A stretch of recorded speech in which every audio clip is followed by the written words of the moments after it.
are on.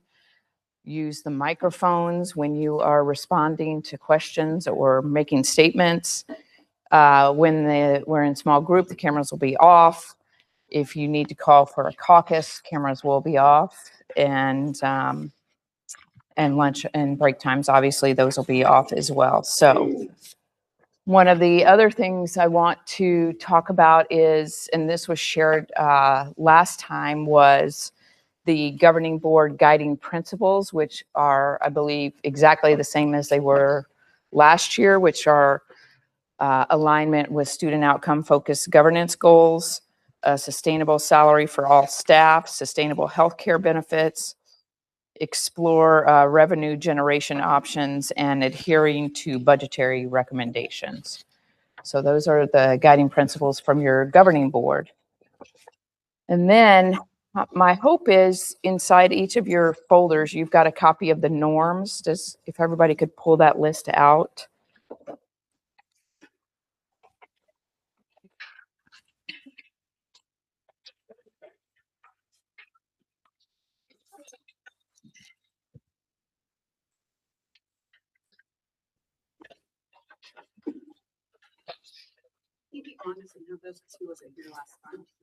Oh, he does? Okay. That email is not going through, maybe because it didn't have a subject. It might be getting caught in our filters. Okay. 1 second here.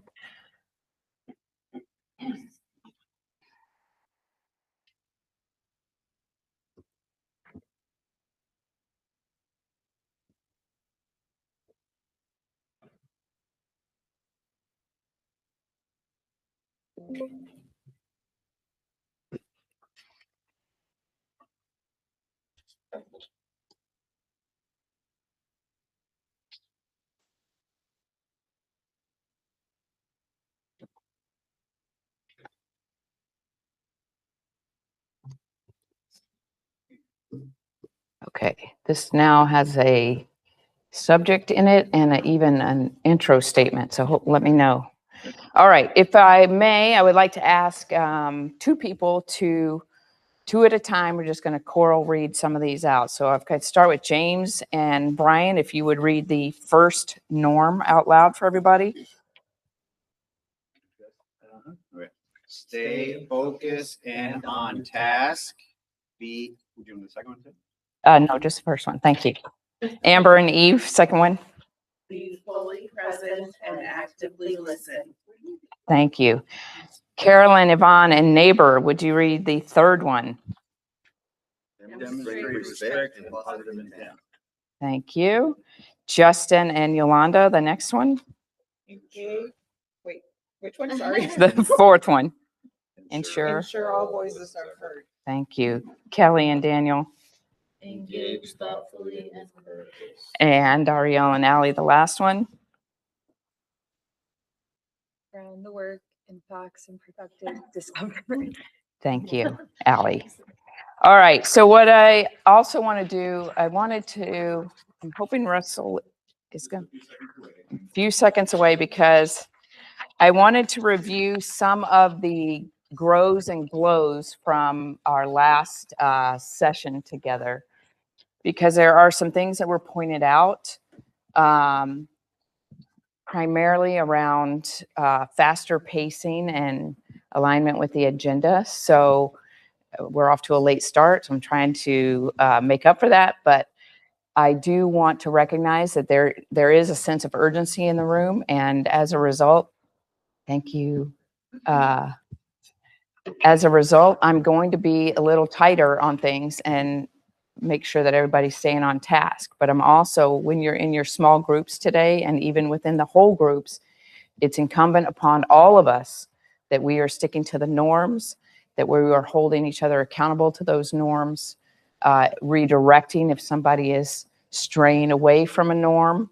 I gave you some pointers on how you might be able to do that, should that happen. So let me advance. Do I have my clicker? Do you? Yeah, try your clicker. So let me show you these. There we go. So faster pacing, these are just general themes that showed up on things that we could grow and get better on. Stronger norms around technology use and engagement. So I don't know if the norm needs to be stronger or alignment, responsiveness to the norm is really what was meant. There was several comments about folks that are still using technology throughout the day that are not sticking to the norm that we have about putting technology away. And then more balanced participation and equitable voice. There was comments about the stack working well, but also I think you all need to be mindful. If you see your name on the stack list a lot, you need to step back and invite others in. And I need to do that as well to make sure that everybody is participating. And those of you that are not necessarily contributing, I'm going to ask you to bring your voice into the room as well, because every voice in here is important and everybody needs to be heard. And again, sometimes that happens in small group. It's a little easier sometimes, but we do need to hear from everybody because everybody's got a different perspective. And then let's talk about glows. So there was comments about the facilitation being good. Good that people like the back and forth between small and whole group. There seemed to be respective, productive culture going on, and then time, schedule, and breaks. I should note back on the grows that there was a comment about food and bugs. I didn't think that wasn't like an overwhelming thing, but I'm just going to make note there are some healthy snacks, but I don't think some of those things were in our control as much as I personally checked every apple. Good. Just this morning. Good. Thank you. All right. Maybe, yeah, if you want a piece of fruit, grab one now. All right. Any comments about the grows, the glows, the agenda for today? I'm going to go back to that. I've built in breaks. You've got a 1 hour lunch starting at 11:45. We'll try to stick to that time frame as well. And then some issues we're going to try to address. Yes. Just curious if anybody has time constraints that they need to be away from. Yes. Thank you, Billy. Good morning. Yes, good morning. Thanks on trains. This assistant superintendent asked all of the directors to support sites today at dismissal, like around 1:30. So I'll be stepping outside to go to Gateway School. If I'm needed longer, then I'll stay. If Okay. nothing happened, then I'll come back to join the meeting. Okay, very good. Thank you. Yes, I heard. It's not dismissal, it's the lockout. Oh, you gonna stop the kids from walking out or? It's not. Just to be support. Okay. All right. And Roxana is going to also help us with the stack again. Thank you for that. So before Valley Schools gets here, which is going to be in about 10 minutes, we're going to do a little game. So I'm going to ask everybody to stand up, and I want you to come inside the U shape here, if you would.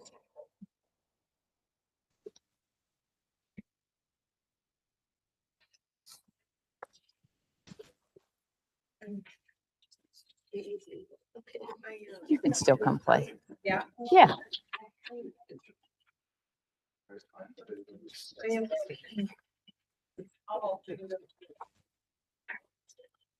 All right, so we're going to play a silly game and called Would You Rather, and this is a professional would you rather exercise. So I know there's one that might be a little more less professional out there, but I'm keeping it on the up and up.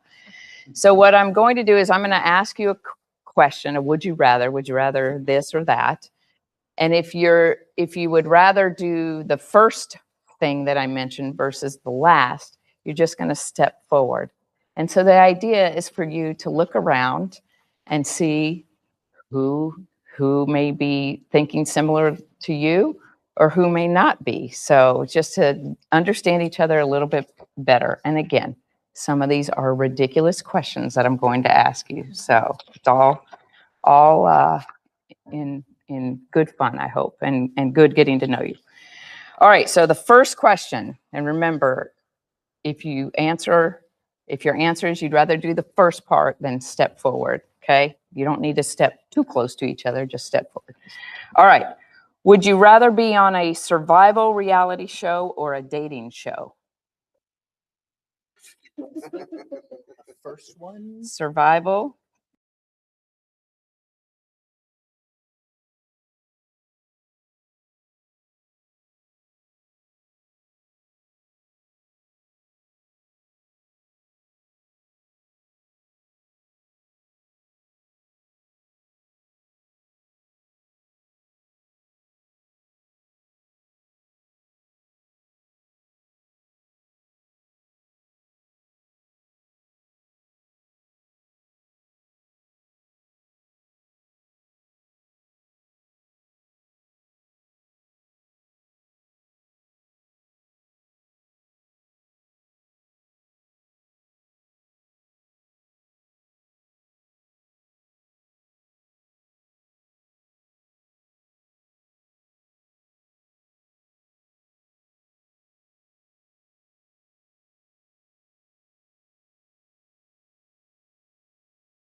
got to 100,000. You had 6.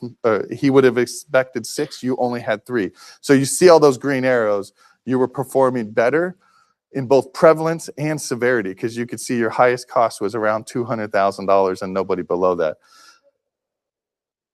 The first column that's under 23, 24. Sorry.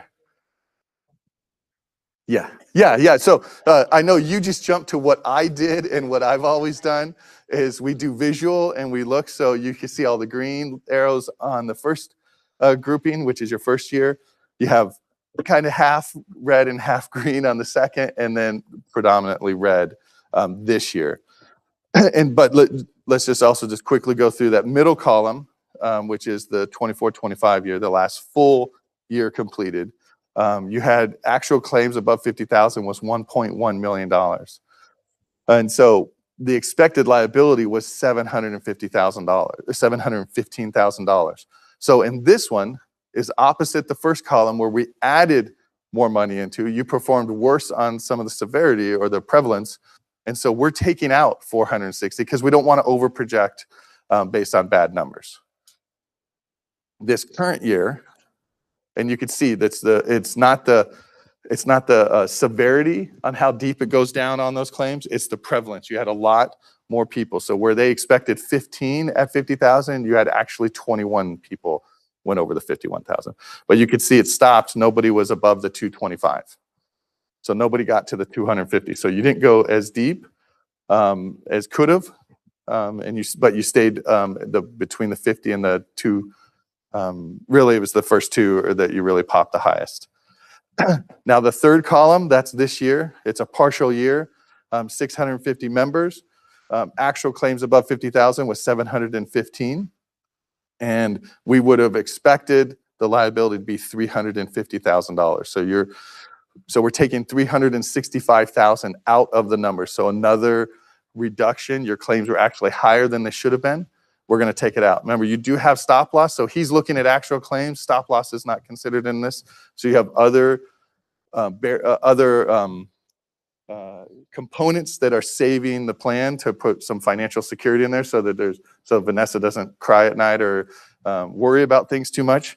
But this is not taken into stop loss. This is just actual claims where they're at.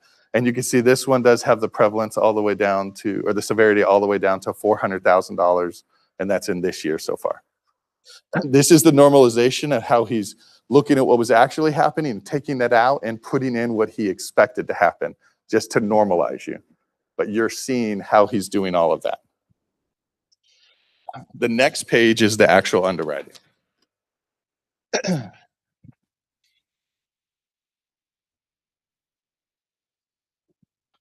So on the medical side, so on the left-hand side first, you can see the 3 columns. Once again, we're talking the same 3 years, 2 full years, and then this year's partial year. This is bringing in those information that we just talked about on the normalization page. So it's bringing in the medical claims at 2.4, actual claims above, taking out the 650 or 601, pushing in the 745. So you have the 2.5, 2.9, and 1.3 across. So you're bringing in the normalization that just happened over there. The next lines, 5, 6, 7, and 8, those are normally if there's other specific situations that need some adjustments. Most common is a laser. You can see you have none of those, but sometimes a laser is, we're not going to cover something with stop loss, and so the plan needs to cover it. So you would increase this, say, to 1.25 or 1.1 to generate more expenses that need to be underwritten for that would produce higher premiums. You have none of that. So it is all just same number coming in from normalization is the same number on line 9. But we're talking total cost right now, and the best way to do any comparison is per member per month. And so now we're going to take, what he does is takes a snapshot every single month in that plan year and takes the number of members, adds them up. And so you had 8,308 members, member months in that time. And just for, I think I kind of explained it right, but if I was on that plan on July 1 and ended on that plan on June 30th, I would have counted for 12 member months. So each person, how many times they're on the plan or not, is counting a member month. And so that's how you got the 8,300. And then you take the total claims as normalized, divide by the 8,300, and now you have a 309 per member per month for that year. The most recent full year completed, that middle column, doing the same thing with 7969 member months divided into the claims, comes down to 369.55. And doing the same thing for this partial year, the year we're in right now, taking the 1.3 divided by the 3,899 produces $353.47 per member per month. And so those are the actual costs per member per month of your plan the last 2.5 years. But what he needs to do is he needs to apply trend to it, because we're taking a look at, say, that first column from 2.5 years ago. We're looking at claims that actually happen and what the costs are, and we need to project them to next year to set a rate. And so he's looking at what we talked about, that annual trend, that medical inflation. And the best way to do that is take the midpoint of that time. So that would be January of 2024 to the midpoint of next year, which is December of 2026. That's 36 months. And so he's taking the 7.1 times those number of months to get a 1.2285 amount. He does the same thing, but now you have 12 less months with the same medical trend. And so he's applying 1.1470, and for this year, 1.0895. So he's inflationing up and medical trending up those claims. So he has a projection that those claims that happened 2.5 years ago for next year would be around $379.73 per member per month, $423 and $385. And so that's how he's getting what his medical projection should be. We weighted. So we have claims that were for 2.5 years ago. Last year, which is the last full year, and this year, we're going to weight it on a 20, 30, 50% basis. And so those claims that were happened 2.5 years ago, we're only going to give them 20% weight. But because we're talking partial year with this year, it's not an equal. So we have to readjust it based on that partial year.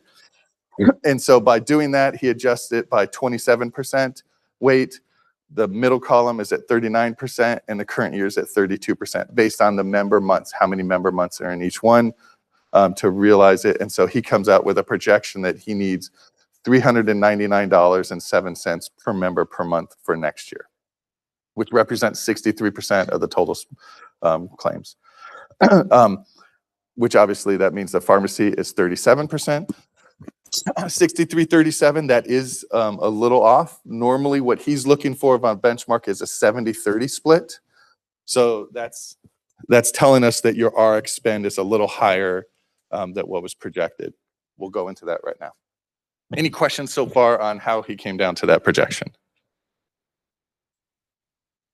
You guys everybody's paying attention. Everybody, this is amazing. Does the decrease in membership have anything to do with it? Like, I noticed we went from whatever it was, 690 something to 650.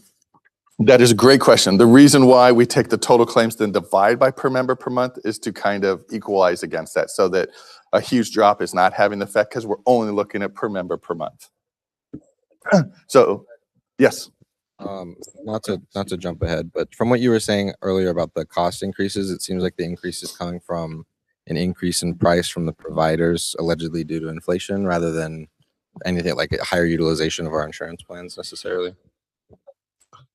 That is a good question. I would say right now I'm looking, so we haven't done in the pharmacy. You're above benchmark on the pharmacy. So you are utilizing higher, so you're having higher prevalence on the pharmacy side. So it might be a blend of the two, because there is a little bit of, yes, with the inflation coming is pushing that up, but also the RX spend is a little high too. Good observation. Jumping to that pharmacy side, we're doing the same thing. No normalization with RX though. The inflation, the normalization is not there. Those are all real and true, so there's no adjustments. So you spent 1.3, 1.5, and 800,000 this year on RX claims.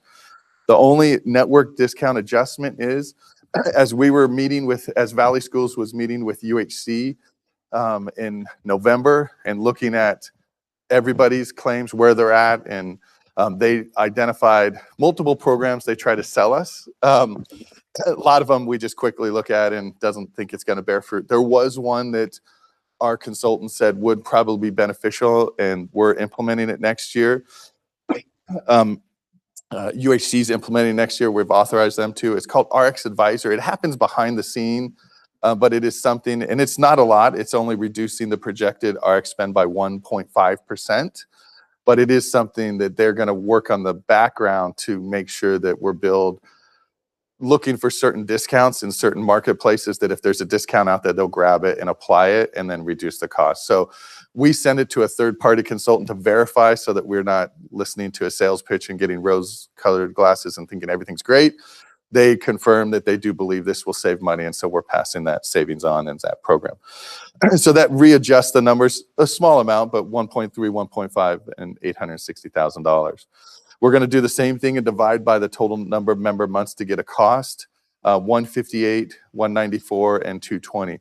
And part of why I was saying the RX spend is high, the benchmark for RX is 170. So if you're above 170, your pharmacy spend is high. And you could see in the middle year at 194, you're above, and this year you're way above. And so the RX spend is really pushing a lot of that higher cost coming in.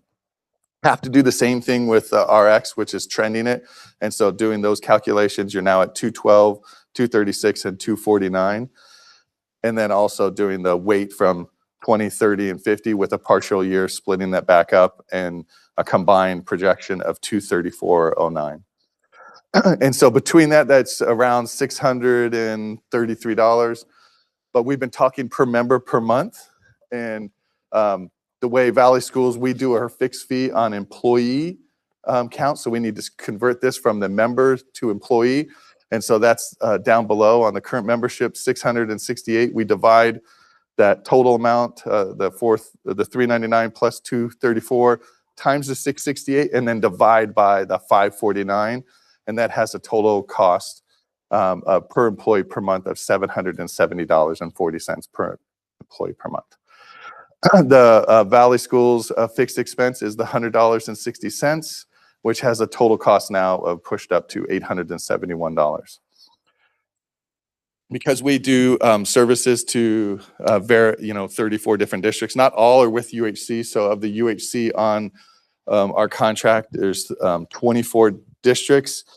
The average on the total fixed and claims PEPM is around $900. So you're just on the underside of that comparison. We have some that are at the 600. We have some in the thousands. And so they've had some really challenging years, some high cost claimants that will push that up. But so I would say you're right around average of those 24 different districts. So that for his projections, that means that he's looking at an annual or a monthly spend of $478,000. Projected annual, he needs 570 or 5.7 million. Currently, this was generating his calculations of 5 million, so that shows increase of 677,000, which is that 13.4% that we showed on the first page. So that's how we come around to that whole thing. Any questions?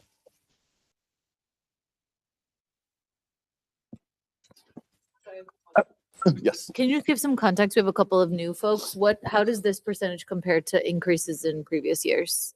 Your two previous years you saw was only a 4.2% increase and a 0% increase. And I'm sorry, I don't know if you guys did plan design changes to get those down. You did do some. So it might have come in higher.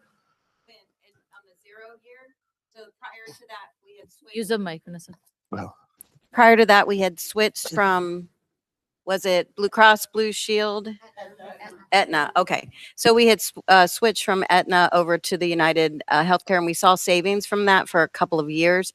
Then that led to that plan balancing out. So we had the 0 year, and then last year we had the 4% and change year, with the knowledge that we were going to be seeing increases in the future. So. And here we are. The cool thing about where we are, though, is that we're starting because of the choices that we made in the past. Again, it comes back to making good fiscal decisions in these groups, especially with the insurance decisions that were made. We're starting lower than other districts going into the increased season. And just trying to look for silver linings. So that keeps us lower than our surrounding partner districts, right?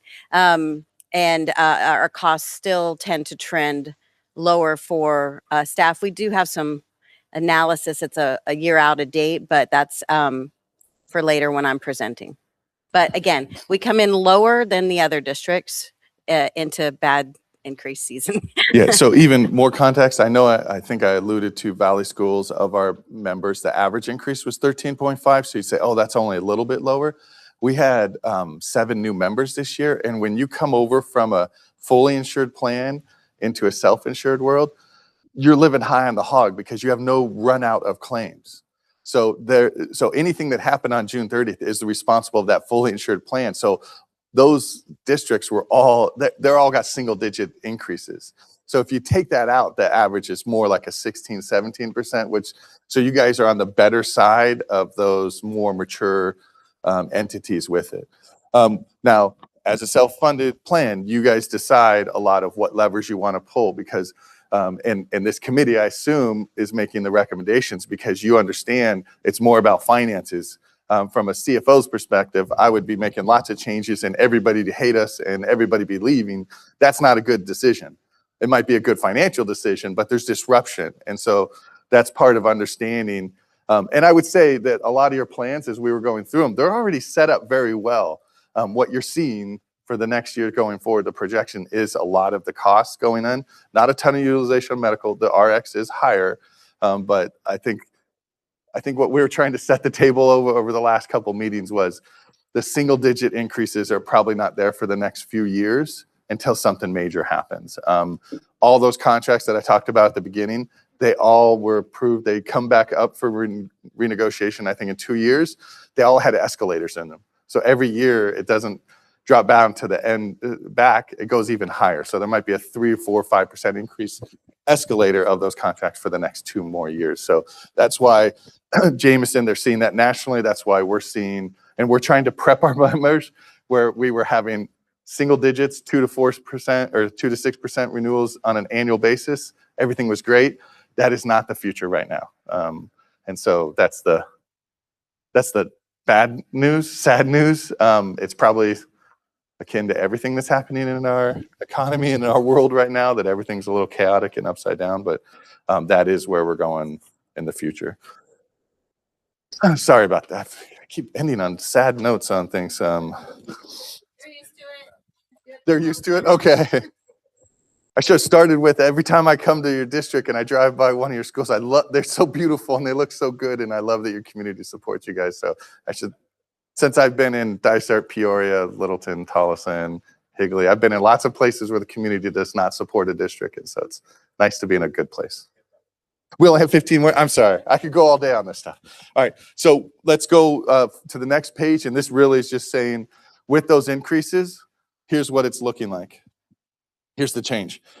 And so the top half, just looking at the top half, that's your current plans and how they're designed in summary right now, what the current rates are. And then, yeah, and so that's where your total is showing the premium generating $5,060,000. Down below is what it's projected in increases, and really the only thing changing is the increase in the premiums. We've talked about looking at some plan design changes. Right now, the only thing that would probably, if you wanted to reduce this rate down, there could be a change in your maximum out of pocket. Right now, it's at $4,000 when on your buy-it plan. When we look at our 24 different districts through our UHC plan with our contract, I think the average is closer to 5,500 on that. So there's an opportunity you could do that. You guys know, what does that mean when you increase it out of pocket? You're just transferring the cost. The cost didn't go down. It's who's paying the cost is where it got changed from. So it saves the plan a little bit, but it doesn't save money. It's just who's paying it. And so that is probably the only area that we saw anything that would be. There's been a lot of plan design modifications and changes to put it in a good position, and that's where we kind of are right now. And so I know on the sheet. So in this, yeah, let me just keep going to the next. So this is also then looking at first side on the left side is the 25-26. That's the current year. With these changes, with this increase, you have the middle is the plan year. And so you could see what that would mean with a even proportional split of the 13.4% being applied to the employee and the employer both. And so you could see just on the plan where we have the most people on the choice base, you still have an employee option where 436, the majority of people are. That's at no cost to the employee, so that would stay that way. But for, say, the 9 people on the employee plus spouse, that's going up from, currently they're paying $665. It would go up to $754. So you could see if you follow that line over, that's an $89 a month increase. So you have on the right side what those plan changes would be and what the employee cost changes. So $11, $115, $67, and $164 on the buy-up plan increases to the employee. The district has $81, $106, $95, and $118. You can see there's that 13.4% split on each covering the same proportional share.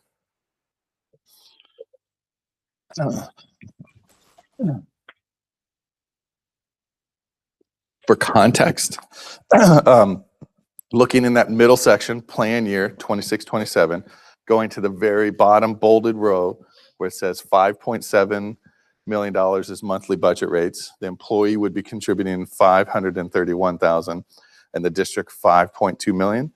And where it says the employee percent is 90%. Of those 24 districts that I've been talking about in Valley schools, the average is the district normally covers 85%.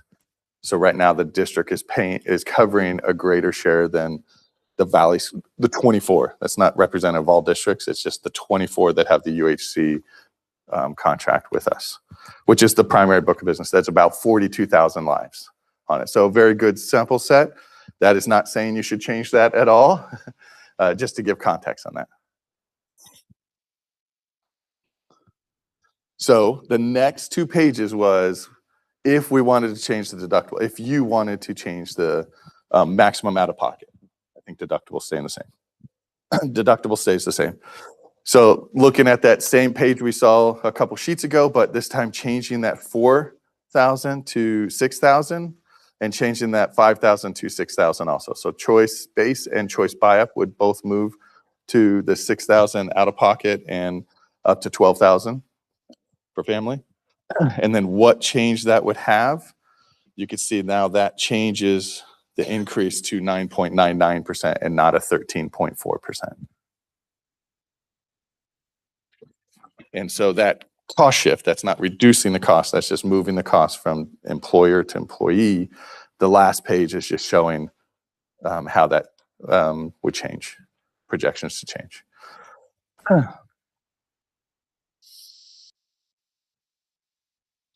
That was okay. Just to reflect, so on an employee's paycheck, every paycheck, they would have less taken out on this increased out-of-pocket maximum, but they would then be on the hook if there were bills that came in that they would have to pay more of that proportionally. So rather than 4,000, it'd be 5,000. 6,000. 6,000, yeah. So that is the common, as we've been going around for renewals, that's a lot of districts have it at the 4, not a lot, maybe a third. They're all looking for options to move up, and that is one. They're doing the same consideration you're doing right now. Any questions?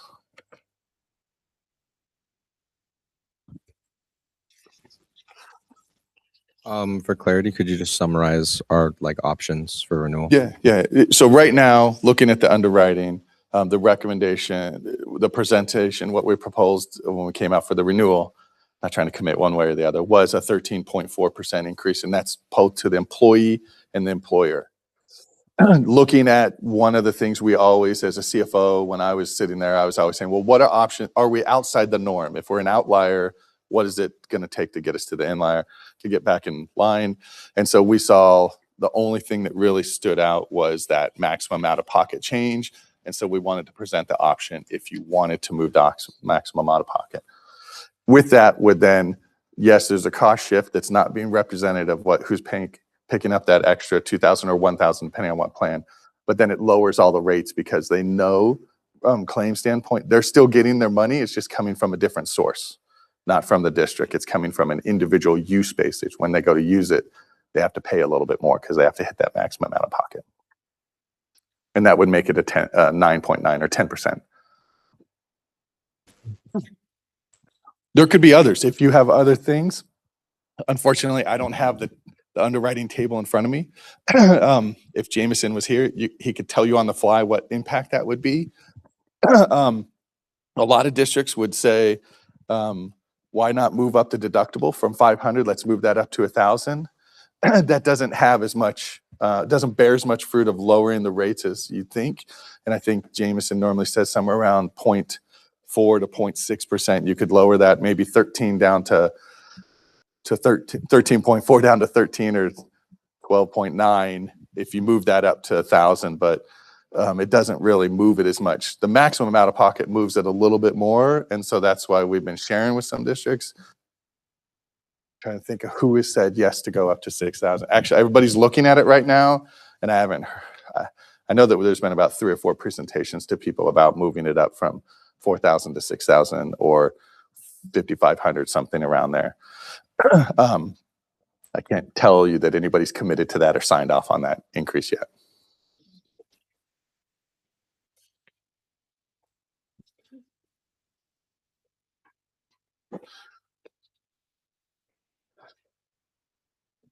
Vanessa, any questions? Funding? Oh, Brianna knows all about the change in vision. I focus more on the medical, but she has all the ancillary and other products. Do you want to talk about that?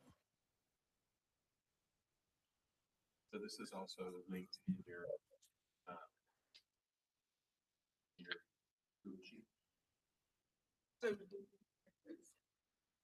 Give me one second. So currently Creighton is with United Healthcare for Vision with Valley Schools. That contract is up this year, so we are not renewing that. However, we do have VSP pooled plans that are right in line with what you guys are already offering, except for they are enhanced a bit. So bear with me one moment. No, that's totally fine. I just wanted to, I didn't have that up on mine. So currently your current rates are about $10.01 for an employee, $20.01 for an employee spouse, $21.41 for an employee and child, and employee plus family is $34.21. That contract, like I said, is going away. However, if you guys did offer the VSP pool plan, we would offer 2 plans. So employees could pick what worked for them. And what is great is your plan that you guys currently have is actually right in line with being in the middle of both of our offerings. So employees wouldn't have to choose if they could afford one or the other or get stuck into one. They can pick whatever works for them, which is great. So if they are picking the base plan, that is about $6.08. So you're going from $10 down to $6. That is a savings for those individuals. And then the buy-up plan is $11.78 for an employee only. So when you're talking about $10.01 or $11.78, that's obviously a little bit of an increase. However, there are benefits that do change with that. And part of that is, and I apologize, I have to walk over. There is a premium progressive lenses. Your employees would get a larger allowance for lenses. Also for contacts, they're on the buy-up plan, they would get 175 allowance. So for those people that do need vision care, eye care, it's really great because they can get a little bit extra with their benefits on the frames and other things along those lines. So it is a slight increase when it comes to one plan, but a decrease in the other plan. So it's really great because then employees, like I said, could pick whichever fits for them depending on their situation. I don't know, do you want me to let you know about the other plans that I did get in? Your current dental does not have an increase, no change. So that's great. It's an exciting end on a good note, I'd like to say. Something we did add to the VSP vision plans this year is something called light care. So for those individuals that maybe the district pays for vision, I'm not entirely sure, so I apologize on that one. But if the vision were covered and they don't actually wear glasses, it's kind of like, well, what's the point of that? However, we do offer a light care, which is non-prescription blue light glasses, safety glasses, those kinds of things for those individuals that maybe don't need a prescription glasses, but could benefit from eye care of some kind.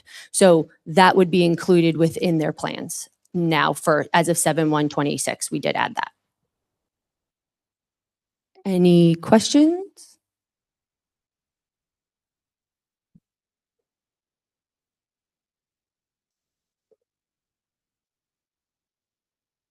Perfect. Well, hey, is that no increase on the dental is great, right? And at this point, there are no other options for additional products. I know last year, those of you who were on the team, we brought in Colonial Life, and we had a couple of things that were added to our benefits package. There's no change in those either, right? Except for ComPsych, which you may have seen in the Creighton Connection last week. We have a EAP program that we used to have through an organization called Interface. That is available or was available to all employees, regardless of whether or not they qualified for benefits or chose benefits. That company, it doesn't exist anymore, apparently, or who knows. But what's happened is that Valley Schools worked really quickly to migrate to ComPsych, which in a meeting that we had last week, a webinar, that product seems superior to Interface and the things that are available. Again, this is available to any employee in the district and their family members at no charge. And you get up to 6 sessions per need, right? So if you have anxiety and you have 6 sessions that work through anxiety or help you with your anxiety, and then you have a financial issue, you can bring in a different consultant to work with you financially. And that's 6 for the anxiety and 6 for financial. Did I miss anything? The only other thing is you guys do offer a Cigna Dental DHMO plan that did increase by 5%. So that is the only increase there on the ancillary plans. Just to put that into perspective, the employee only cost right now is $10.30. That would go up to $10.82. So we're talking cents, but it is an increase. And the HMO is covered by the district. Yep. So DHMO, the Delta Dental did not go up. That is, I believe, the employee cost, but the employer paid one did increase by 5%. Sorry, I also have a question. So for the vision, United Healthcare is no longer a choice, so VSP, but for the medical, we still have United Healthcare. Correct. Yep. Thank you. All right. Any other questions? I know that's a lot of numbers and a lot of information that was shared with you, but we have Vanessa, myself, that can help kind of navigate some of the background to the extent that we have that information. If we have other questions, we can reach out to our partners and they'd be happy to help us out with understanding how we got to where we are. The Meet and Confer is the team that will make the recommendation for plans moving to the governing board. So that's going to be part of our conversation as we move forward. So thank you much, Ken and Brianna. We appreciate it. Thank you for having us. All right. Thank you. Valley Schools. And then our next update is with Human Resources and then Finance. We are going to take a break at 10 o'clock. So Joel's going to get started And then Vanessa will, then we'll take a break, and then Vanessa will come back to finish up her presentation. So feel free to stand up and stretch while you're listening to Joel, but know that at 10 o'clock, we're going to take a break. Okay. I'll turn it over to you, Dr. Lauren.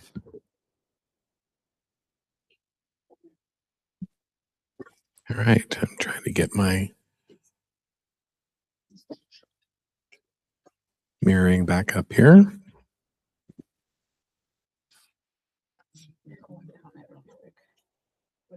Also, just in case you think of something now that they've gone, that is what happens to me is I'm like, oh, I meant to ask. There's a parking lot chart over here. Just take a Post-it and write down whatever your question is about benefits.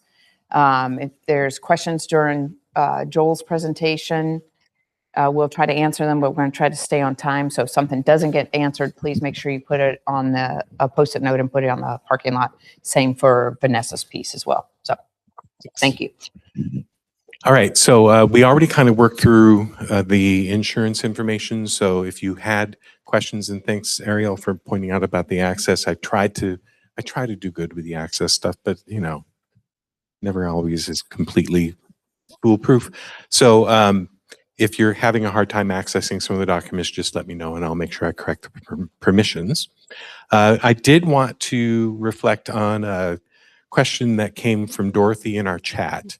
She asked, there was a question that was posed to her colleague that was viewing online and wanted access to the information that was shared. So what I did was I created in our intranet, so this is when you go into the Creighton School District website and you go under staff, it brings you to CSD employee intranet. This is the landing page. If you go under human resources, I've created an IBM Meet and Confer page. This is a link to the YouTube channel. And then I'm putting PDFs of the information that's shared. Some of it, I think some of the things that are really complex, I'm not sure how helpful it would be in a PDF, so we might want to refer. So for instance, I know Vanessa is going to talk about compression. A lot of spreadsheets, right? A lot of information, and we're happy to share what we need to share, but it's also very overwhelming. So I think if there are some specific questions about those kinds of things, it might be better to reach out. But this is available for last meeting. I'm going to add PDFs for this meeting tomorrow or Monday. So that'll be available, and we'll put a notice in the information that we share in Creighton Connection. All right. We're not going to go through too much. I just want to share that on your link, we do have an analysis of 100th day class sizes, 100th day versus 40th day. Some of you may have already taken a look at this, but our class sizes overall stayed pretty consistent. We stayed at about a 23-to-1 effective ratio instead of a 27.5-to-1, which is what we were staffing at.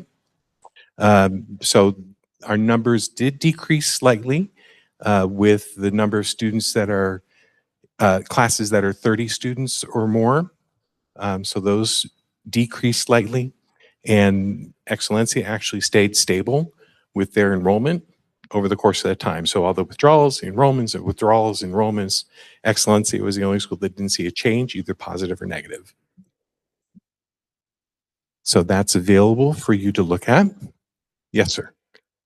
I noticed at the bottom of the 100-day chart, some of the schools are highlighted. Yes. What's up with that? Those schools are, those highlights are for preschool programs. So I have a different look, and I can add that to about the numbers in preschool. But for our class size allocation, it was more relevant to try to figure out where those preschool programs were. Not that we needed to figure it out, but to identify them quickly. Thank you.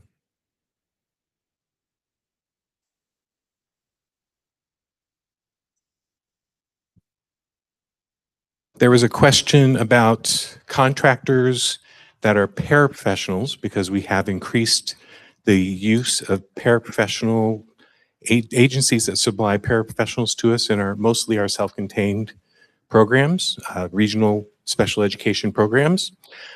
So I just created the same view that I did for or for certified compared to last year. And this is the information that we have.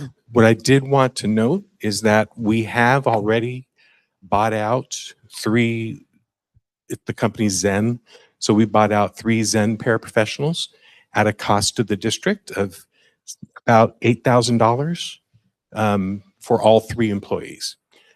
So Zen does a model where if an employee works with us starting on day 1 and they work 50 days, and they're going to prorate what our buyout is based on the amount of time that they've been with us. So most of these 3 were right at the beginning of the school year, so that was a higher cost. But if we get closer to the end of the school year, that would be a lower cost for buyout.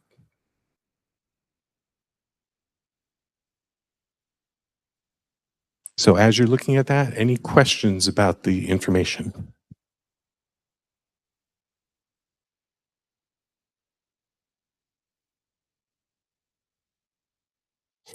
What I can share, so it might be a little confusing, FTE calculation for paraprofessionals is different depending on which program you're in.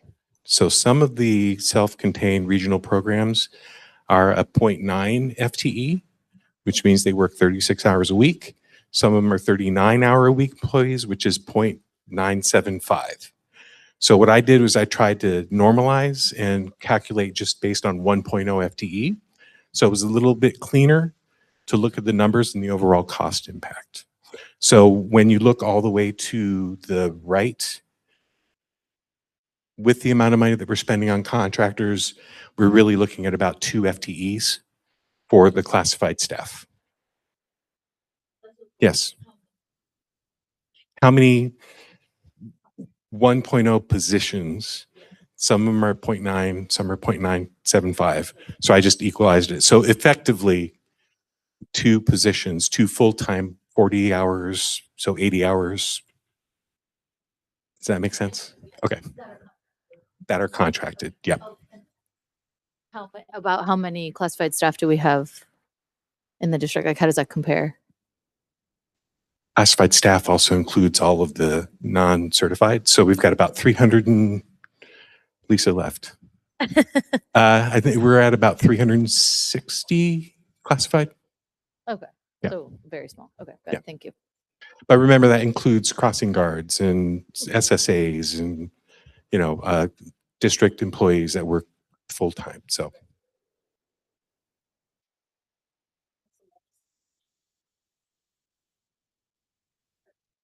that's less. Yeah.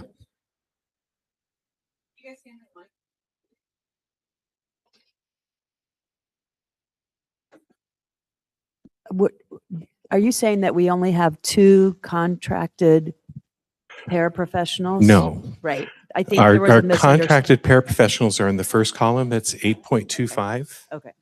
We have 8.25. Right. What that 2 number is that's the amount, if we were to have them hired by the district, we're actually paying for 2 additional FTEs Right.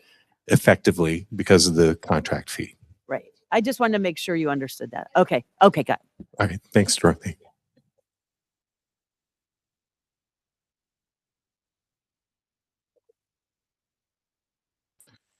On the Post-it, there was a question, and I hope I got the gist of it right. In the last presentation, we talked about the turnover information, and there was a request to break down who was in that group of certified non-administrators. So that includes teachers, some related service providers. That includes 64 teachers, 4 OTPT, and 3 psychologists. So of that 71, that's the breakdown. So 64 of them were teachers, 4 were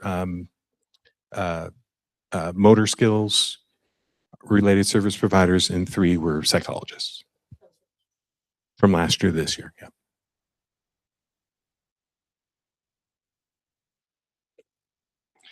So the SPED conversation is always going to happen, right?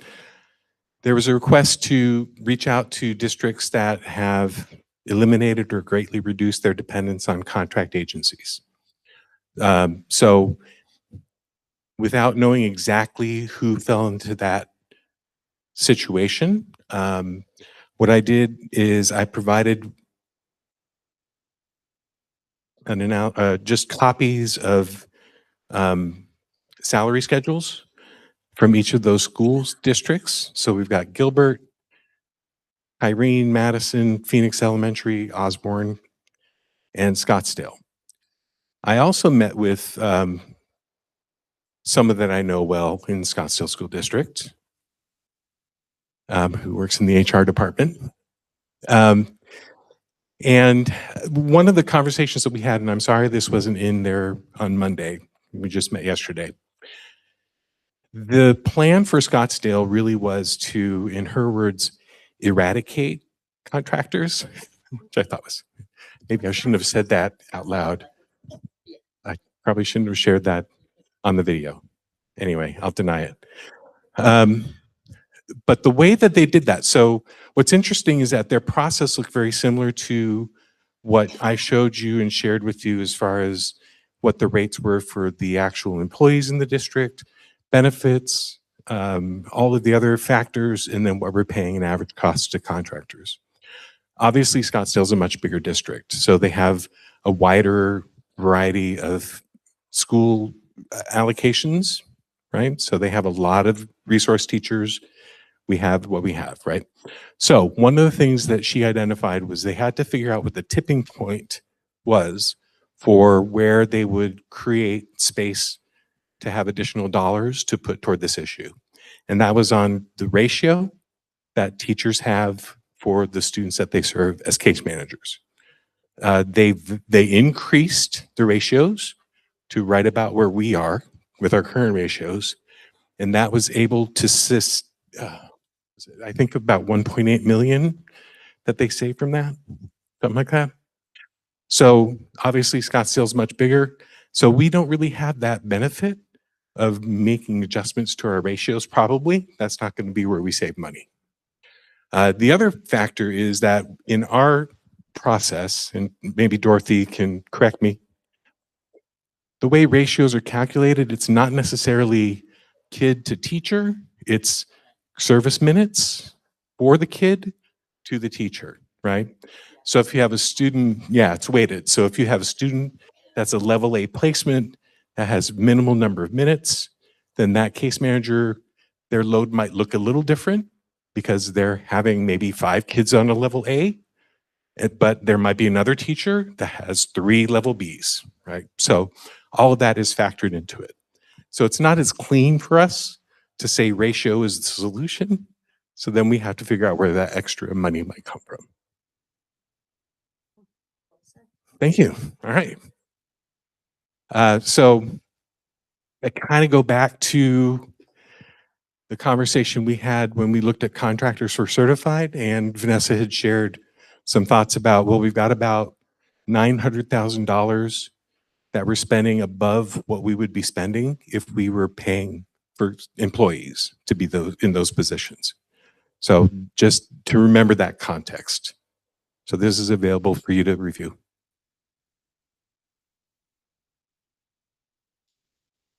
So are we saying that?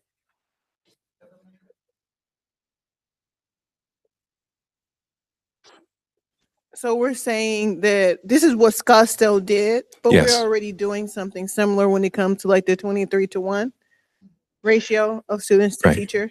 But our ratio is based on proportional weighting. Okay. And so we're not looking to increase that? I was asked to provide this information. Okay. That would be so the thing that was really clear about Scottsdale's process is that it wasn't in a vacuum. They had the Exceptional Student Services Department. They had members of the team that work with the Special Education Department. They had business services. So it wasn't in isolation that they said, oh, we're going to go to 23-to-1. That's not how that conversation happened. So there's a lot of preparation that went into making those changes and a lot of consultation. And what seemed to make the most impact in the final analysis was the ratios and increasing stipends. So there were actual conversations with contractors. Hey, what would it take to move you from a contractor to Scottsdale? What if we had $5,000 more? No, that's not going to work. What about 75?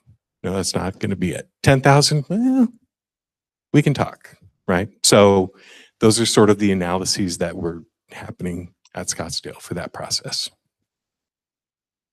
Because I'm sure something that also gets considered, Dorothy, is even if it's fewer minutes, you still have more meetings, right? More IEP meetings and then more actual reports to write. So that factors into the workload, right? Thank you for asking. So the formula for workload includes the student count as well as the service minutes. So there's a portion of it that is the student count.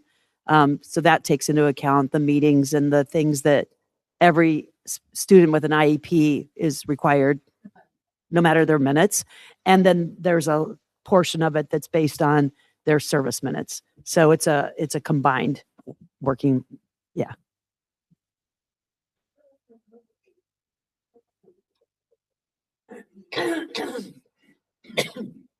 Joel, do we have something similar to what you just shared that kind of summarized Scottsdale for some of these other districts that No. you looked up?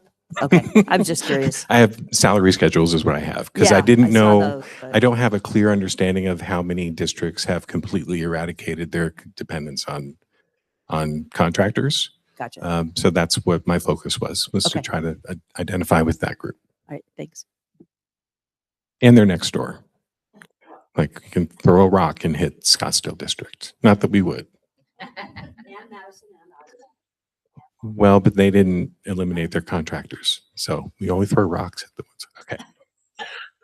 All right. The last piece of information that we were requested to bring from HR is an analysis of student teachers over the span of a certain amount of time. So what we did, Robin went back through 2020, which is when we were paying student teachers. So in the columns, you'll see at a certain point, I think row 17, that was when there was a decision that we didn't have the funds available to pay student teachers as teachers in residence.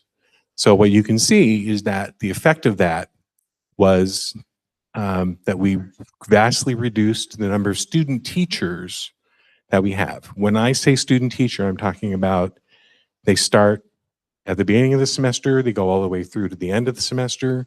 This is the last step in their credentialing process, right? They're getting ready to graduate. They get their degree. They go to ADE. They get their certification. That's different than on the other side of that column is internships. And we thought it would be helpful for you to see that we have a lot of individuals that are coming to us that have to do 20 hours, 40 hours, and they're in the classrooms and they're observing. So that's where that divide is. So also kind of give you an idea of where they were coming from, ASU, NAU, GCU. Couple of things as we're looking forward. We have a partnership with ASU. We're now a partner that is a preferred student teacher district. So there are 3 districts in Central Phoenix, Madison, Scottsdale, and Creighton, that ASU will partner with us. Teachers that have been encouraged to apply and are hired by ASU can now be student teachers, get paid by ASU, be an employee of ASU, get tuition waivers that are transferable, and also they get PD hours. So it's a significant benefit to our employees. It's a benefit to our district if we can get more student teachers in the door and help recruit them. Yes. I don't know yet, because the process ended last week for signing up teachers.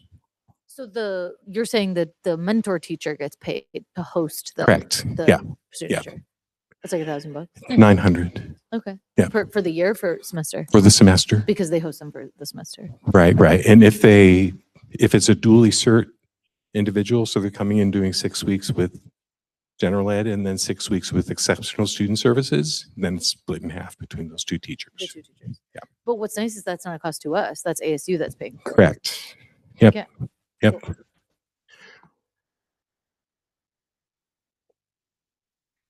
The only other addition to that is that we are developing a partnership with Ottawa University. We've not worked with Ottawa specifically, and we're hoping that that'll increase some of the related service provider, school psychologists, OTPT as interns. They also do teachers, so we might see an increase in student teachers through Ottawa. So, any questions about that?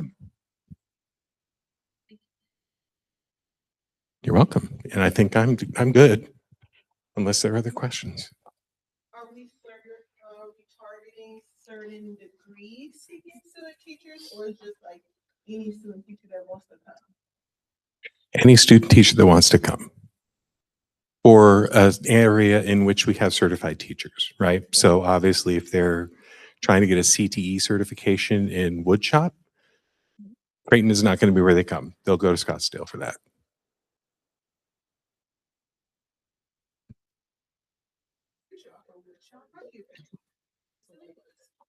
Yeah, Okay. I think I'm all set. All right. Again, if you have a question that comes to mind, please put it on your Post-it note and stick it on the parking lot. Vanessa's going to do just about a 5-6 minute finance Is it you? intro, and Yes. then we'll take a break and come back and let her finish up. So, it's all you.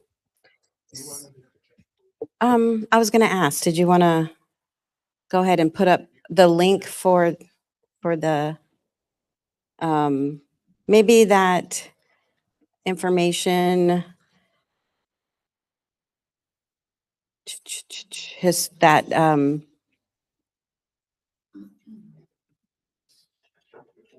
the one with the headlines.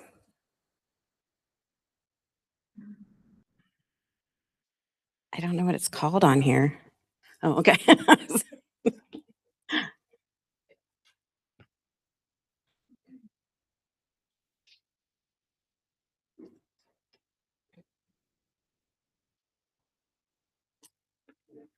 Okay.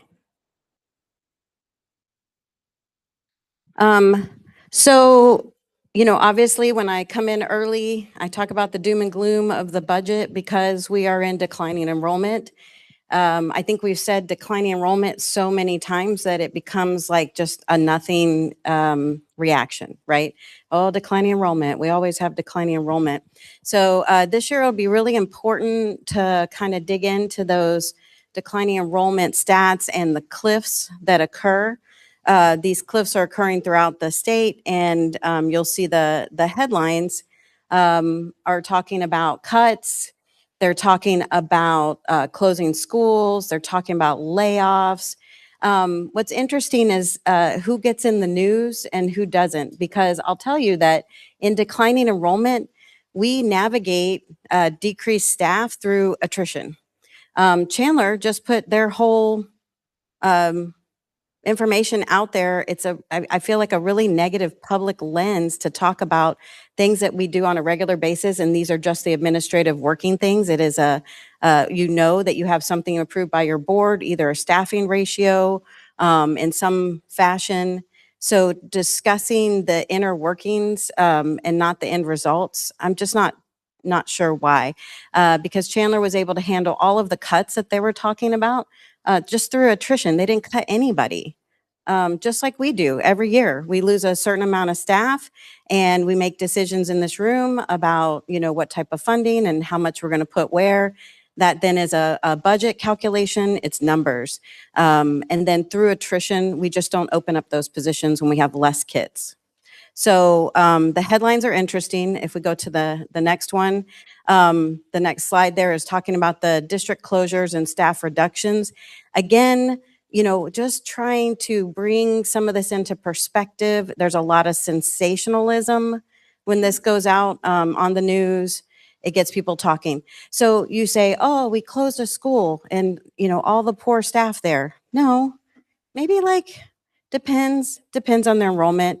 About 10% maybe a cut to the teacher FTEs when you close a school. Maybe a little higher depending on their declining enrollment. But what happens when you close a school, there's still a bunch of kids in that school. They go to another school that you're keeping open and they take the staffing with them. So when you close a school, you're looking at the savings in a staffing lens of about 10% of certified teaching staff, but you got 100% for a principal, an AP, maybe a little less, 95% when it talks about the office support staff, because you may need to, if you make a school bigger, you may need a little bit more front office staff support. You end up losing about, I don't know, you get about a 60% savings when it comes to the other type of staffing, which is like your grounds and your maintenance. They still have to go out there. They still have to clean things up, mow lawns, get things, keep your campuses in good order. And then you have some energy. So, it is what this is. There will be, we feel, at some point, there's going to be more teachers out there in the market looking for jobs. And one of the things we want to, focus on is our future. And so in Creighton, we've done a really good job in the past, looking forward to the future. I feel like now is the time to really fix our salary schedules and that compression.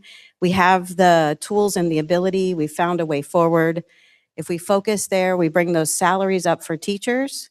It makes us a little more appetizing, and it also gives us some ability in the future to have some selection. If you're paying more and then you have a good pool of teachers, you get some selection there. So, this is just regular stuff that happens. And then the last screen is our enrollment, where we're talking about cliffs. So you'll see here in Creighton, we do about 3 years, and then we have a cliff. 3 years, we have a cliff. 3 years, we have a cliff.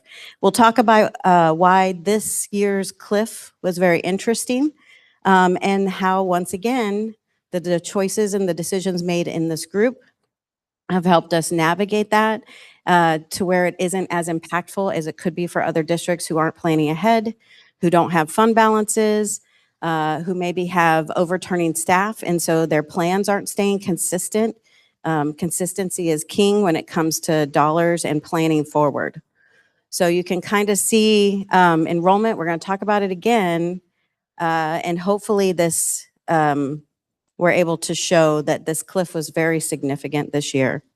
So when we get back from our break, I'll be digging into as much as possible, our initial budget numbers, why they are what they are, and what we're planning with that, and how the dollars that we're potentially bringing to the table are created. And then I'd like to spend the rest of the time discussing the salary schedules, the work that's gone into that with the committees and the recommendations for the years of service corrections, and then fixing broken schedules. Repairing broken schedules is going to be very critical. Again, planning forward so that this group will have lots of options when we come to the table. You can just very clearly and transparently see a schedule and make decisions to say, move the whole schedule up, move people on the schedule further away from the base, different strategies of stretching, how much dollars we get when we get additional PD. When a teacher moves from maybe a BA and a BA plus 15, how much do they get when that happens? We'll have the ability with a repaired schedule to really make some strategic decisions there.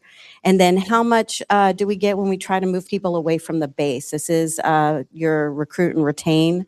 Do they get, $100? Do they get $400, $500? Depends on the schedule and what makes sense. So there's some pros and cons to the things that we've done to the schedules, but it is what has allowed us to move forward and bring strategic decompression to the compression committee. So that's what we'll be discussing when we come back, and hopefully I can get through it quickly. Thank you.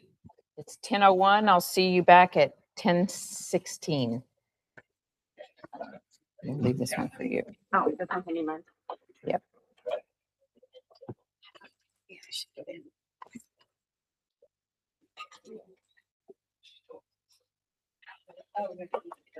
Please stretch. Sitting is the new smoking. My hips can attest. Yeah, just let them see my talking note, my talking points. It don't make sense to me. It's a bunch of numbers. What is your quiz mean? Thank you. Birthday party. I'm so sorry. I haven't looked at chats. I've just been focused on getting data. Is it cool if I go to the deal for a bit and then come back? Sure. Or do you want me to stay? I don't, I mean, other than just really understanding the information that we're bringing. And so you'll want to, oh, there it is. You'll want to understand how we got to the numbers and things like that. We can discuss some of that later. Okay. But just that's good information for you to. I tell them that. No, I don't think you need to stay. I just think it's important that you get the inner workings of how we fiscally plan forward. And so just maybe go back and look at that part of the conversation. And as we talk about, you know, Not in the school budget plan, somewhere on the top of this morning, I woke up and all the schedules. That's important to understand like 5 years out from now. So it's good to have someone who has the knowledge along the way, and just want to make sure we share all that with you. Like I'm still with that. Like you just, you know, leave in March and then you used to. The temptation. I know the temptation is going to be so fucking hard. I could go right now. I won't, but I know me, I won't. I got 2 years, but that'll go real fast. Yeah, you're still young. That will go really fast. All right, thank you. Yeah, for sure. It's David. Okay, cool. That's nice. I would like to figure out what we're doing with it then. The staff or the. It was kind of stuffy. Me and Rachel have been discussing reducing our inventory. I think we need to look at. Too small. We're just too small. And we can have direction. But then that means how to and that was like 50, bless you. That was 50 schools. Forced them to do it. And a couple years it was messy and everybody hated it. And then, you know, I mean, now I it's used status to do that quo. at Scottsdale. They didn't have a. They just keep paper supplies and something. And Yeah. some That's a big custodial, deal. paper and custodial. So the other part is, you know, recouping some of that space. You know, we have the Family Resource Center, you know, SPED is looking for more space. We got, and then, you know, we just got some spaces. Yeah, let's set up a meeting with Rachel. And, you know, when I walk through the warehouse and I just see entire shelves, other shelves, decorated. Yeah. Responsible to just let paper. Right. So, you know, it's obviously not something we should be keeping, right? Yeah. So that's priority for next year. Yeah.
going to continue with finance information presentation.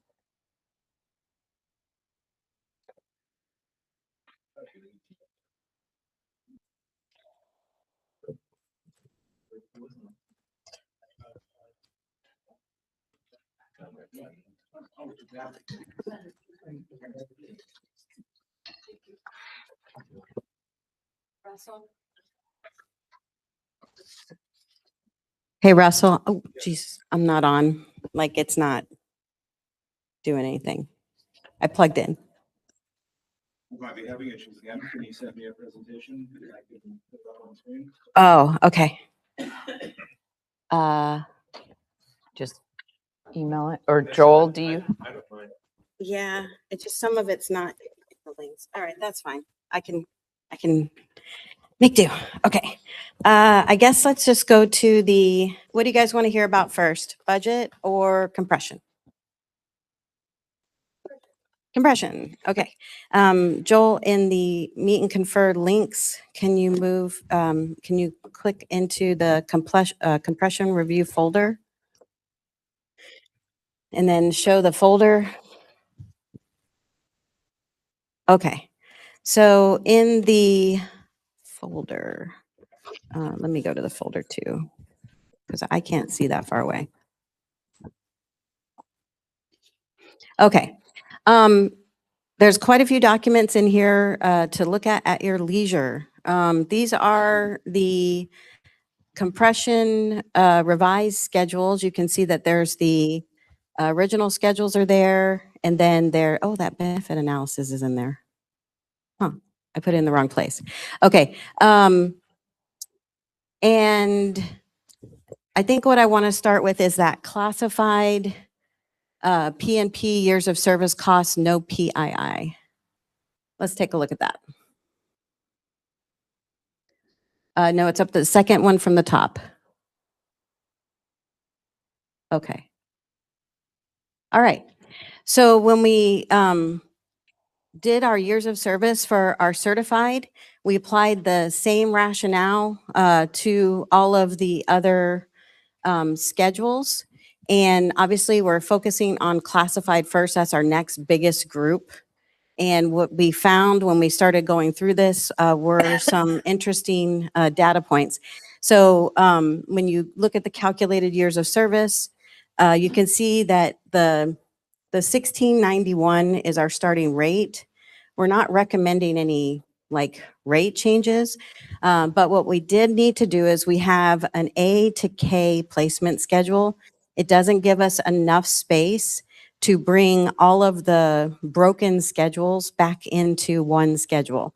So one of the things that's keeping us from addressing compression consistently was every time we tried to go back out and compare everybody, over the years through some choices with the parity study and the Gallagher thing, they did adjustments to staff. They put them on their own schedule, and then they have them separate from the main schedule that probably 60 to 70% of staff are on. Because of that, they got hung out there and very frequently didn't get addressed other than if we did like 2% raises for all. If we tried to do any salary movement, they wouldn't have been captured in that. So some of them were already off the schedule based on whatever was going on at the time with the people who were here. Same thing happened with the certified staff. Some certified staff were just so far off the schedule that we have to cap it somewhere. You can't have a schedule that just goes on to infinity. It's not fiscally responsible and it's not manageable. So what we've done is we doubled down on the schedules and moved them from A to Ks to A to Zs. And then anyone past a Z on the schedule and of that breakdown is considered off the schedule and they would grandfather out. So we have a do no harm policy. We're never going to redo the schedules and take money away from anyone. So that was the process. And then here's the process kind of looking at, and we did the same thing with certified, now doing it with classified. You figure out how many years of service, you figure out what is their current rate of pay, put them on the current schedule that has then been expanded in placement so we can put them somewhere. get them all on one schedule. So as you scroll down, you'll see like, so right here, this is a good one. 22, sure, any line. So this person's making 1723. They have 0 years of service. What that means is they came in on the placement schedule with some experience. And so we need to match that on the new schedule. So on the old schedule, they were an F. On the new expanded schedule, they're an E. We got as close as we could to the rate. You can't put in special rates. You just have to get as close as you can. And then we use the logic of do no harm. So we don't move them down. We move them to the next closest.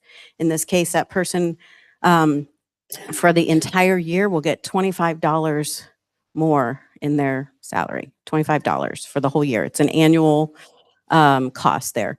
So you can kind of see as we're navigating it, sometimes it's 10, sometimes this is exactly what happened to certified. Some certified got nothing, some certified got 10, some certified got 4 or 5,000. Okay, so now if we just go ahead and scroll all the way to the bottom. So that's the logic and it's followed consistently. This is where it starts getting a little interesting. If we scroll back up to as many as we can get on the page. There. Okay. So I just want to call your attention to like line 304. No, let's say line 301. 301. This person has been in the district for 30 years. They're one of the ones that got stuck out on a schedule. They're on E in that old schedule. 30 years of service on the new schedule would put them at $20, just at $20. The person above them, 30 years of service, not even $20 an hour. This is some interesting data, right? 30 years of service, you make $17 an hour in Creighton. So I just want that to sit with you for a second. This is the stuff that we're trying to get in and fix. This is the first fix. So just like with the certified years of service, it isn't the whole fix, but we have to start somewhere. And the way to do that is to start with repairing the schedules, getting everybody on one schedule so we can see this kind of data. We couldn't see this before.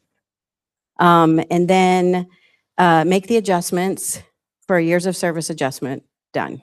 It is not the full fix for compression. The schedules are still kind of broken. So with that being said, yeah, Dorothy? So as depressing as it is, those two rows were those two 30 It goes year, up further, so. and there's 29s, there's 28s, there's a lot of long-term. When I look across at row 300 and 301, they're going to get, one's going to get $3,880 more, and one's going to get $4,388 more. Correct? So I mean, One time adjustment. just a one-time adjustment. So, but well, it's not a one-time adjustment, because then from now on, they're going to get that Exactly. compared to what they've been getting, which is going to. ridiculously, embarrassingly low. They're going But- to now get that bump.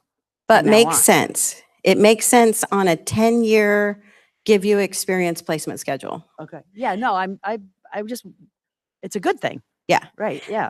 But so keep in mind, when you have a 10-year placement schedule that you give someone 10 years of experience when they walk in the door, you don't know who they are. They've got 10 years of experience out here, non-Creighton, right? But in order to get higher level staff, people with experience, we want to keep that placement schedule and bring them in. What it means though, is that every 10 years, the district needs to take a look at years of service and make a years of service adjustment. It needs to just be on the books that we're constantly putting away a little bit of money so that every 10 years, we can get everybody back into alignment. If you do it every 10 years, you can have the 10-year placement schedule and you make the adjustment. You make the adjustment because you're not going to have the money every single year to do it. That's why step schedules with years of service adjustments failed over and over and over again, because districts wouldn't have the money to give everybody one step. Even when they would make these crazy schedules really big, well, let's just give everybody 20 cents just to keep them moving along. It's just not really effective. So you have to do a combo of both, fix the schedule and then have a plan. Yeah. But our longevity helps deal with this too. because Absolutely. You guys did a great job on longevity. Classified are also getting the longevity. Yep. I mean, we haven't touched it for the last 2 or 3 years, but I mean, that is also. That being does paid. help to mitigate it. It does help to mitigate it. But when you're trying to look at one schedule, you can't start picking and choosing. Well, this one gets longevity and this one doesn't. It's not administratively feasible. We don't have the work power to be able to navigate at that level. So get them on one schedule and then move from there, making adjustments as what we have dollars for and what you guys see value in. So when we're talking about that, let's just go ahead and look at, so years of service, that's for the classified. Joel, going back to that folder, can we look at the certified compression schedules?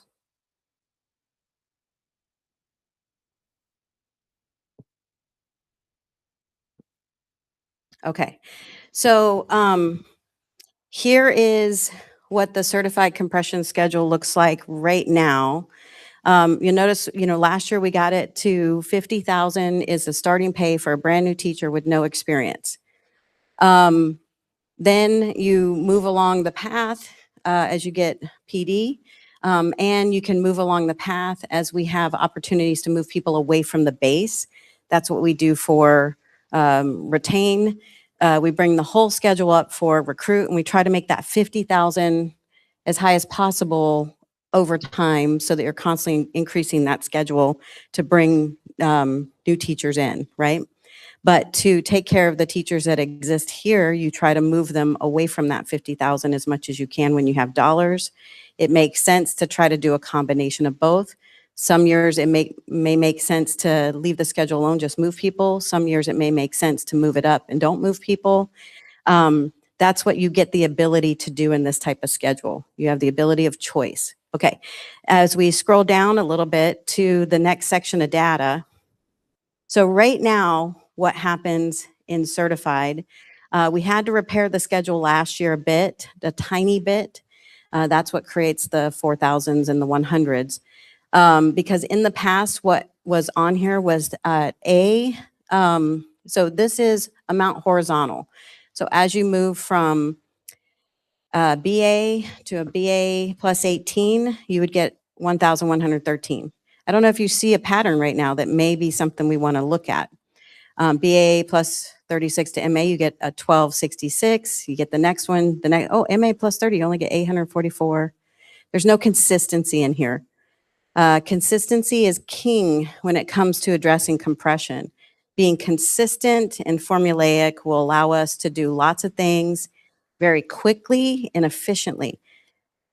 Daniel can do napkin math when all this stuff is tied up really quick at the table, very quickly. All right, scroll to the Mount Vertical. Okay, so Mount Vertical, there's a cliff in all of our schedules that you go from A to B and you get a big old bump. I'm sure that was for a reason at some point. I don't recommend it as a strategy for us to work on compression. It always gives one certain group it puts them ahead in weird ways, and it creates more compression problems. So last year when we did the years of service, our A to Bs got a bigger bump. They got over $1,000, and everybody else got less. And this is one of the reasons why, because we didn't have authority to completely change the schedule yet. We did have authority to go in and do a years of service, so we fixed the schedule to the minimum need to do that. Okay. So as you scroll, you can see we did do a slight fix. There is some rounding going on in there. 306 to 309, it's mimicking the prior schedule. So when you scroll down one more, this is where we start getting into some of the recommendations. And now we'll go to the other screen. This is a summary. So all of the schedules are in there. We're still working, really hard on the classified. We got ourselves to a years of service, but we have to work on this part, the compression part, and that needs more than just some spreadsheets. It needs our teams to get together and look at job responsibilities. I'll talk about that in a minute, but I do want to get to our, if you go back to the main folder of the compression. And it's the meet and confer summary, the second from the bottom. Okay, so this is the work we've done so far. Okay, so years of service, that's what it cost last year up there for certified. You can see at the top, these are the current salary schedules that we have. I recommend that we move from some of the stuff that I put together when I first got here. I was just trying to use my history and my experience. And so I gave you guys 1% for certified, classified, admin. You know, we broke it up into certain categories. Last year, I realized those categories were lumped up off schedule. So like psychs were on there with nurses. That's not, shouldn't be together. So what I'm recommending is we go to, in the future, we look at our schedules and our groups based on who's on the schedule. So if you scooch across, you see we have certified regular, certified STEM, ESP hourly, classified exempt with your salary, psychologist. This is a schedule where the nurses, OTs, speech langs live, speech therapists, OTs, PTs, and then the last one is admin. So I haven't worked on admin. It just wasn't a priority. That's why there's no numbers there. If we scroll back to the beginning, there's the years of service adjustment. That's not included. So some of the feedback we got from the committee was we want to make sure that we have options out there to discuss and look at. So when we went in and started doing schedule repair for certified, that's that sheet that was just open. So you can go back and kind of look at it. But here, so you'll see A is an average. Let's go back to that sheet real quick and just look at that. So there's an average. If you scroll up, Joel, to the top of the original one, sorry, or down, whichever way. If you see those pink cells, those are where I just kind of ran some averages of the columns both ways, horizontally and vertically, and then compared them and then got, you know, an average. So in this average, it's 1123.33 rounded to 1130. The vertical average is 336. And so I took an average to try to fix the schedule. Let's just take an average of what already lives there and let's see what happens when we apply it. So now if we go back to the meet and confer summary, okay, that's what happens. People lose money. And you can go down into that schedule and see exactly where people lose money. But you can see the average schedule for certified reg and STEM, 10,000 and 15,000, people would have to have money taken away from them. We did a low. The low was 250, and it's on the other sheet. I'm sorry that it's not on there. The reason it's not on there is because we're going to do mitigation schedule repairs for all of the schedules. So the average, low, mid, high, and alt will look different for classified than it does from certified, which is why I didn't put the amounts in here. The mid, I believe, is $500 from going from A to B. And then the high is, or maybe the high was $1,000. The high was if you go from A to B, it's $1,000. So that's kind of the transition of it. The alt is, I wasn't seeing anything successful in any of the salary repairs scenarios. Just based on the kind of dollars that I know we have on the table potentially, I was like, man, like none of these are going to work. So we went and created an alternative, which is a combination of all of them. I think it's 336 A to B and 1,200 from BA to BA plus 15. And it's consistent. So every time you go up in education, it's 1,200, 1,200, 1,200. Joel, if you'll go back to the schedules, go all the way to the bottom. You'll see each one of those scenarios are in here for detail. So if you get to E, that's probably high. Yep, high was 1,000 and 5,000. Here is an alt. It's 336 and 1,250. These are the things that we can keep expanding in the future. So we might not have the dollars to move this from 336 to 500. We may want to in the future.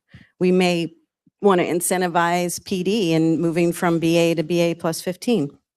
You might want to move that up to 2,000 or whatever, 1,500. Right now, these are just reasonable numbers high, mid, and low, average, and then an alternate that would work with our dollars, which is a combination of the process. So with this one, when you scroll down for the horizontal and vertical, check vertical, everybody gets 336 no matter where they're at to go to A to B. We get rid of that cliff at the beginning, which is inappropriately compressing the schedule.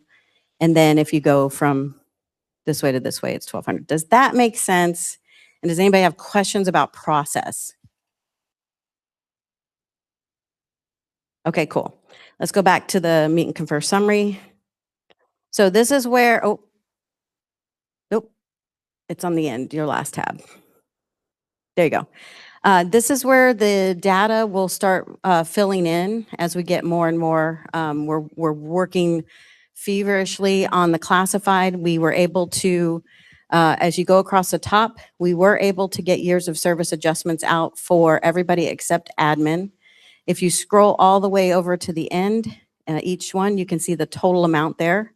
So the total amount is 266,406 to do a years of service adjustment for all the other groups, not including admin.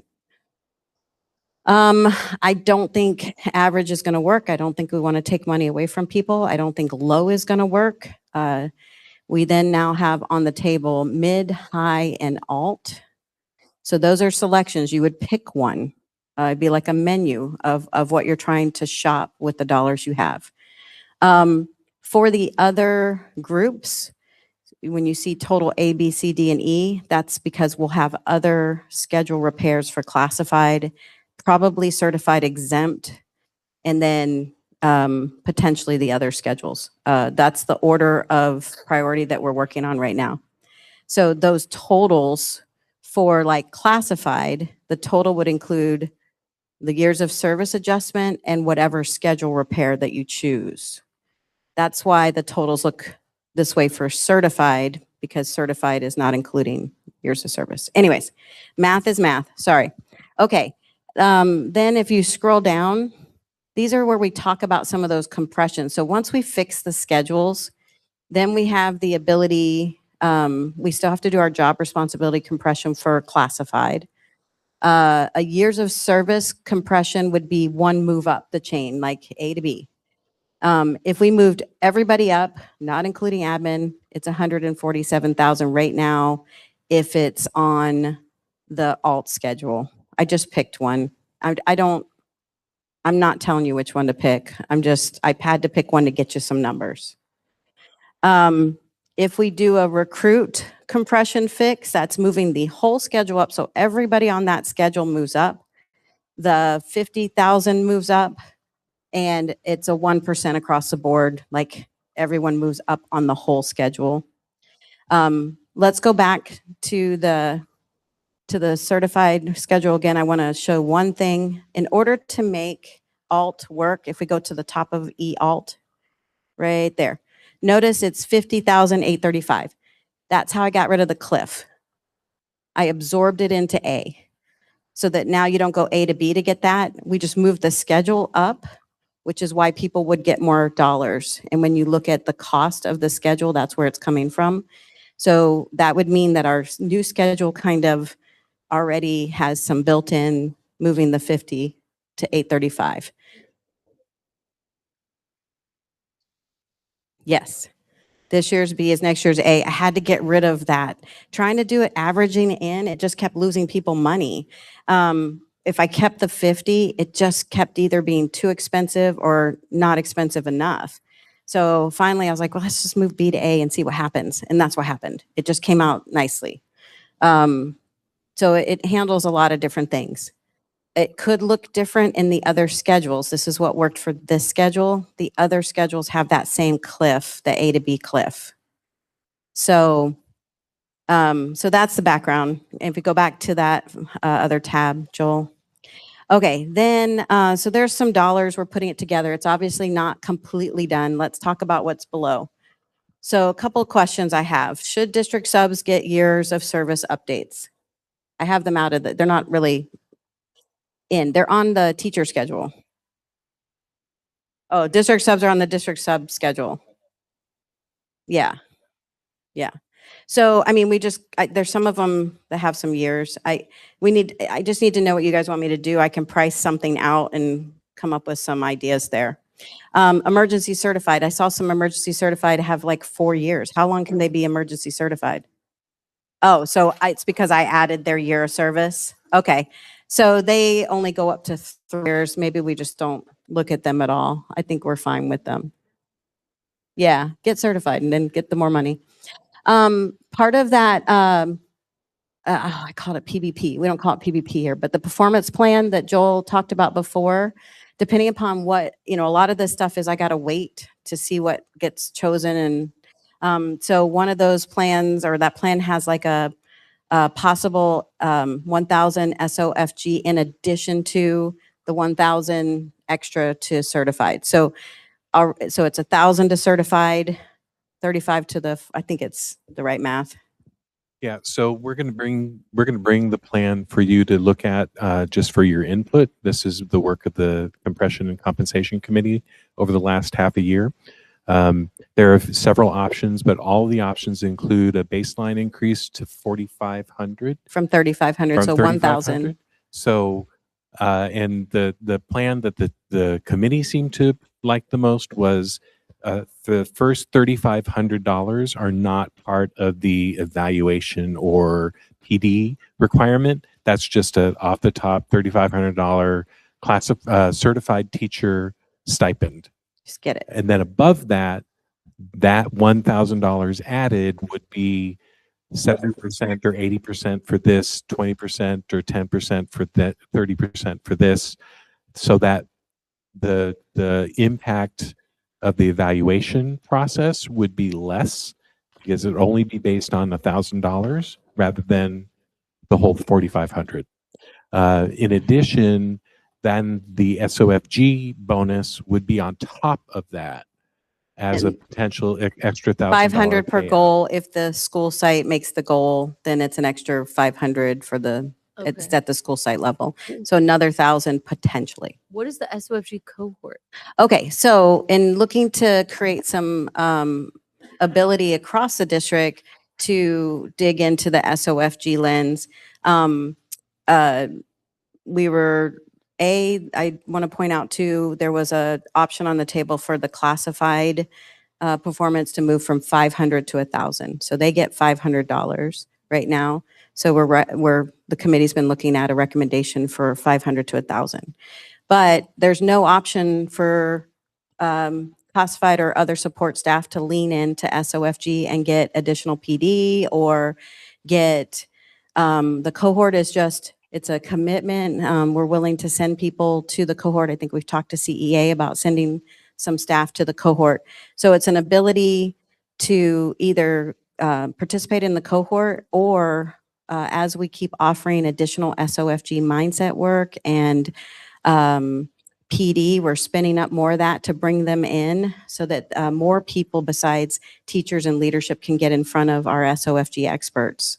So this would be something that as people participate in that, they would be able to qualify for an additional. That again is nothing out there in stone. It is just an option that got put out there. Is it a grant from SOFG that money falls from the sky? to Wouldn't able that to be fund nice? No, it's part of an efficiency of budget preparation with an SOFG lens. So, hopeful. and a lot of that comes from efficiencies of practice, efficiencies of schedule. We are spending a lot of time and effort on trying to fix compression and an unfixable situation. It also comes from building SOFG focus into our daily processes. So what happens is we make it in the foundation. So it's like breathing. You don't have to think about it every time. I know that when someone puts in a budget request, it's already going through an SOFG process to ensure that it's in alignment with SOFG goals and guardrails. So like we're building those into operational processes. And this would be the same thing. Just adding some pieces. Again, this is not a done deal. It's not even priced out. It's an option on the table to be comparative to something that certified would have access to that the rest of the district wouldn't. Yeah. Yeah, it could be certified, go to a cohort and they get both, just depends. Okay, so let's talk about the budget. That's compression. Any more questions about compression? That's about where we're at. Yes, Yolanda. I know you went over the, what was it? The classified PNP. That is not including exam that time in that line? That's only classified hourly. Classified exempt salary schedule is in that folder. Is in Wanted to look at the, but we haven't started pricing out movements. Well, I think they're priced out in the folder maybe. I didn't see years of service on the exempt. Oh, okay. So because we're making our information available to the public, the years of service at this point in time has personally identifiable information in it. So I was able to show you the classified that had been pulled out. So we'll create that same thing for the other schedules. So there's no identifying information for the years of service. Again, this is a lot of work. And we, I'm so sorry. I just got distracted. My daughters called me. So I'm like waiting to see if it happens again. I'd have to step away. That means emergency. Okay. Bless you. So yes, we will provide that too for you. It just takes a second. This was a lot. If you go through those, there's probably triple what you see in my folder.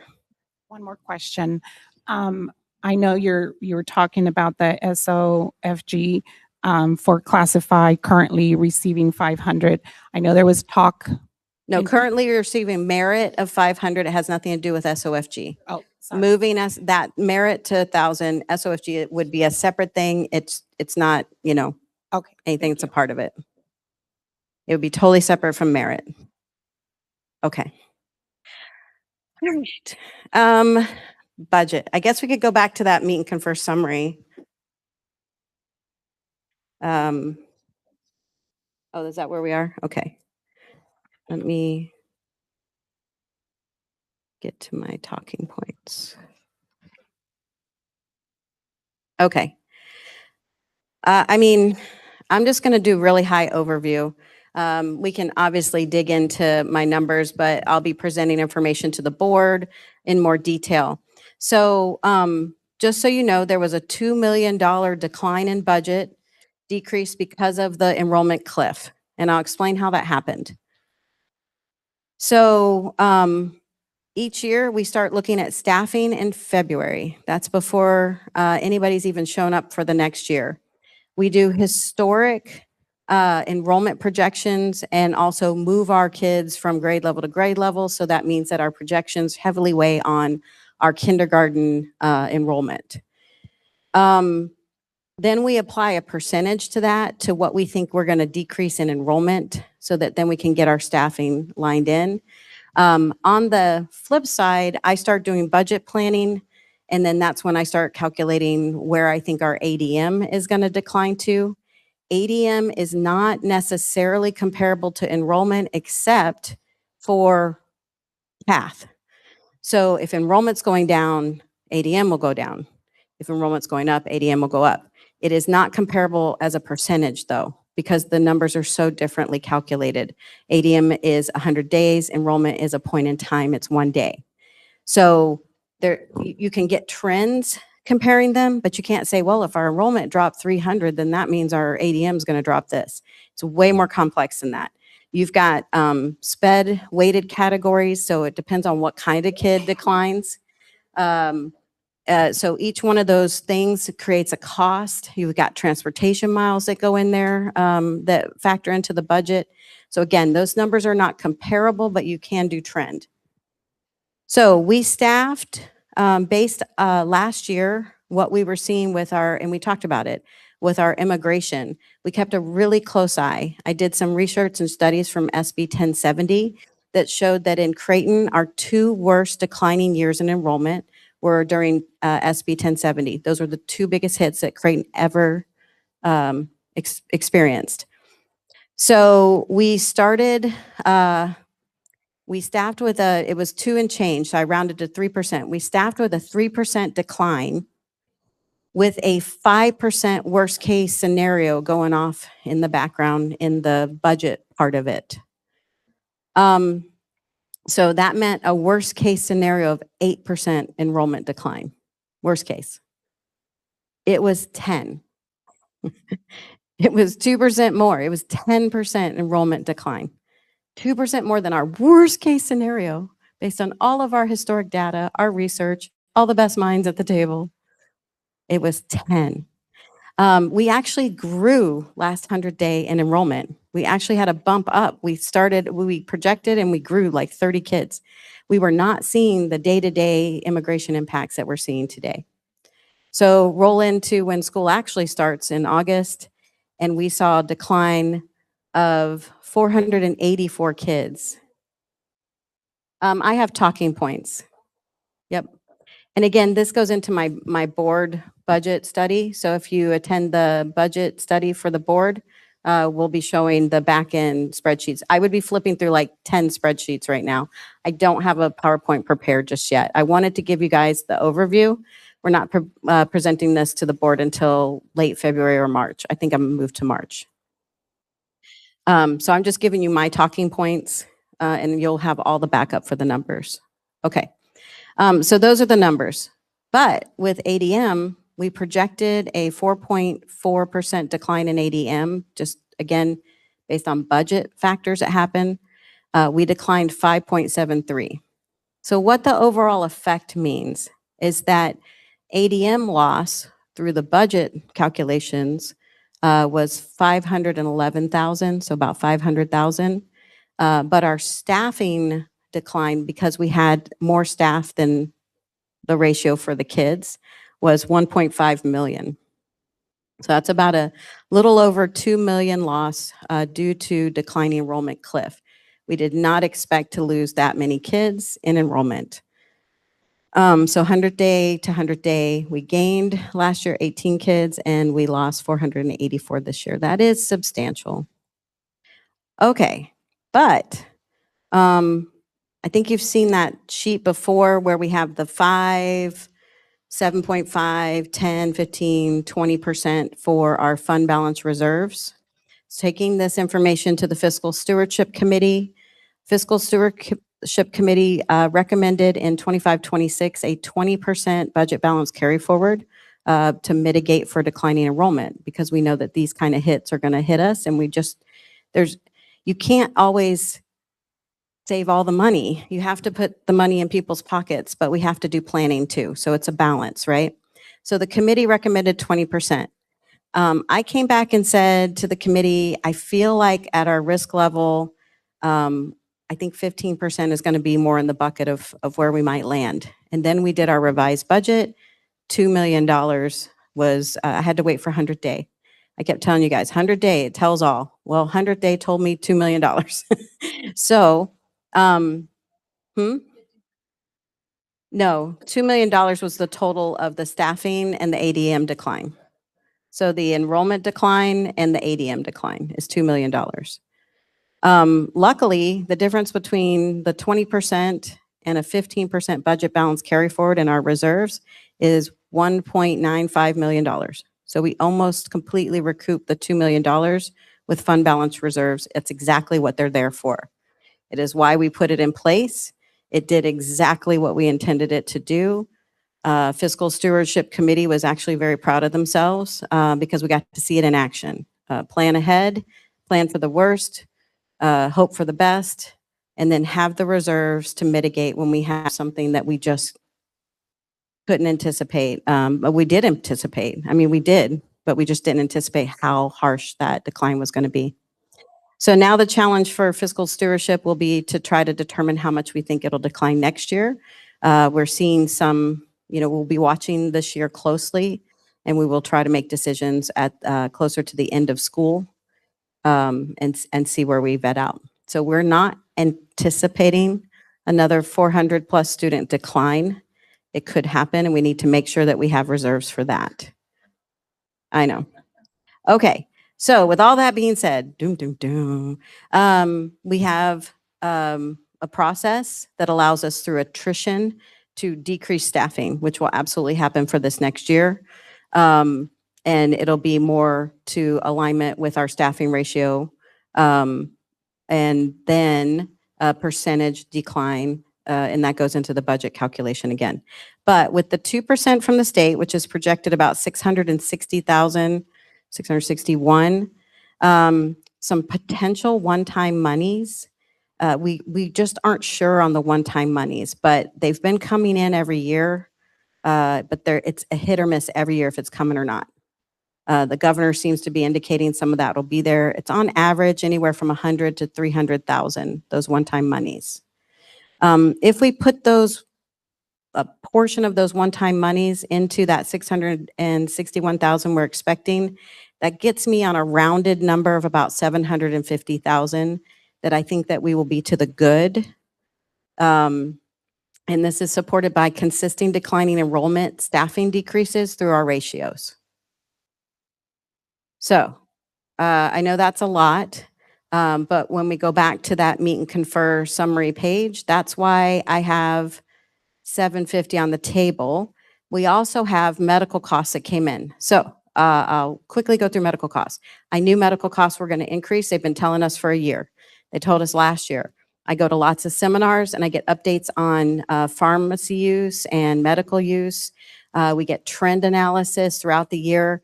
So when I planned it into this year's budget, I planned 15% increase. I knew we were headed for a big one.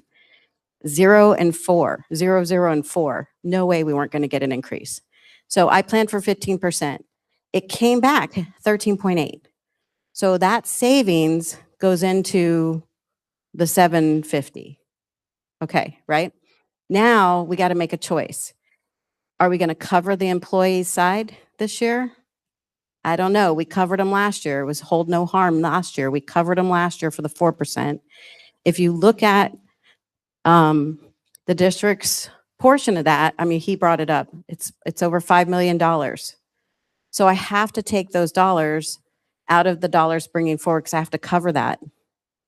So the math is the 15% savings. We got 660 here.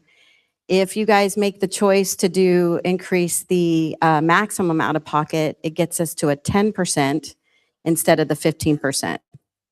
So of that, if we needed to cover for staff, we'd have to cover, those numbers are a little different because I added my savings in there to give us a little cost bump.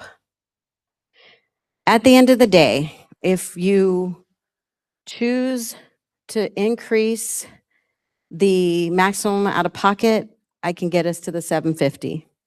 If we choose to keep the maximum at the same, our number moves to 593,815. That is on the sheet of the meet and confer summary.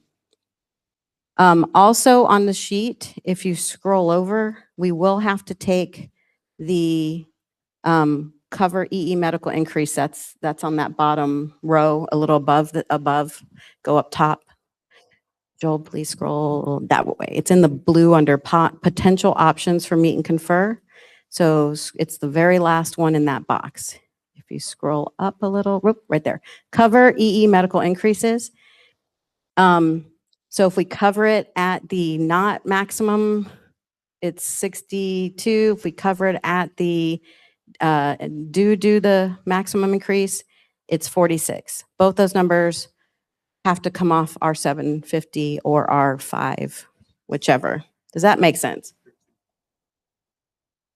Yeah, 13.4, 9.9. And that's what it would cost to the employee, and it needs to come out of our dollars, but I gave us credit in our dollars because I had budgeted for 15 loss, right? So I gave us back those pennies, and then, I mean, they're not pennies, but, and then that just, again, I don't know where to put it on the sheet until you guys make some decisions, and that'll push what these numbers end up looking like. Okay. So essentially, we need to decide if it goes to the employer and they're paying at the doctor's office or comes off their paycheck right now. So first decision, you got to decide if you're going to increase the maximum out of pocket. It only affects some people, right? Right. The next thing you have to decide is, are we going to have the employees take the hit on the increased premium? That affects every employee. The numbers I put there is 100% coming back to the district to cover the employee increased cost. We could do other scenarios. If you guys want to do half and half, the district covers half. I'm thinking as we move into, think about the progression. We're hearing from insurance that we're going to have some increases. I'm hearing from our property and insurance, all the different insurances. We are getting feedback that we're getting increases for the next few years. So do we want to wait with employees until the district can't afford to cover it for them? And then say, okay, now you got a 15%, 20%, whatever increase. Do we want to start sliding that into the employees helping to cover the costs for the district? So we have some, like this year, covered 100%, cover it 50%, cover it 75%. You have options. We can cost out any of that. Think about the scenarios, think about the future, put a little bit of increase this year. And before we make those decisions, I want to share one last thing with you. Joel, can you go into the folder again, the compression review folder where I put that benefit thing in appropriately? And it's the 24-25 benefit analysis in the compression folder. There we go. Okay.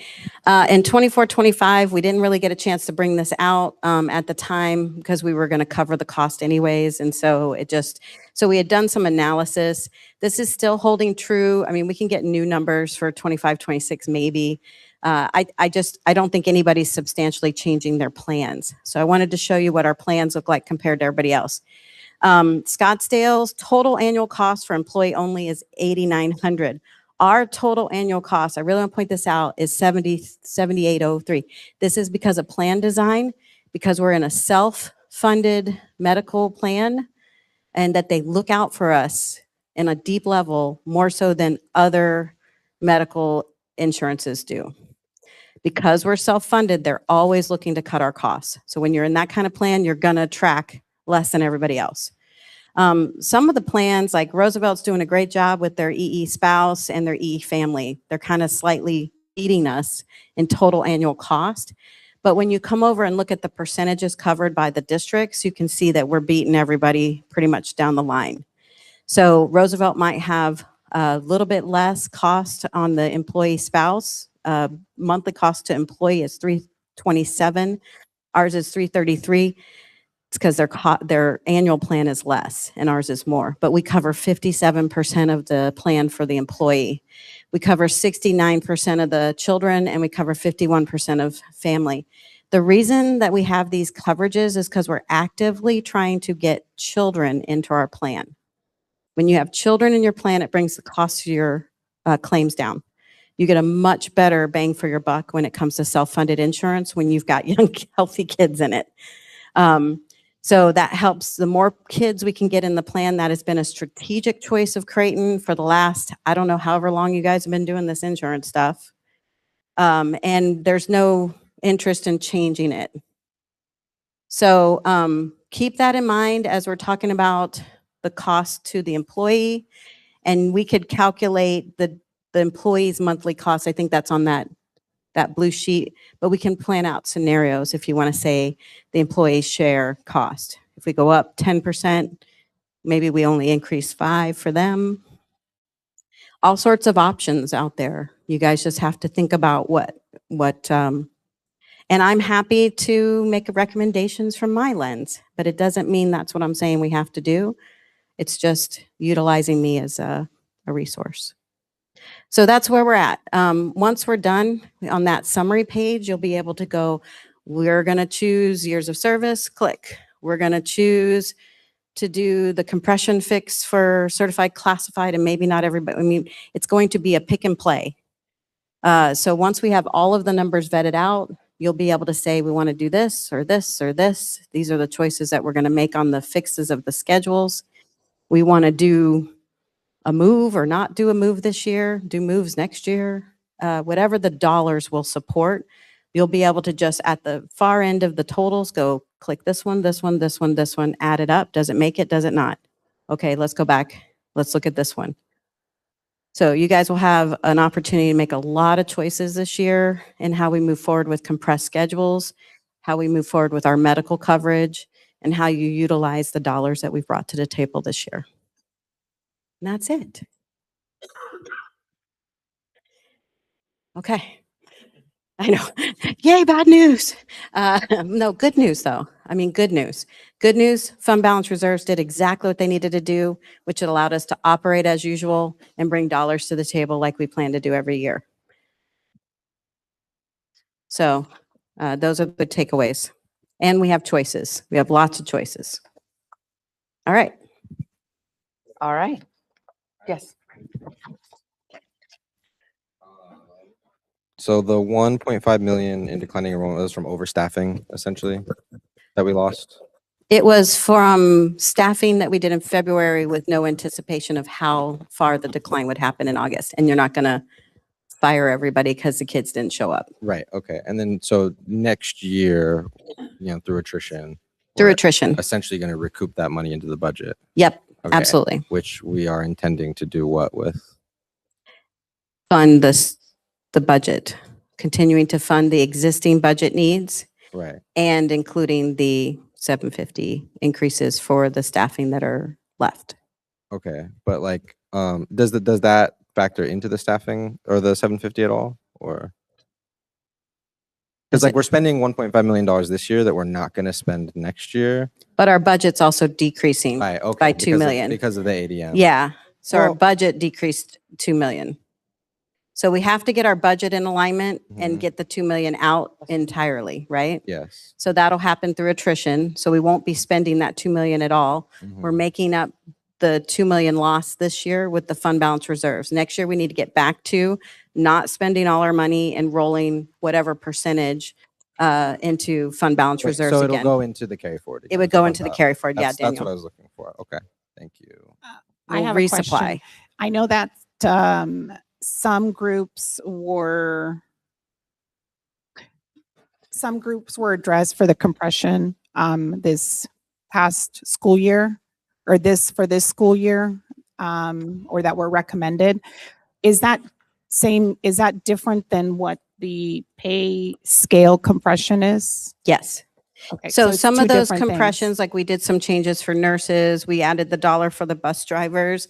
We did that out of a 200, oh, I forgot to talk about that. We did that, some more of that money is a 200,000 that the committee has, or Meet and Confer has recommended for 2 years in a row to continue that 200,000 to keep working on compression.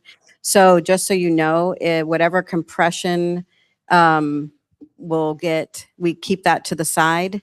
And if it's actual compression. So schedule fixes need to be part of our dollars, but the compression of, so an example is A12 right now on the classified is the lowest rate. That's the one making, if we were at minimum wage, you would make minimum wage.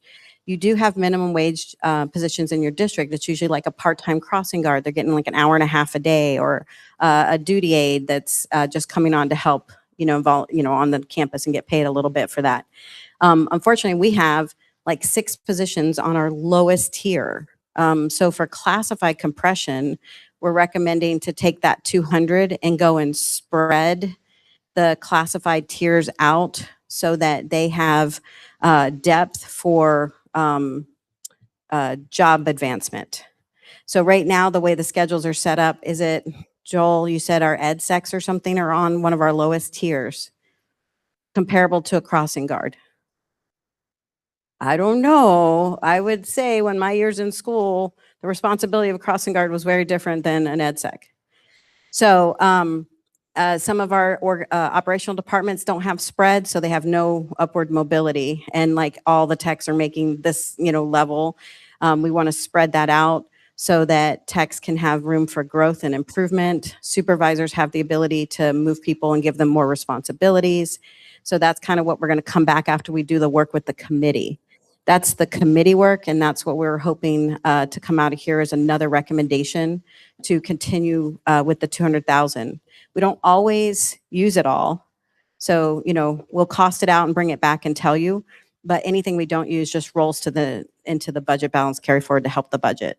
So to clarify, the 200,000 given yearly is to work with the compression with all groups.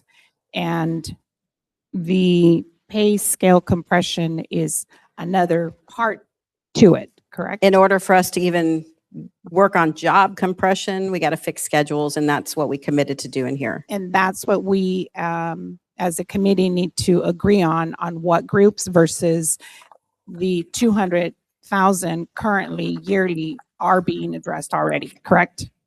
For continuing groups. Those are the extra compression that isn't a part of the salary schedule fixes. So salary schedule fixes is for us to be able to have the ability in the future to negotiate wage increases for all staff across the board. Individual positions fall under the 200,000 that we're trying to hit those hot points. We know we got facilities issues. We know we've got school site issues. We know we've got HR issues. Yeah, and we just haven't, it's hard. That's why we haven't brought a bus driver plan. Because until we fix it all, we can't even look at the bus drivers. Way over. Sorry, got more questions? All right. Okay. I just wanted to ask, just to make sure that I'm feeling good about the summary. We have about $750,000 to spend. Depending on medical choices. But, well, hold on. But in order to, and we've talked about things like, you know, adjusting things for compression, adjusting things for the salary schedule, trying to eliminate or not eradicate, but eliminate or lessen our reliance on contractors, insurance costs, bus drivers, all of that, anything and everything has to come out of that 750,000. The reliance on contractors is not in the 750,000. Right, because that could be actually a cost savings. Right. Correct? So Mhm. that one thing is separate. That's separate. Everything else Is the out of that 200,000? 750,000. The 200,000 is separate for job compression for classified that we'll discuss. That doesn't have to come out of the 750,000? That doesn't come out of the 750. Years of service and schedule repair would come out of the 750. And any movement on the repaired schedules would come out of the 750. And the 750 is 750 depending on the medical choice. Right. Because If it's a different medical choice, it could be 5, whatever. Right. Right. Okay. Yeah, thank you for clarifying. All right, And maybe we need to put it in, it's a lot of data. Sorry, guys, I haven't slept a lot last week trying to get all this stuff ready for you today. So thank you for clarifying. What goes into what bucket? I could maybe put something together. It's just like a quick summary of that. Yeah. Let's give it up for Vanessa. That is a lot of information. I do believe it might be helpful to what you were saying to say, okay, here's what has to be addressed potentially with the 750, because the compression, you've already allotted in a different bucket. So Can we get a list so we can see it at all times? We write on the paper over there. Everything that has to be considered in that 750.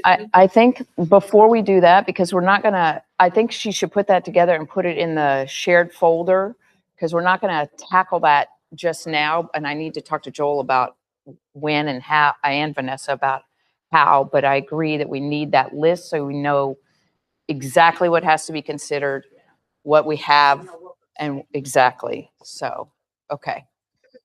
We're gonna do Russell, can you bring my stuff back up, please? Thank you. So we've got about, I think, 30 minutes before lunch.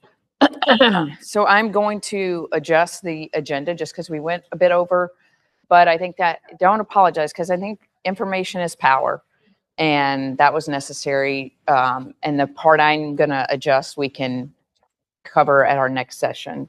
It's not necessarily, we don't necessarily need it today, but if we do, I can cover it quickly. So what I want you to do now is, thank you, sir. We're going to do a 180 from what you just heard. That was a lot of info, so I want you to just take a deep breath, process that, a couple of deep breaths if you need to.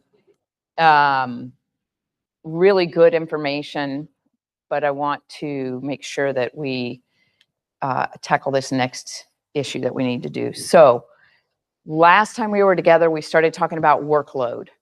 But what we're going to do now, and we created our story, and we have a statement that we developed together. We developed interest around the issue of workload. But I feel like we need to do a little bit more work around workload, because I'm going to bet if I were going to ask each one of you what workload means to you, it's going to be different than what it means to you versus what it means to you. And so I just want to do a little bit of drilling down into that to make sure that we capture everyone's perspective on that. So what I want you to do right now is you can grab a piece of paper, Post-it notes, whatever works for you.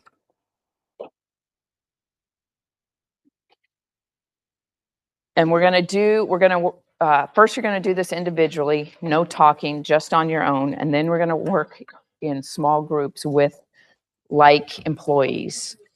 So we're going to do some small group, whole group, small group, whole group. And we're going to do it before lunch. So get ready to rumble, as they say. So what I want you to do is individually on your own, you're not talking with anybody. What is workload? What drives workload for you? I will give you some examples. These are not all of them, but when you think about it, workload could be related to time. It could be related to volume of work. It could be coverage, right? Whether that's you covering somebody else's thing while they're out, or you don't have an employee for that. It could be covering a class because there was no substitute. I mean, there's multiple ways of looking at this. So what I want you to do is I want you to write down what you think is driving the workload issue. So just 2 or 3 things. Bullets are fine. You're going to be sharing this, so make it make sense for you. So on your own, I'm going to give you 3 minutes.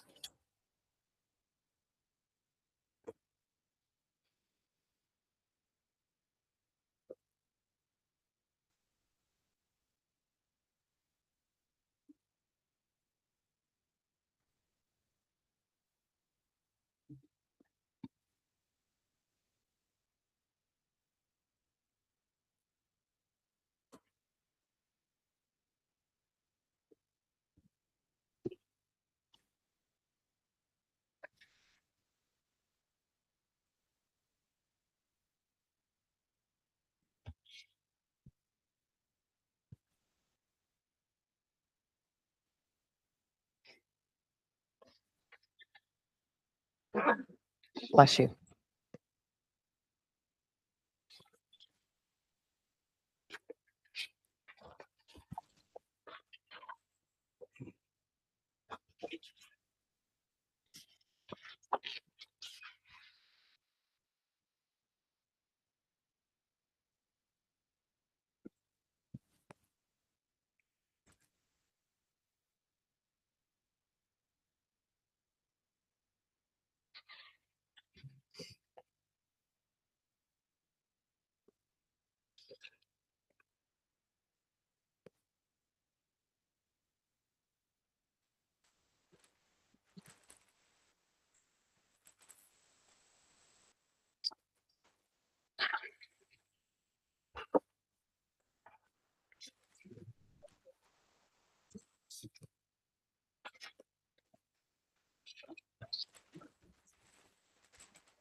You have 30 seconds.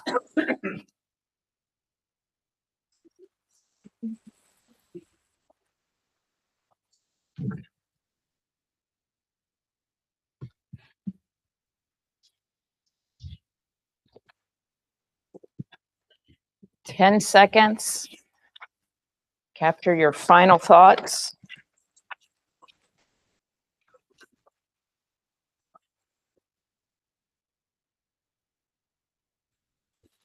Okay. All right. Now what I want you to do is we're going to move into, sorry, I'm losing my voice. Certified classified administrator groups. I'm going to give each of you a sheet that has roles for your group. So one of you is going to be the process and norms facilitator. I've got guidance for you on what that means your responsibility is. One of you is going to be the recorder. One of you is going to be the timekeeper, all outlined on the front and back of this sheet. When you are in your groups, each person is going to read what they wrote down. So don't explain it unless somebody needs clarification of it. Don't justify it, just read what you wrote. Each person is going to read what they have written.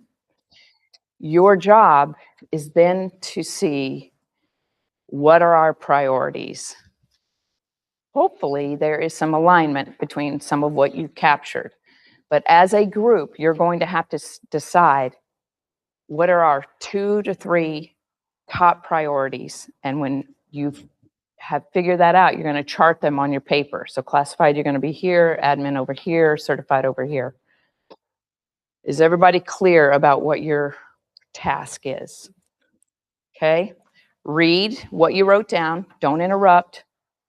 Don't try to over-explain it. Just read what you have. Only explain if somebody asks questions because they're not sure. As a group, come to agreement about what you think the top 2 or 3 priority areas are that you identified. And then put those 2 or 3 on your paper, on your chart paper. Okay, Dorothy. Are you assigning us roles or are we as a group deciding on things? I'm hoping you can decide on your own, but if I need to make assignments, let me know, okay? If you just number off before you even look at the paper, 1, 2, 3, 4, I think I have 5 roles. If there's 5 people, then everybody, whatever your number is what your role is. You can just move your chairs over to your area. Classified, you can move chairs back here, certified over here. I'm gonna give you 8 minutes to accomplish this task. Okay?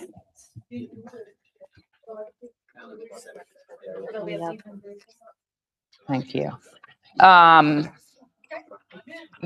Check Kelly and see. You guys, I'm gonna give you this paper to stick on that wall. Thank you. Roxana, I don't know. Oh, there it is. Katie is out. So Who? Katie Cartier. Oh, So okay. Caroline is going to be. Principal. Okay. She's- Okay. Or you can, if you want. Okay. All right, here are your roles. If you only have a few people, you might have dual roles. You guys, if you want to take your chairs to sit down and do that, that's fine. If you want to stand, that's fine too. Here are your roles.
right, if I can have everybody turn this way.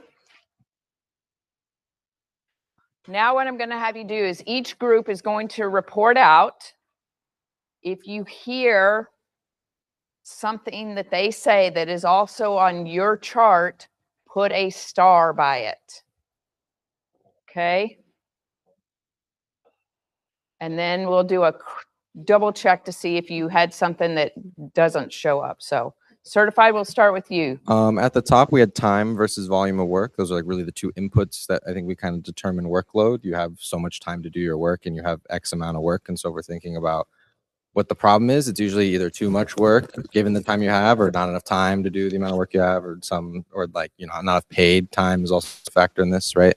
Because theoretically, we all have infinite time to do work, but we're not paid for all of it. Equitable division of responsibilities. Just like there is a fact of life that across the same position at different school sites or at different areas, like if I'm a history teacher at one school, I might teach 36 kids, whereas a history teacher at another school teaches 24, right? And the type of division of responsibilities that comes with being in these different positions and different positions within sites means that the workload is not always shared in a way that makes sense. And then lastly, essential versus non-essential work. I mean, in everyone's job, there's things that are, for example, legally required by statute versus things that it would be nice to have done, right? I mean, the example that someone gave is, when the custodians are short-staffed, they can't vacuum every classroom, right? That's because it's not that it's not helpful, but it's not essential. No one's going to come in and say you're breaking the law if like a classroom doesn't get vacuumed, right? Versus things that have to absolutely be done or else there's some sort of legal or severe ramification, and making sure that the work is being divided properly. All right. Thank you very much. Let's give that group a round of applause. This group, I want you to say, we also had X if you did, and then read whatever that you have that you did not hear.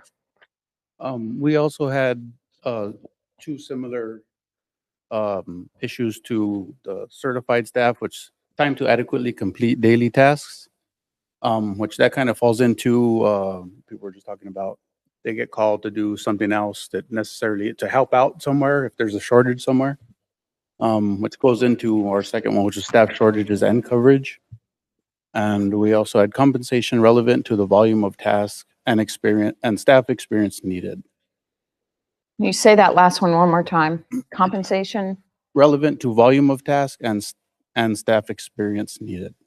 Okay. All right. So you had time, very similar, and then you starred volume, but you had it related to compensation. Yeah, I think part of that too was me and Justin were talking like on what we see. We can't attract staff. Like I've interviewed people and they won't take the job because pay's not there. The starting rate, or not even necessarily starting, like they might have experience, but it's not comparable to what they can make elsewhere. Okay. I want to be clear because, right, that is a real thing. I'm not denying that, right? That absolutely exists out in the real world of things. But as a result, which I think is similar, you're talking somewhat about division of responsibilities, that it might be very similar to the staff shortage coverage thing. Is that a fair statement that I'm making? Because what we talked about is often, and you mentioned, Dorothy, that when people are short-staffed, it's just like, all right, who's all this extra work? Oh, microphone, sorry. We were talking about with like shortages. I mean, that was like one of the things that causes a wonky division of work is when people are short-staffed, you get dumped with the extra work, right? Okay.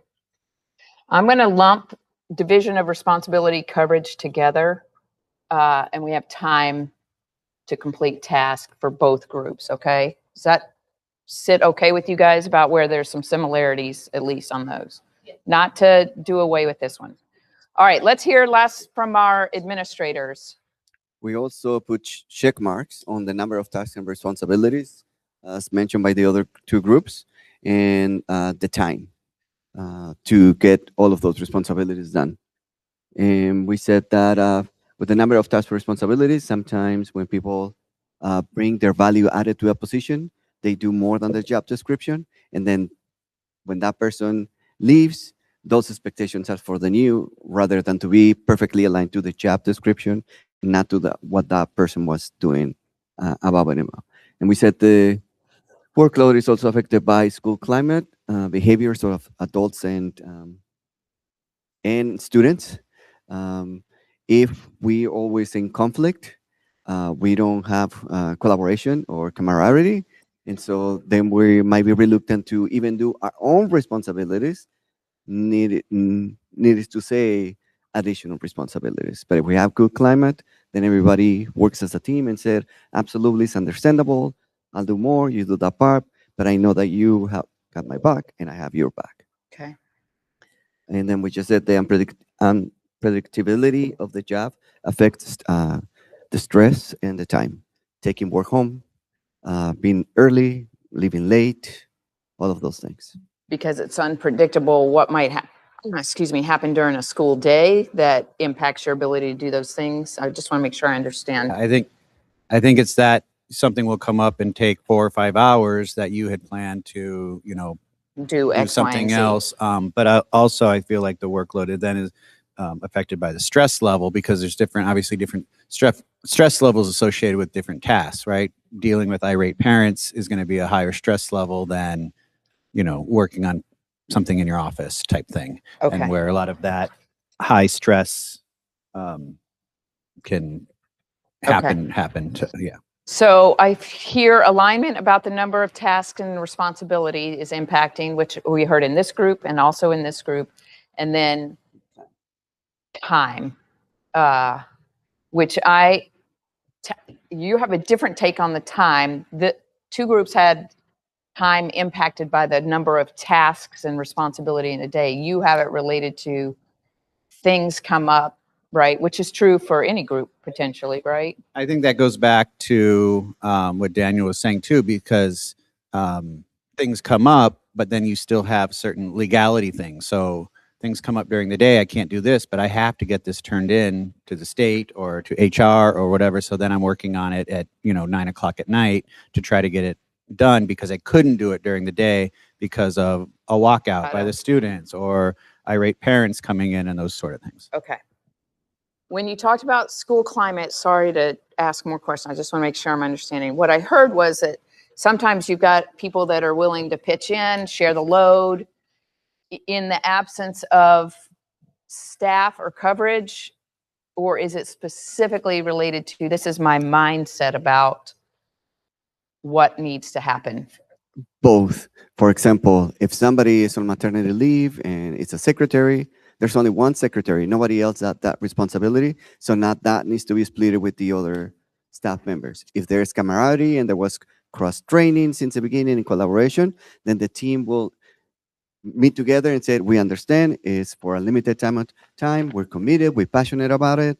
We're going to do so much percentage in addition to our job.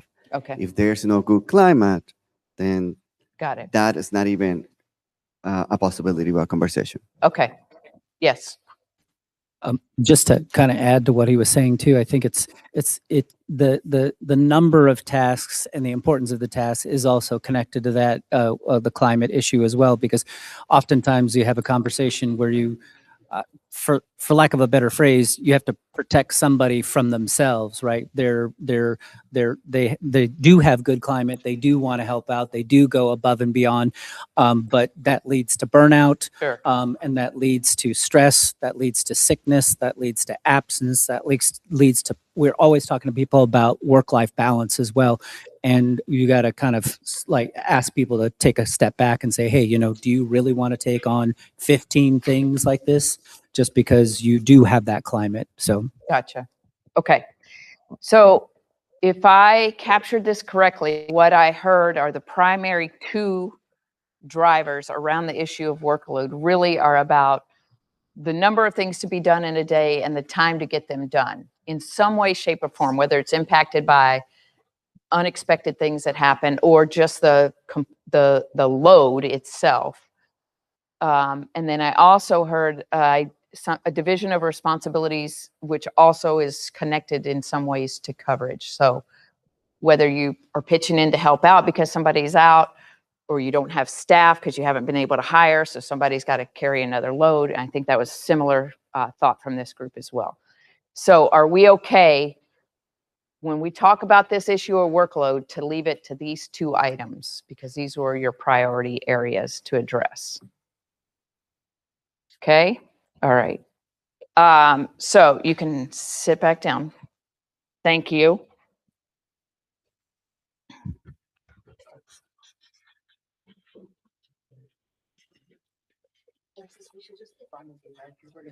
Yes, hang on to your small group roles. Those can go in your folder because you're going to need them.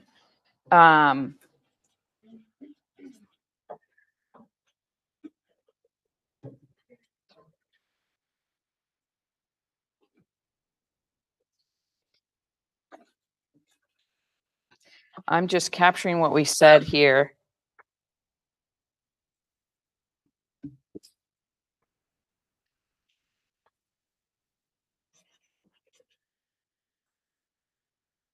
So this is our new issue statement. The story remains the same. We're just narrowing down so that we can actually try to come up with some options on how to address that. Does that make sense to what I did here? Okay. So what I'm saying is there are concerns about time to complete tasks and coverage. And I'm going to put staff that are impacting all employees, because all three groups mentioned it in some way, shape, or form, right? All employees in ways that affect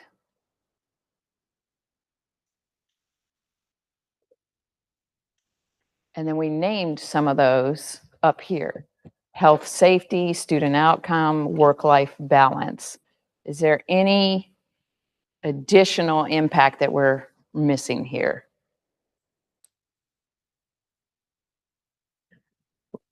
Or interest, I should say. So if you look at your interest on the bottom, it's impacting retention of staff, potentially. It's impacting work-life balance. It's impacting fair workload distribution. It's impacting time to do high-quality work. Does everybody see where we're pulling this all back together? Okay. So now what we're going to do, unless it's already lunchtime, which it is. Okay. 12:45 sharp, we're going to come up with options to address this issue. So if you want to start thinking about it while you're enjoying your sub sandwich or whatever it is you're going to eat, we're going to get back into small groups to come up with some options on how to address this. I'll see you at 12:45.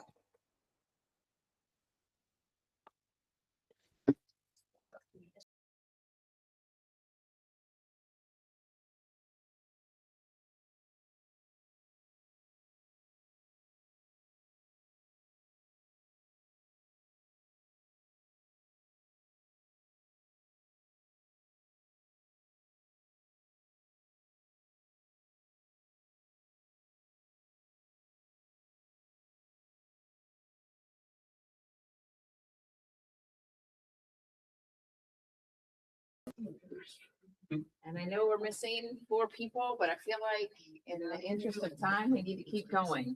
Let's make some hard decisions right now. Russell is gonna or bring up my slide if you would again, and then we're gonna just revisit real quickly what we finished up with and then start creating options. So right before you rushed out of the door to go have something hopefully yummy to eat, we were talking about the workload issue, and you guys did some work in your small groups as well as whole group. I'm going to go back here a little bit. And so we rewrote our statement as there are concerns about time to complete tasks and staff coverage that are impacting all employees in ways that affect retention, quality of work, work-life balance, equitable and fair workload distribution, and morale. Now what we're going to do is we're going to try to come up with some options to meet the interests that we've identified around this issue of workload. And we're going to do this again in small group to start, and then we'll come back together as a whole group. So I'm going to do this a lot because I think it's important that you hear from your colleagues in your small group, and then really, because we're working as a whole group, as you've seen, we've already found a lot of alignment in some of the work that we've been doing. So I think that's a good thing about IBN, is that we get to see others are thinking similarly. We all have interest about retaining people. We all have interest in recruiting new folks when necessary. We all have interest around morale. So what I want you to do is, when you get into your small groups, you are going to develop a few options that will meet the interest as outlined on the display board here for this issue, specific to tasks and staff coverage. What I want you to do is split the issue of time to complete task and come up with options for that, and then options for coverage or equitable distribution of responsibilities. So for example, if I'm on this chart, I might have time to do task, put a line here. If you want another piece of paper, that's fine. And then you're going to list the options for the time to do the task, and then options for coverage or equitable distribution of responsibilities. Everybody understand? What I want you to keep in mind about your options: they need to be aligned to the governing board's guiding principles. They need to be, you need to be thinking about SOFG when you come up with this particular option. An option can also be to do nothing. That is an option. And if somebody says do nothing, you don't get to attack them. You don't get to criticize any option. If it's somebody's option, you write it down. The other options that can happen are that you may need to refer this to an outside committee for further exploration. I believe you did that last year with your compression issue, right? We may not have all the answers today, or you may come up with an option or options that might need further exploration. So remember, options can be whatever you think of to potentially address this issue. An option can be to do nothing or maintain the status quo. An option can be to refer it to committee for more work. And no arguing about somebody's option. Okay?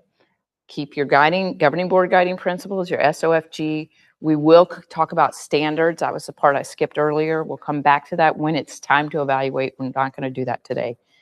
Today, you're going to come up with options. I'm going to see where we go from there. So back to your small groups. If you want more chart paper, there's paper here. You can have one piece of paper for time to do task options and one piece of paper for coverage. If you can fit them on your paper, great, whatever works for you. Everybody clear? Take your roles so you know what to do and who's doing what. You might consider switching up the role. You might want to keep it the same as you had this morning, whatever works.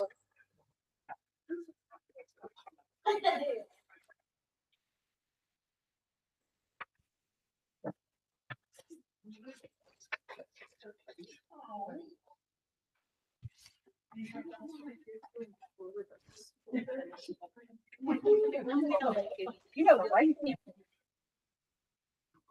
Okay, we're doing. Yes, that's my role.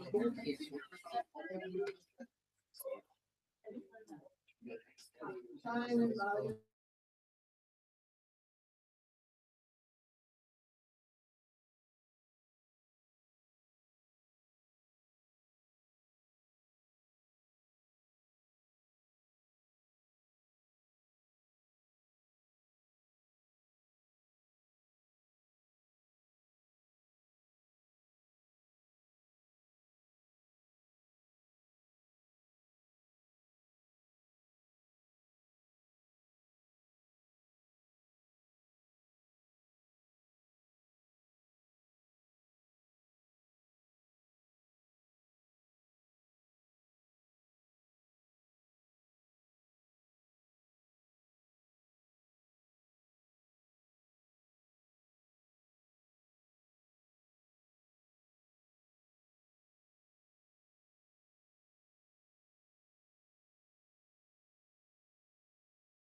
I just have a question. Does that not affect the? Hang on one second. That's okay. I have ADD and I just self-diagnose. But it's hard for me to track, so thank you. All right, Yolanda, I everybody guess listening. maybe Dorothy might have an answer, but wouldn't that affect the service hours that students are supposed to receive? Yeah, we would never say that that was okay for someone who needed to provide services. Okay. Yeah. And to clarify, we're not at all advocating that anybody who's sick is attending a meeting, even from home. So, nope. All right. Okay. You're all right. So what I have here are, I'm going to just read through what we have. Updates, job descriptions, make sure tasks that are being done are aligned to SOFG, increase AP contracts to 12 months, add a prep for teachers, change ed secretaries to 12 months, rotating extra preps. Can I get a little more information about that? Yeah, so it's something that's been done at some sites where we have specials teachers who have more than one prep, and at different sites use the specials teachers additional prep time for different things. And in the past, they have used them to provide a grade level and extra prep. So in a day, they'll have 2 preps instead of 1. I see. So like if you're a band teacher and in a day you have 4 preps or whatever, right? You'd use 2 of those to go, or 3 of those to go cover another teacher to give them an additional prep instead of being used for some other thing.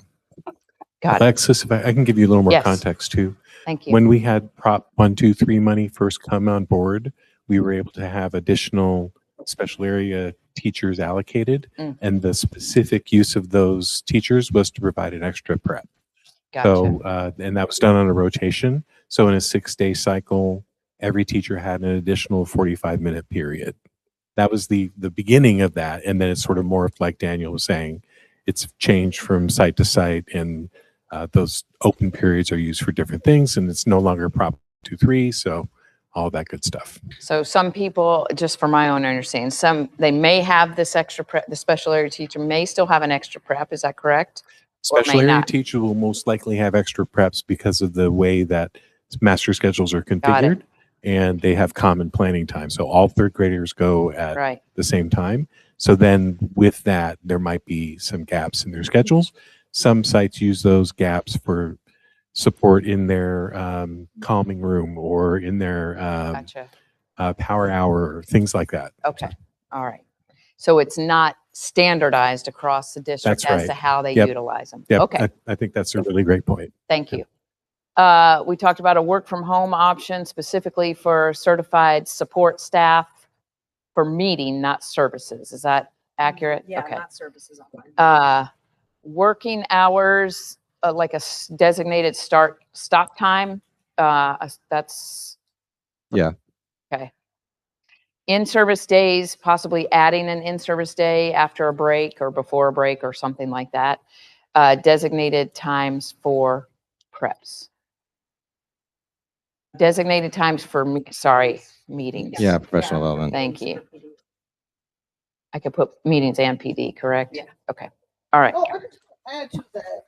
I understand that resource teachers are providing services. How can you work from home? You're providing services, but there is time when something come up the last minute and you cannot go to work anyway. So you weren't gonna be providing services that day anyway, but you still have a meeting that has to happen that day. I just want to throw that out there. Okay. Done. Could I add also, since extending the CEO's contract for 10 months instead of 9? Extending CEO. CEOs, What's a CEO? Community Education and Outreach Specialist. Okay. Comparable To 12 months? No, to 10. To 10. From 9 to 10. Okay. All right. So this is what we're going to do.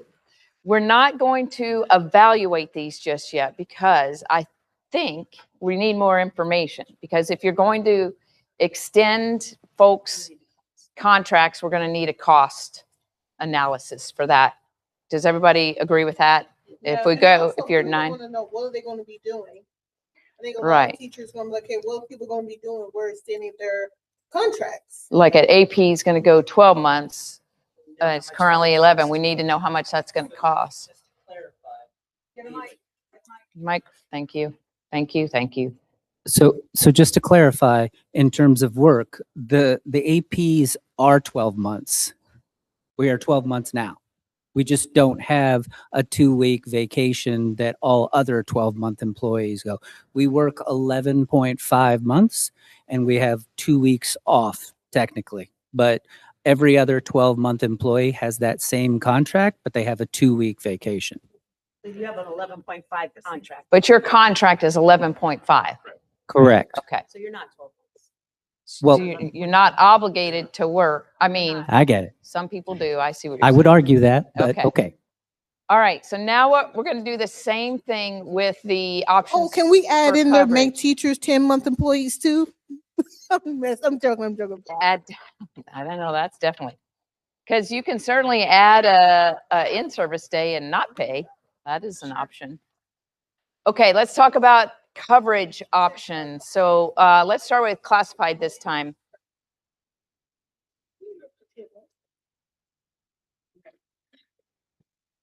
Our coverage options were create flat rate accommodation for additional duties for hourly employees not to exceed a certain number of hours. We were thinking 40, but we're unsure. Hire additional staff and that's compensated appropriately. Is it additional staff or is it fill vacancies? I think it's both. Both. Okay. Yeah, we felt like as far as coverage goes, if we had more staff, the vacancies were filled and we had more people, then the coverage wouldn't be such a problem. Okay. Read your first one. A flat rate for employees. Oh, yeah, create a flat rate for additional duties for hourly employees. They go over 40 or up to? Can you explain in what you guys were talking about? Well, so we weren't really sure about that part, but basically what we were saying is sometimes there are hourly employees that I'm going to use this as an example that are landscapers, but they get pulled to do the school cleaning because that has to happen and the landscaping can wait, but it's a different rate of pay. And so their job isn't getting done, but then they're also doing the same job as somebody that may get paid more. So that was part of the conversation. And then the other part of the conversation was when hourly employees get pulled to do different things that maybe after their 40 hours, like certified has $35 an hour for any extra duties that they do. Classified doesn't have that. It's all different rates of pay. And so it gets complicated. Okay, Joel's gonna speak to that. For classified employees, it becomes what's called a blended rate. So depending on what that task is, right? So the minimum right now, and this might be something you look at, is the extra duty pay for classified staff is at the lowest cell in this classified pay. But if it starts to be blended with their current salary or current rate of pay, and then that's a calculation on the other side that sort of blends those two rates together. And so and then we also have the additional challenge of what the new overtime rules are, which is not exactly what I think people thought it was when it was announced through the big bill. So I think that would be another one that might need more study. Yeah, I think we also have to keep in mind that hourly staff are looked at under FLSA laws differently than salary. So there's a cost there of how you calculate pay. And even with the blended rate, depending upon what happens to them during that pay week or pay period, we have an obligation to pay them at the higher rate for all hours versus just their blended hours, depending upon the scenarios and the situation. So it's just a lot more complex when you're talking about hourly pay versus the salary. Not to say not to do it, but just Yeah, just might saying. need some more info. Need legal stuff. Okay. All right. Thank you for that input. Any other options for coverage from classified? No, thank you. Certified options for coverage or division of labor. We have equitable prep time. So that was related again to the special areas teachers. Standardized duty across sites. We talked a little bit about breakfast in the classroom versus morning duty, et cetera. Paras for Gen Ed for K2. Specifically, we have a lot of high need students in K2 that are not in special education. And so having Gen Ed paras would help with that. And then clerical assistant for sites with virtual psychologists.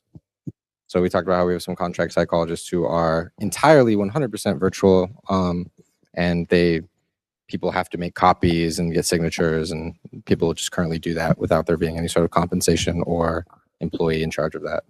Okay. Equitable prep, standardized duty across sites, paras for K2 Gen Ed, and clerical assistant for sites with the virtual psych contracted. All your virtual psychs are contracted, is that correct? Yes. Okay. No, yep, two that are not. Okay. Good. Anything over here for coverage? Thank you, Brian. We had like a site behavior interventionist, site assessment person. Many of the sites have a kind of a behavior interventionist, but it's paid out of like different ways, or it's done in different styles. So making that kind of like a mandatory position, maybe even a certified position, and then an assessment person to help with district testing, state testing, CFAs, all that sort of stuff. Okay. So here's what I have. Thank you. Flat rate for classified employees, blended rate. We need some more exploration around that. Hire additional staff and fill vacancies. Equitable prep time. This was specifically around special area teachers. Is that correct? Or how they're used? Okay. Everybody gets the same prep? Like if is it 40 minutes across all sites? Yeah. Okay. Standardized duties across site. That's about breakfast in the classroom. Don't have breakfast in the classroom, might have supervision duties, something along those lines. Paras, K2 paras for Gen Ed, a clerical assistant for contracted, site behavior position, site assessment position. Check, yes. Only if you have a mic. Is the option about the special areas, is that related to the previous conversation about the whole 1, 2, 3 thing and having the preps and used for other things? Is that what Yeah, that it's was? just like we've noticed that so at many sites, special areas teachers have additional preps. How they're utilized is not standardized in any way, shape, or form. And so it's like, people don't feel that it's always equitable, depending on the site and depending on the implementation, how that time is being used. It's also an imbalance of workload compared to other certified staff in the building. So is the message that special areas have more preps and other groups do not have as many? Is that? Yes, when you compare them to other certified. Yeah, I guess it's more about how the time is being used. Oh, I thought it was about the fact that they get so many more compared to other certified staff on campus. I mean, if they were, That was my question, because I heard two competing because if things. they're breaking rocks in the courtyard, I don't think anyone would complain and say, sign me up, right? But it depends on how the time is being used. I mean, I would rather Sounds break like we rocks need more sometime. information to actually know what's happening from site to site. And what I'm going to go out on a limb here and say, for all of these options, similar to our time, you've created some options that may have an impact on the budget, hiring additional staff, hiring paras, hiring a clerical assistant, hiring a site behavior, hiring a site assessment position. Theoretically, I mean, the para one, in my opinion, doesn't necessarily have to be an addition. It could be just reallocation of the current, sorry, not the para, the clerical could just be a reallocation of what the current front office is doing. You're doing this, you're doing that, or if they're already doing X, Y, and Z, now they get to do A, B, and C kind of thing. I guess my point is not necessarily. I think what I'm saying is similar, which is I think there's more additional information needed because I'm hearing different things are happening at different sites, Correct. expectations. And so before we go on to evaluate these and come to consensus on, oh yeah, we're going to try this option, it sounds like we need more information for both the time and the coverage option that we've developed. And sorry, Joel and Vanessa or Dominic or whomever is going to have to look into this, and maybe teaching and learning. Lisa, I like how you just threw her under the bus. When they're doing that research, can you also add in like school size? Because schools, the population, I think also has an effect on that as well. Like this school has these many students, and this much have support. that, just to have that be part of the research part. Anything's possible. All right. Let me have you I have a question. come back to your tables and then I just have. let's get the microphone real quick. Well, you said that we need to collect more data. Do we need to put like official, this is a request for next meeting, or can you just pick it from what the request would be? Yeah. I feel like if we could have lists of what data we need. Okay. Catch. Where Joel is saying, it'd be great if we have a list of what the data is that we need to collect. And so if you guys are okay, it sounds like we're going to go through this list and say, okay, we're going to need, how much would it cost and what would the position be? Like if you do a site behavior and it's a certified position, then you're going to use a teacher salary, right? How much would it be to add a clerical assistant if you've got that sort of thing? So we'll help Joel come up with that to-do list later, not in this moment.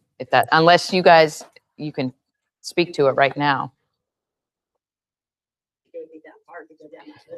I agree. I think we can. That way we don't forget to come back. Right. He's ready. Okay. I'm happy to hand you these lists. All right. So what I want to do next is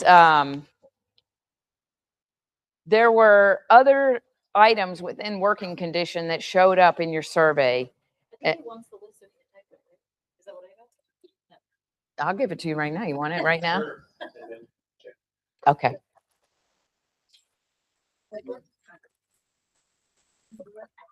And you probably have some teaching and learning tasks on here. I don't know. There's this one. And there is this one. I'll leave this one here.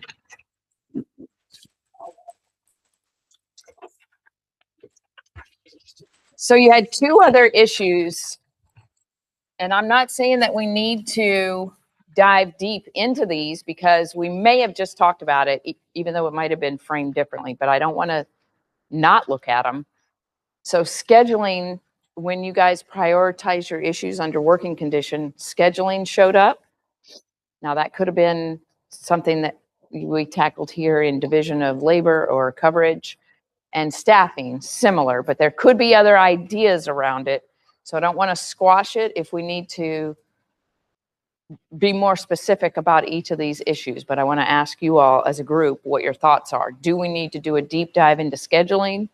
Do we need to do a deep dive into staffing beyond what we did just now? Kelly?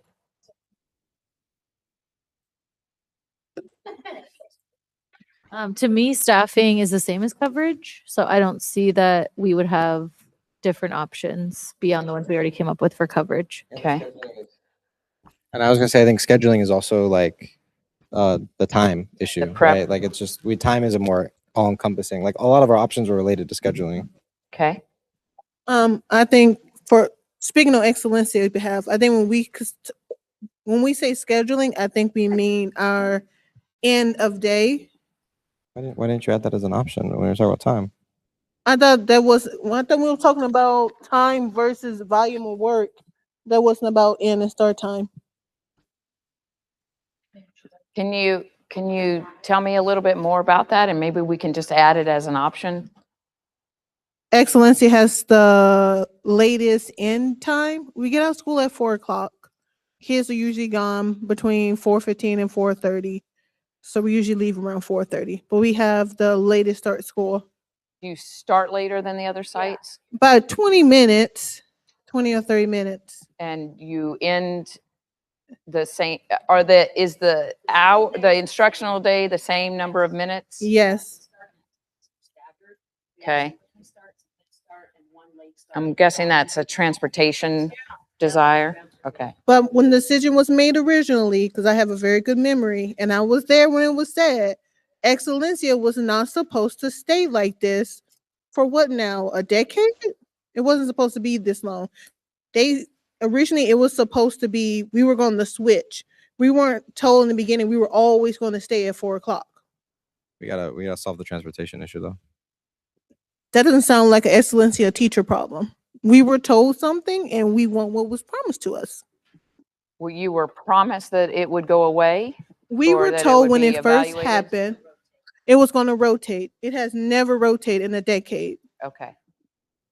So do we need to add an option under time for, I'm just gonna, evaluating start?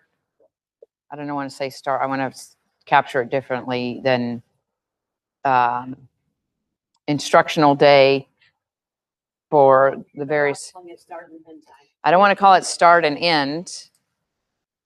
Well, maybe I do want to call it start and end. Okay. The start and end time for school, the school day. Do you want to add that? Our interest too. Oh, where's my, can you add that on? Just put start in time for school. You're the only school that has that time. Okay. And one of the poor schools in the district. So they're penalizing us for having more kids that need, One of, transportation. okay. I'm not sure the thought process. So, Story, because there is a district story for that, just that there's an interest. yeah, let's use a microphone here. Maybe for those of us who haven't been here for a decade since this started, let's hear. Well, I can't speak to the what was promised at the time, ago. 10 years ago, but there's an interest in the district side also to get that change to happen. We did work on that in this committee last year. We added $1 to the bus driver schedule to try to bring in more bus drivers. It was ineffective. We know that even with that $1, we're at the bottom of the pile for transportation dollars. And we know what the solution is to make it occur and happen. We have to have an increase in driver capability. So the district is very interested. It affects work-life balance.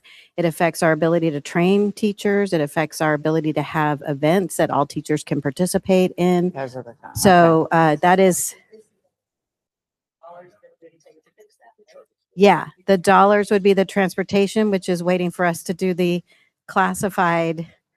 Hourly. It's really hard to look at them separate until we do some of the schedule repair, which is why we're trying to rush that through our committee. Okay. So Thank it you. is kind of coming, and then dollars are going to be put to it as a part of the whole thing. So in a perfect world, all the schools would start at the same time, end at the same time. Gotcha. Okay. Okay. But even, until we get more bus drivers, can we put an option on there to rotate? We would like to pass the torch. So we'd have to explore that issue, right? Because there are lots of ramifications. I feel like rotating start and end times would confuse the heck out of parents. Yes. If your child is in a school for 5 years and the start time changes every year, I feel like that's kind of a large ask for. Yeah, but So- aren't we just spitballing options right now? Though? Hey, all we're doing is talking about it. So let's just do some research on it, and then we can come back to evaluate it later. Yeah. Okay. Because Yeah, let's just throw it on the chart paper and we can come back to it. it's on the paper. All right. Anything else about scheduling? Do we need to further explore the issue of scheduling, or do we feel like, given what we just added, are we okay with this moving forward, or I'm happy to dive in and have you all do more work. Have we captured it when we talked about time and coverage? Do you feel confident in that? I haven't heard any other things from people that I've spoken to. You use the microphone. Thank you. Thank you, Dorothy. I can't think of any other issues that we haven't already talked about that I've heard from other people personally that are concerned under this category. Hang on one second, please. You haven't heard anything else around this particular issue. I am looking for consensus then that we are not going to do a deeper dive into scheduling based on the work that we just did. Is everybody, I support it, I can live with it. I'm not sure. Clarification, we added excellencias. Yeah, it's on here. Okay, then yeah, it's on there. Okay, I'm going to ask you the same question about staffing. Do we need to do a deeper dive into staffing? There are multiple ways to tackle this issue around staffing, some of which you talked about when you talked about coverage. Do we need to do a deeper dive in staffing? Are we okay not addressing style? Frame it the same way I did before. Sorry, thank you for the check. Are we okay with what we've done thus far around the workload issue? And we feel like staffing is covered as we talk about time and division of labor. I see a thumb. Do you have a question about it, Ariel? I just remember a conversation we had about staffing. Did we address, we had to say about staffing in there? Can we take, what do you call that thing when you take? A caucus? Can we caucus really quickly? Can you tell me how many minutes? 5 minutes. 5 Let's be minutes. really quick. If you can cut the video and audio.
Is there anything that,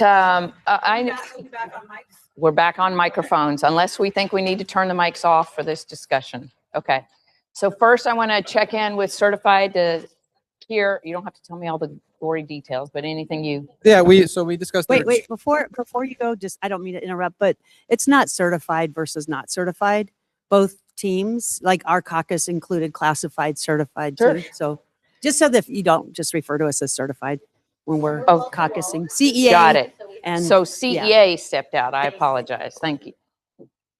We discussed on around staffing. There were two specific options that came up, like just in general about staffing that we didn't get onto the paper because the division of labor category was like a little, or like too focused on something else. And so we discussed a coaching model that involves half-time teachers, half-time coaches instead of a full-time coaching position. It's going over here. Yeah. Okay. It would be under division of labor. And the intention is a way to retain good teachers in the classroom, well, and then also to root coaching in good teaching. This is something that came from membership, and luckily Ariel remembered it. Yeah. Okay. And then the other thing is we had a conversation around we have two schools that are designed around like an open concept intended to facilitate like cooperation between teachers, but our staffing model doesn't do that. And so we felt that maybe the school district needs to be aligned. Their staffing model needs to align with our architecture, where either we're staffing for the open concept or we're not building any more open concept buildings. Because the intention is when you have you have three classrooms with no walls between them, you have a teacher with like either two student teachers or like a first year teacher and like a student teacher, and they work together in like a combo class or whatever. Or you have walls. And it seems like our staffing model is suggesting more walls, maybe, where as an option, I don't know exactly how to phrase that, but that was what we were talking about. Is it evaluate open, Yeah. what do we call open classroom Concepts, staffing? Yeah, staffing. Thank you. Evaluate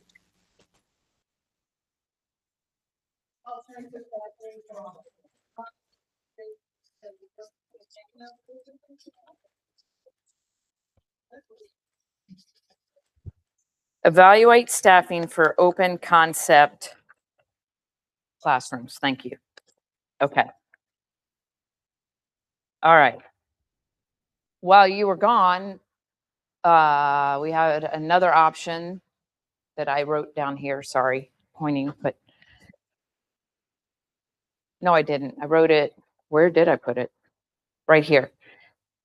There was clarification to this option, which is assistant principal contracts become 11 or 12 months with no change in pay. They're currently 11 and a half. If they go to 11, they would not lose any money. If they go to 12, they would not lose any money, but they could earn additional. Vacation days. It's just a 2-week paid vacation? Okay. Question. Okay. So if we went from 12 months, from like for either 11, you don't lose any money, but then you go to 12 and you don't gain any money. But when you go to 12, you guys are gaining the 2 weeks of paid vacation, right? You are gaining. That's the compensation. Yeah. So what we're saying is like no additional compensation, but you will get the 2-week paid vacation. So you get 2 weeks approved vacation time. Approved 2 weeks administrative vacation time, yes. Which could eventually turn into a paid benefit once you leave the district. it's still a benefit. It's a benefit, but correct. Yes. Okay. It's all right. Yes. You have an extra one. Okay. I don't know if it's going to be popular, but I have another option.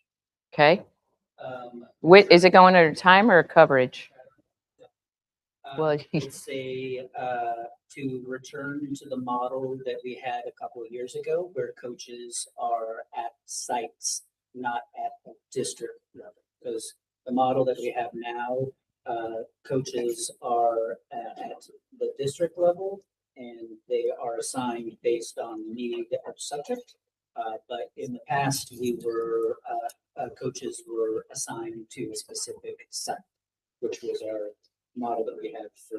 So is that a coverage issue or a time to complete tasks during the day?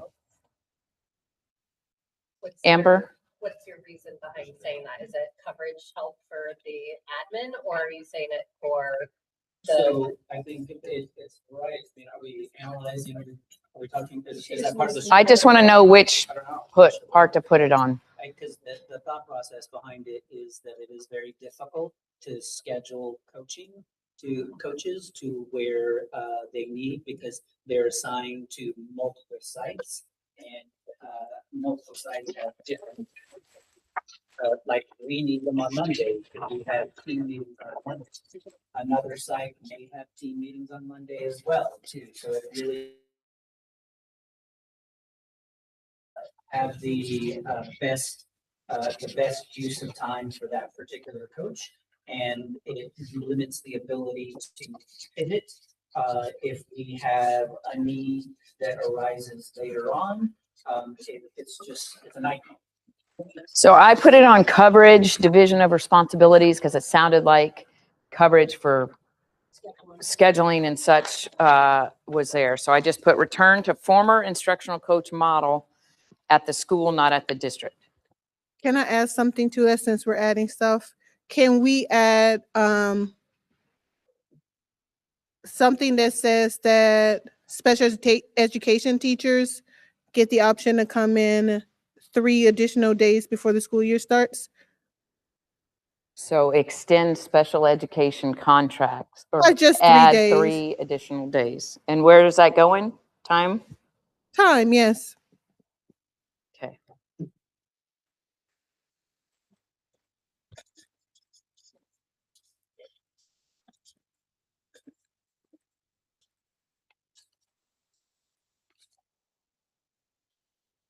Joel, I will help you decipher this later. I promise. Maybe Dorothy will help you. Yes. So I'm assuming we're going to pare this list down. What we're Or going to are we going to have HR and payroll and business services scrap the next month of work to come up with all this stuff? Sorry, little editorial.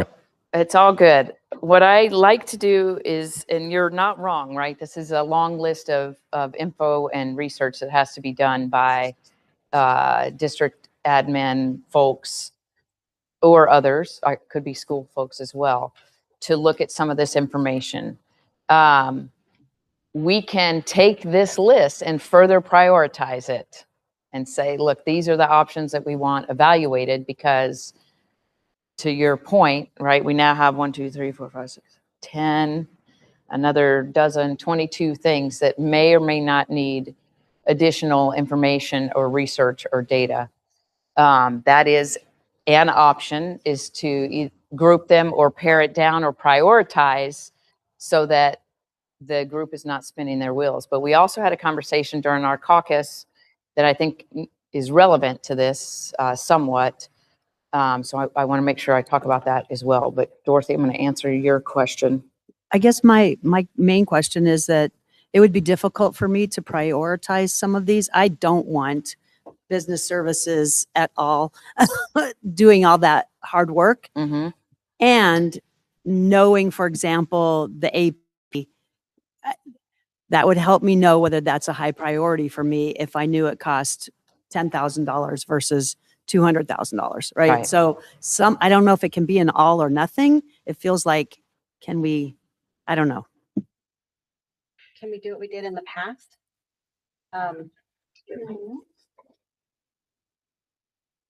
So in past meet and confer, I think we came up with the options and then allowed us to look at it to see what kind of resources and work effort we thought it was going to take, just kind of putting our eyes on it.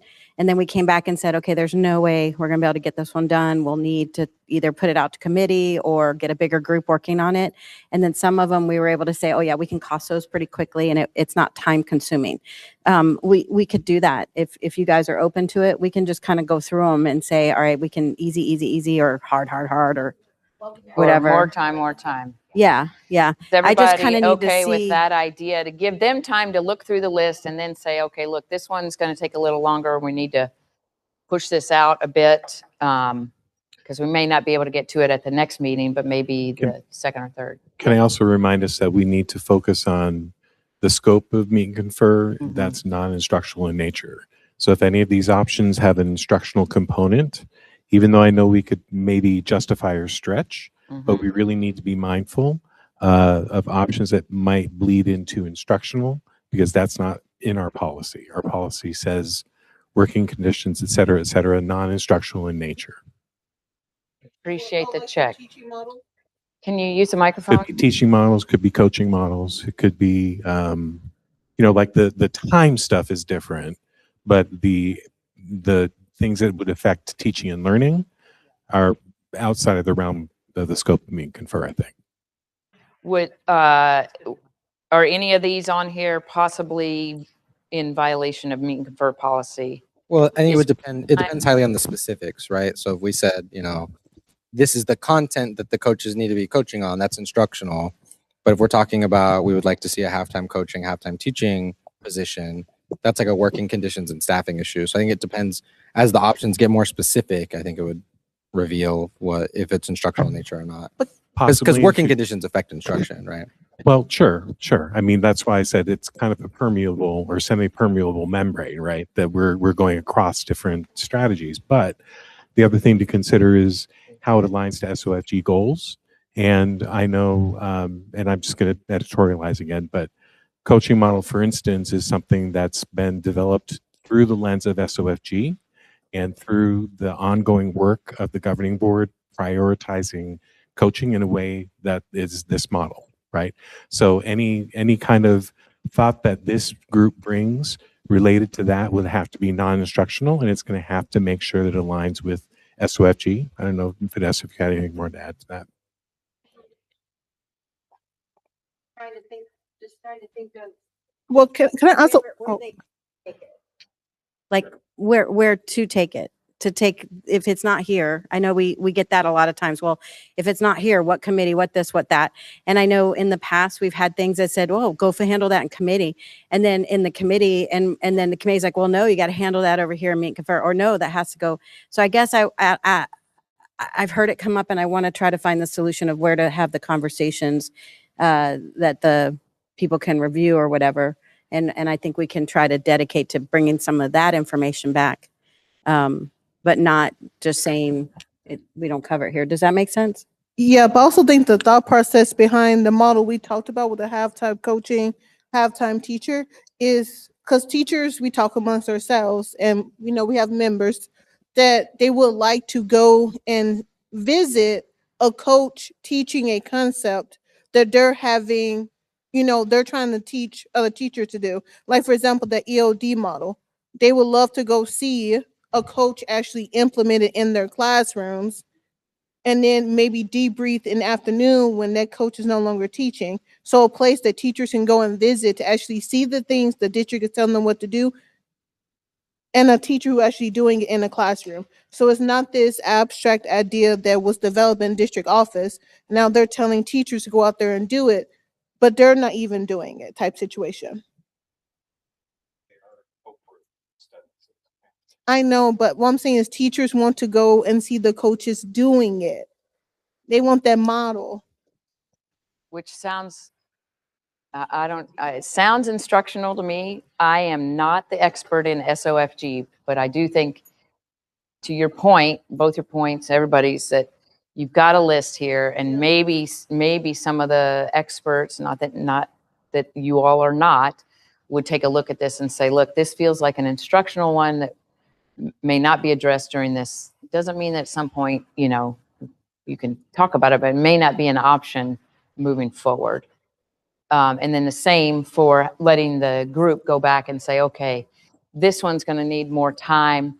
We need and then you guys let us know how much more time you need, or to say, look, we can't do this because we've got contract staffing, whatever, but it is something we can maybe bring back next year. So does that sound reasonable? Let you all have the time to look at the list and then say, here's how much time we need to get this information And I hope at this point on we've top of your built- regular jobs. built some trust with that because we've done a couple of years of it where we said, all right, we can't get it in this session, but we will get this data back to you guys or some response back to you by like next December because we look at workload because we do recognize that in the past there were things that would go out and me and Confer would never hear it again. So I just want you to know the history is that we've been really intentional about getting things documented in a way we've never documented before, getting information out to the groups And certainly, ahead yeah. of time. So Okay. we're hoping that's working for us all. Okay. So is everybody, I'm sorry, James. Thanks. You can cross all the others off. James, and then Dorothy, you have a question? No, you're just passing. So after that process, if it comes back that some of these things are not in the realm of meet and confer, because I kind of keyed in on what she said when she said that like if this is not the place, then what is the place? Can that be part of the message too, saying, well, this is not me for meet and confer, but here's your avenue to go and explore this. That way that there's an so it's not just like, well, sucks to be you. We can't really talk about this. At least there's an opportunity and people don't feel like they're kind of shut down. And then like what Dr. Lauren referred to, we had a coaches meeting yesterday, and I know one of my teachers was telling me how excited he was because the cohort that he was a part of, the person that was running that cohort, part of that process was he was going to go and see this expert actually go and teach. So it is part of that process is going through, and it is something that teachers really value too. So not in that model. Right. No. Okay. So it is 2:12. We're a little bit past our allotted break time. So giving you 15 minutes, so back at 2:27. Okay, and then we'll talk about what we talked about during the caucus as well.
conversation that came up when the groups were at caucus. Now that I'm thinking about this, since it was a caucus, I'm not sure. Are we okay with cameras being on? Or what was discussed during the caucus? I was going to say it was on for you guys, right? Okay. So I want to clarify, there was a concern brought up when we were looking at the issues around, let me jump ahead here. Whoops, this one, where I asked you about these and did we feel like we had unpacked these issues enough? And there were thumbs up agreement about this, that we didn't need to do any further exploration. But what did happen afterwards is another option was brought forward.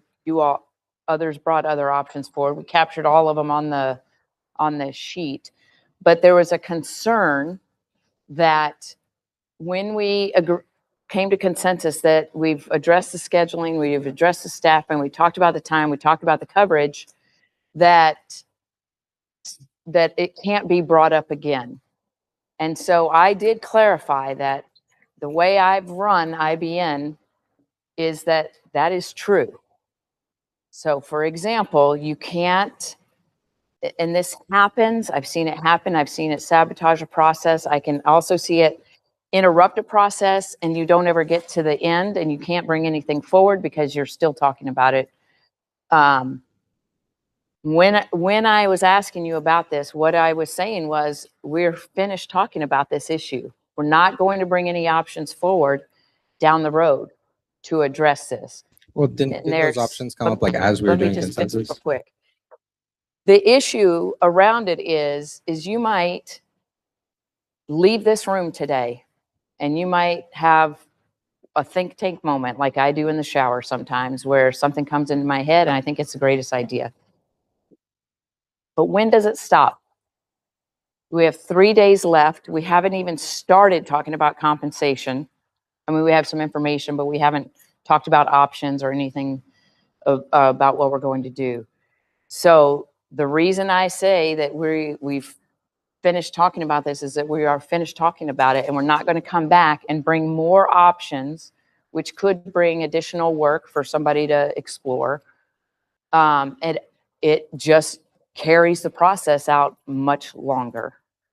You might have people sitting here watching us right now saying, well, why didn't you talk about this option?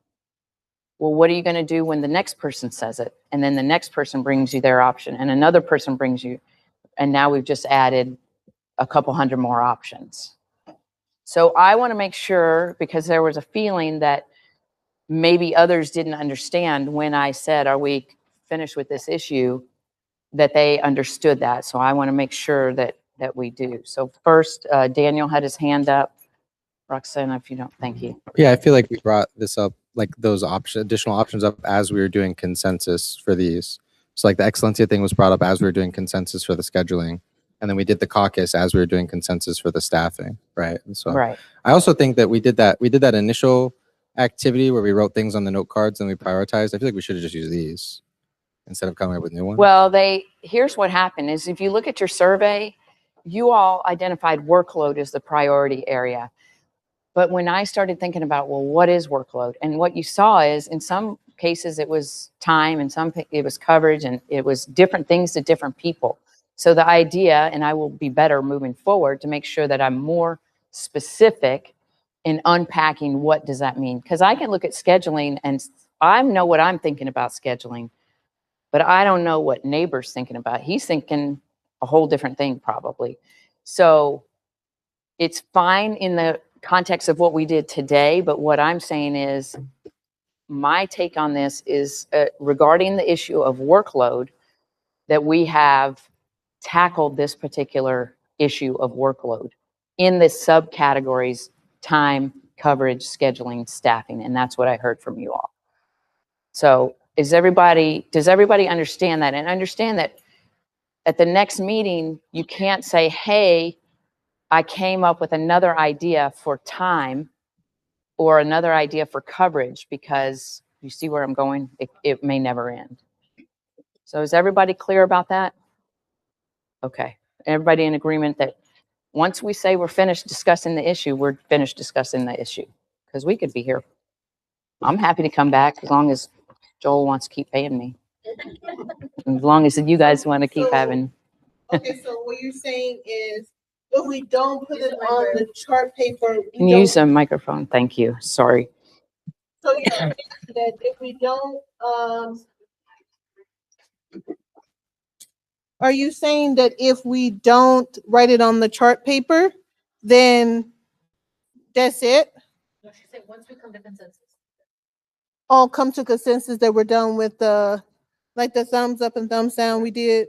We have come to consensus on this, and we're saying we're not doing a deeper dive into these two things because everybody understood that those things were captured in this. Okay, so that part where you ask us to put a thumbs up or thumbs down, if you felt that we had did a deep dive into scheduling, that part's not gonna happen anymore. If it didn't get put on the chart paper, then that's it. Correct. Okay. Okay. All right. And I just remind you about norms, about nonverbal body language too, that we need to be making sure we're not saying things with our eyes or other things that we wouldn't say out loud. So if we're clear on that, I'm going to move forward. The issue that we need to talk about and is where do we go next? Because if I'm looking at your survey, the biggest thing, and you all saw this on your survey, compensation was overwhelmingly the biggest thing everybody wanted you to tackle. Second to that was working conditions, and we prioritized that. I do not know or see that there are any more issues around working conditions, but that doesn't mean that there isn't. So we're going to need to take some time maybe to talk about. I can talk to Kelly and Joel, and we can do a deeper dive into the survey, and we may bring that back to the whole group to do a deeper dive next time. We're not going to do that today because we're getting close to our end time. So depending on how things go compensation wise, I don't know. We may start tackling that at our next meeting and coming up with options based on information you heard today. And then depending on how much Joel and Vanessa, whatever they can bring back about those issues that the working condition stuff, we may address that either at that next meeting or the following one. Everybody good with that? Yes.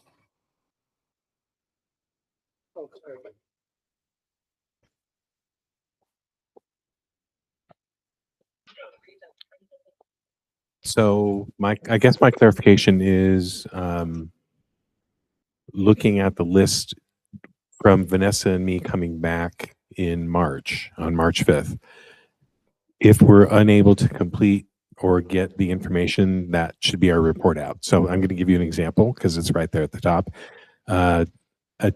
Evaluating job description for task alignment to SOFG. We have 80 job descriptions, and it's not going to happen, right? So we're not going to be able to evaluate job descriptions before March 5th, probably not even for the end of the year. And it's also a task that's being done in departments to look at alignment to current work. And that's already an ongoing, that's a process that's already started. That's good. So would we then come back and say, here's an update on where we are with that process? Or do we, in this group, say, let's not worry about job descriptions at this time, knowing that there's work being done? I appreciate the question. I think what you all, as much as you can, is you look at the list of options and you say, we can get the information for what it would take to move somebody to an 11 or 12-month AP contract, if that's feasible. To your point about job description, thank you. To your point about job descriptions, I think everybody can understand that that obviously is a big take. It doesn't mean that we remove the option, but it may be something that we say, look, we've got to create a task force, or we've got to hire outside company, that, you know what I mean, whatever that may be. So it's just information, I think. So what I think would be helpful to this group is, here are the things we were able to cost out. If we need other folks in the room to explain a particular option and help people understand what it is or isn't, we could do that. But if you can communicate either with me ahead of time or even with the group or have some of the information in there, then I think that's okay. But I think what this group needs to understand is, just like you all, everybody's got their day-to-day job, right? We just talked about workload. And now you've added some additional things. So we need to give the time and space to get that information so that we can make the best informed decision. And if your information, and I'm just looking at the two of you because you're here, is that, look, we can't get this information until the April meeting, or we can get this information by this meeting, but we're going to need to revisit this particular thing at a later date. I think just say that. And I think this group needs to be, and has been, if I'm understand what happened previously, is open to this idea. I don't know who went first. Roxanne. Joe, Kelly, then Dorothy. And then Brian. I was just gonna say, Whoa. sorry, it was a weird noise. I was just gonna say maybe we can utilize the chat so that Vanessa, if you can't get to all of it today or have an answer to us today. What is making his Feedback. No, I think this guy's like broken. That you can just let us know via chat, like where you're at, or this one's too much, or exactly what Alexis was just saying. Is everybody okay with that? There's just like an update that says, look, we're working on this. We think we'll have it ready by March or April, or not until next year, 2029, when Joel retires. Is that what it is? Okay. Does that? Sorry, I missed it. I was typing. That's okay. I was just saying, like, just an update. If you guys are okay with an informational update about the request and how much time it may need. And then everyone just don't touch the top part because that one's definitely broken. So you don't Okay. yank the top, just pull this part closer to your mouth. Got it. Thanks. All right. Kelly, then Dorothy, then Brian.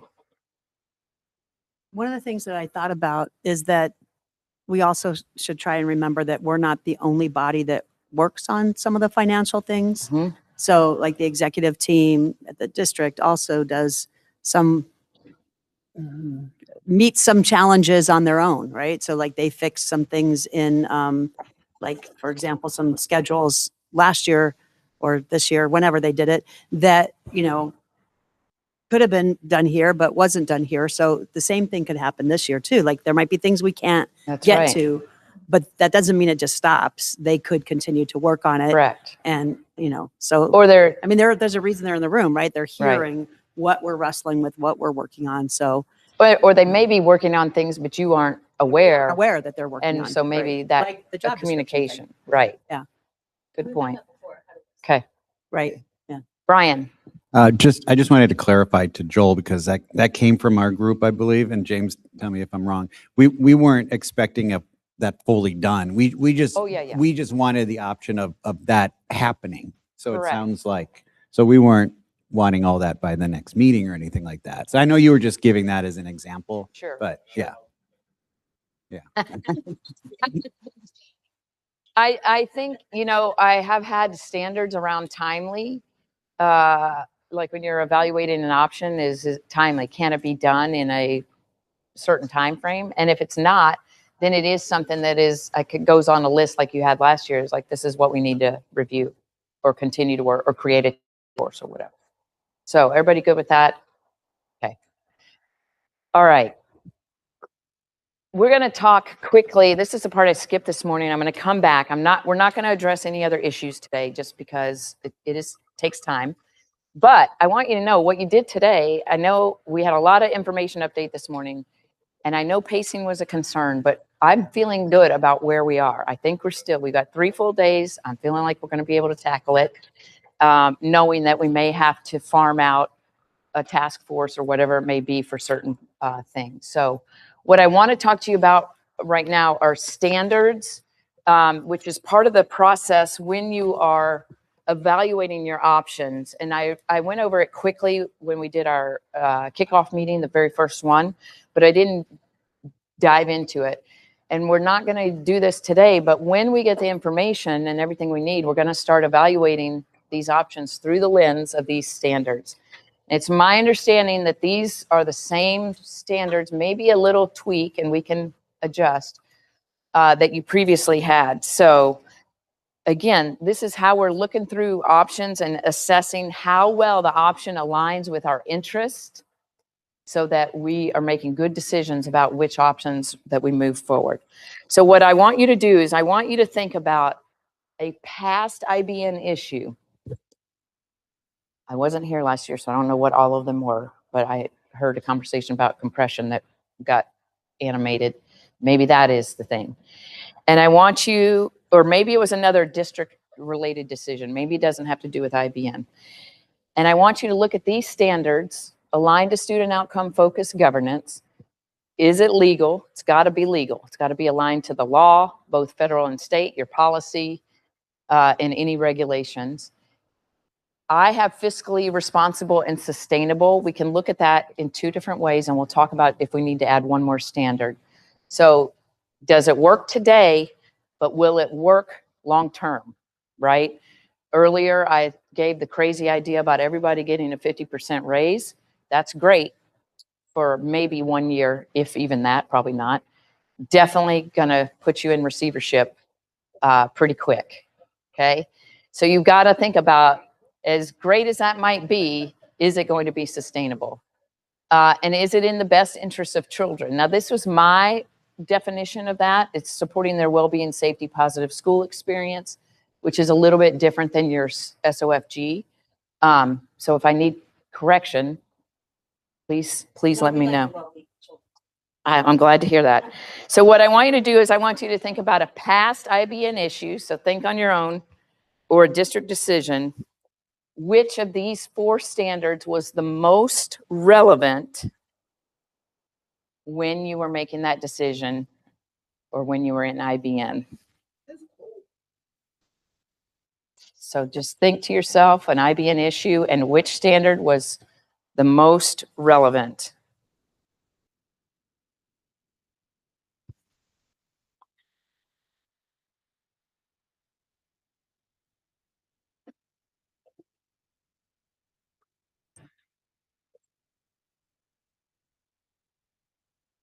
Everybody got one in mind? And you've got your standard chosen?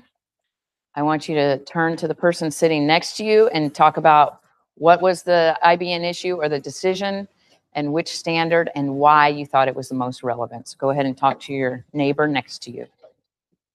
Your neighbor. How many times does that happen? You're like, whatever.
All right, if I can have everybody's attention.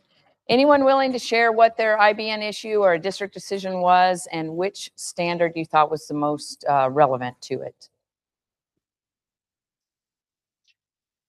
Neighbor, thank you. He couldn't help it. I was staring at him. Oh, thank you. Here we go with the mic. Don't touch the top, use the arm. Me and Justin pretty much came to agreement on like the same issues. I feel like it's a bigger one. It always comes up. I've been in IBN, I think this is my third year, maybe fourth. Compensation. It's come up every year. I mean, other topics have, and like one of the biggest things that I think about when we talk about compensation is it fiscally responsible and sustainable? Because we can't, like you said, your exaggeration. You can't give everybody a 50% raise, and we can't do that forever. Right. But everybody always wants more money. Good. Did anyone else talk about compensation but view it through a different lens? No, same. Okay. Another IBN issue that you and your partner talked about and a different standard that you utilized. Thank you, neighbor, for sharing. Don't make eye contact with me. I see you all looking away, Amber. I'm just kidding. She doesn't want me to share her, so. Oh, she doesn't? No. Okay. Anyone else? Another IBN issue and a different standard that you thought was most relevant? Nothing? FMLA came up in IBN or just as a talk town? FMLA came up and unfortunately there's legal ramifications for it, so we weren't able to Move forward. with it because there's legal restrictions. Absolutely. Very good. But you might also be talking about that in the best interest of children with regard to FMLA. I'm making a real stretch here, but I don't want anyone in a classroom or doing their job if they are injured or they should be spending time with their newborn baby. I you know what I mean? I'm making a stretch, but I don't know that that's always in the best interest of kids, especially people. Right? Yes. Wow. I don't think that flew under the legal one either, did it? Okay. Good. All right. So now what I'm going to have you do is I'm going to read out a scenario and you need to decide. I have four corners, well, sort of, aligned to SOFG, best interest of children. Vanessa's going to go over there because I have legal over here hanging by a thread on my Post-it. And Vanessa, because she's the money person, is guess which one she's going to have. Fiscally responsible and sustainable. So I'm going to read the scenario. You are going to go to whichever area you think should apply. Everybody ready? Okay, here's your first one. Which one you think is the most important? The district is considering reducing elementary security staff due to budget constraints. These are hypothetical scenarios.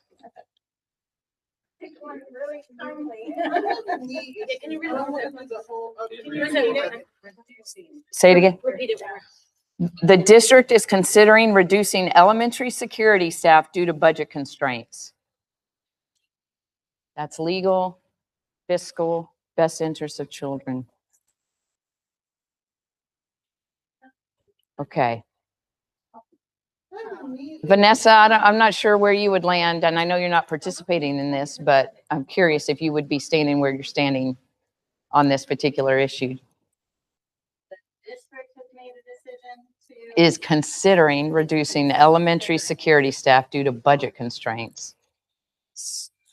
You can think about it. Right here. Okay. And Daniel, you're moving to this side. Now, what I want you to know, you're not right, you're not wrong, and you're not right, and you're not wrong. What I want you to see is there are different ways to evaluate this particular option. It's not that this is the most important, but what you can see is that different people, depending maybe on their role or what they're doing or what they're thinking about, may look at a standard different than someone else. So it's not a matter of right or wrong. It's just a matter of knowing, first of all, that you all are wall to wall. You're not just a teacher. You got to think about everybody else in the room. And some of you are thinking just about your own position. But what I want you to do is look around and see who else is thinking slightly different. Doesn't mean they're wrong, and it doesn't mean they're right, and the same goes for you. Does that make sense? All right, let me do another one. A transportation supervisor wants to reduce bus routes to improve efficiency. A transportation supervisor wants to reduce bus routes to improve efficiency.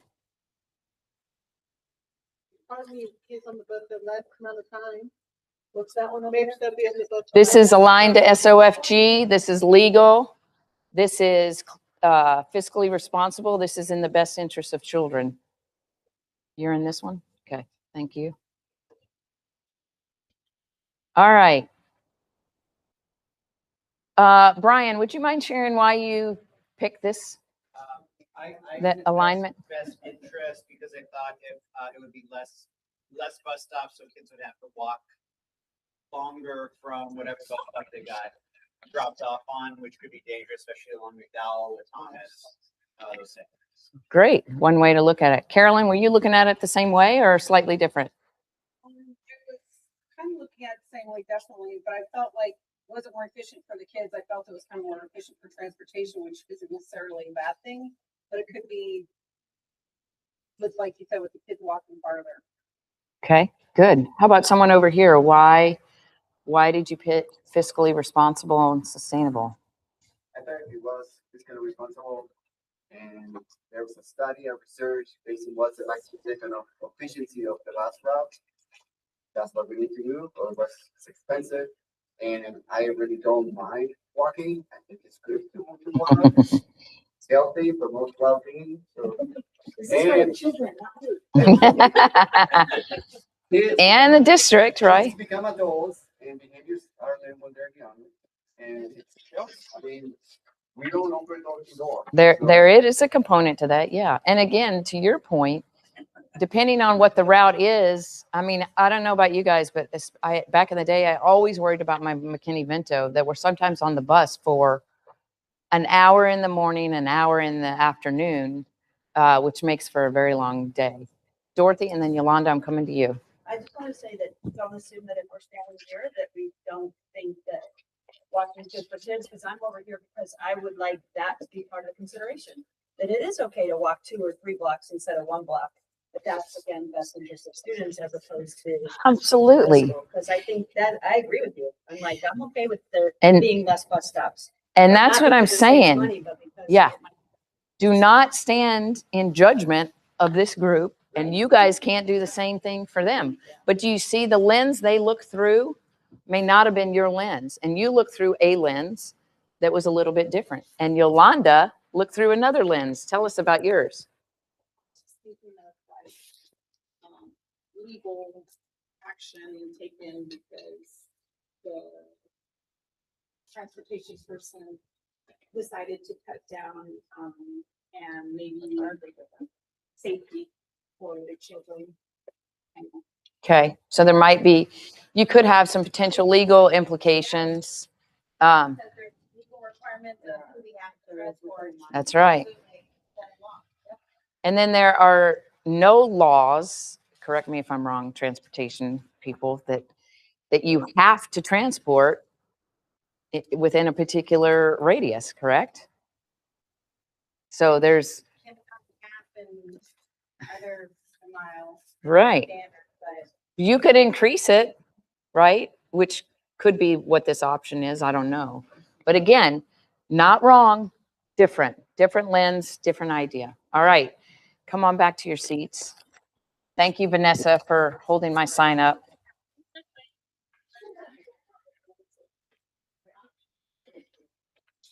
Well, Sundays, just so you guys know, everything is visible. Yeah. Okay, no matter what.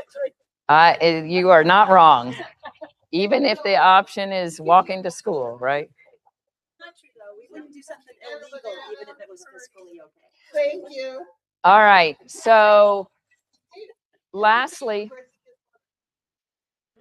I want to talk about the evaluation scale that we will use when we are evaluating the options. So the options we came up with today, I'm going to ask you all, and we have to do this in an equitable fashion to make sure that the groups are balanced and representation is balanced.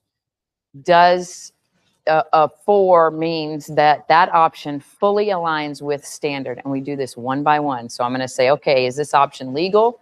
I'm going to look around. You're all going to hold your fingers up. You're not going to look and wait to see what your neighbor does. This is your evaluation of that particular option. So I'll do with kids, I'll say 1, 2, 3, and you'll have to hold up your numbers. You're talking about the standard that you showed. I'm talking the standard you chose. So if we had the option to give a 50% raise, and the first standard is legal, let's do a little test run. I'm going to say 1, 2, 3. Is it legal to give a 50% raise? 1, 2, 3.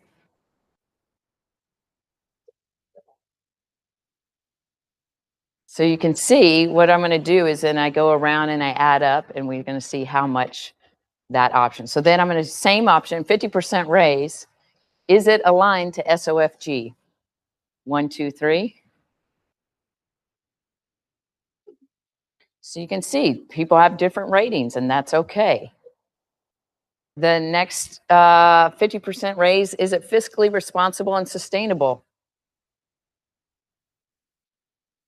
Hurry up. If you fire half the people. Okay.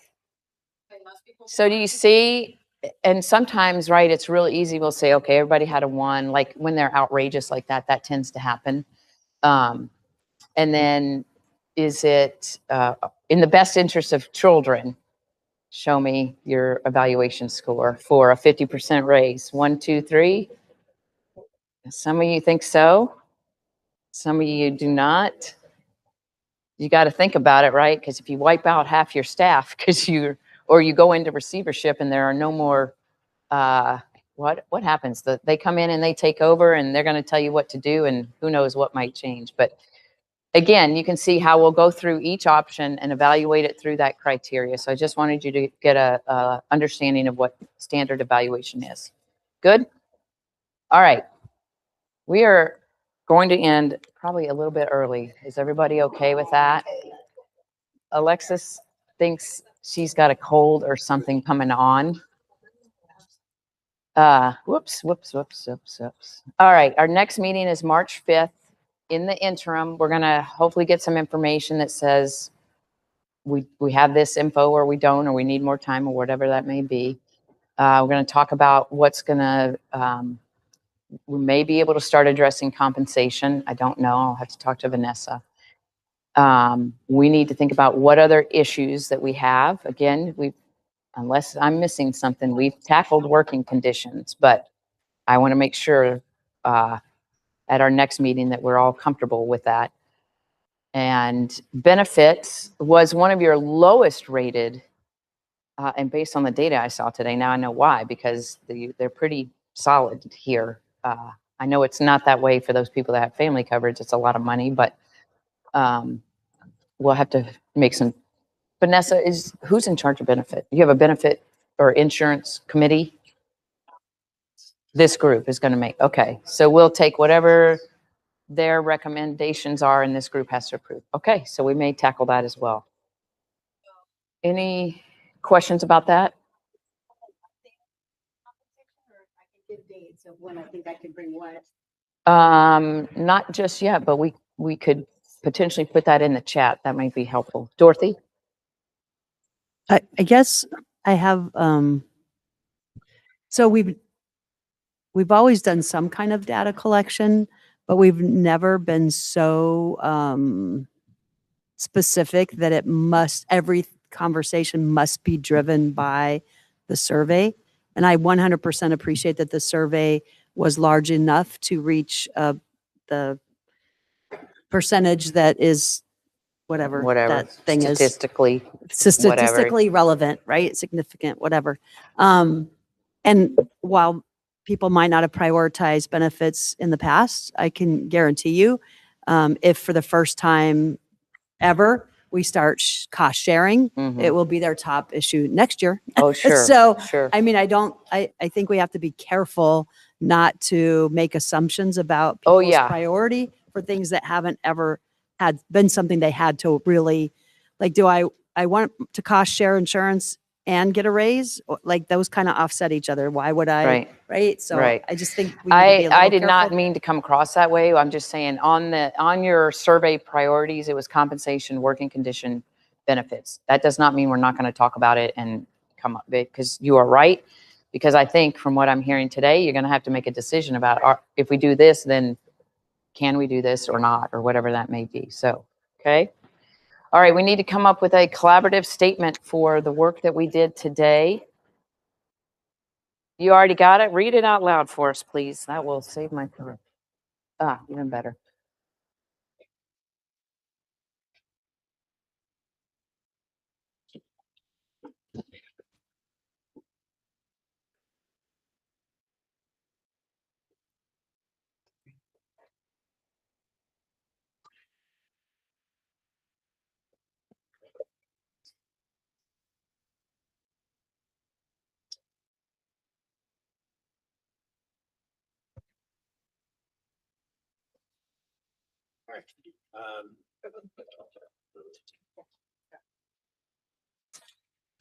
Dorothy would relinquish the microphone. That'd be great.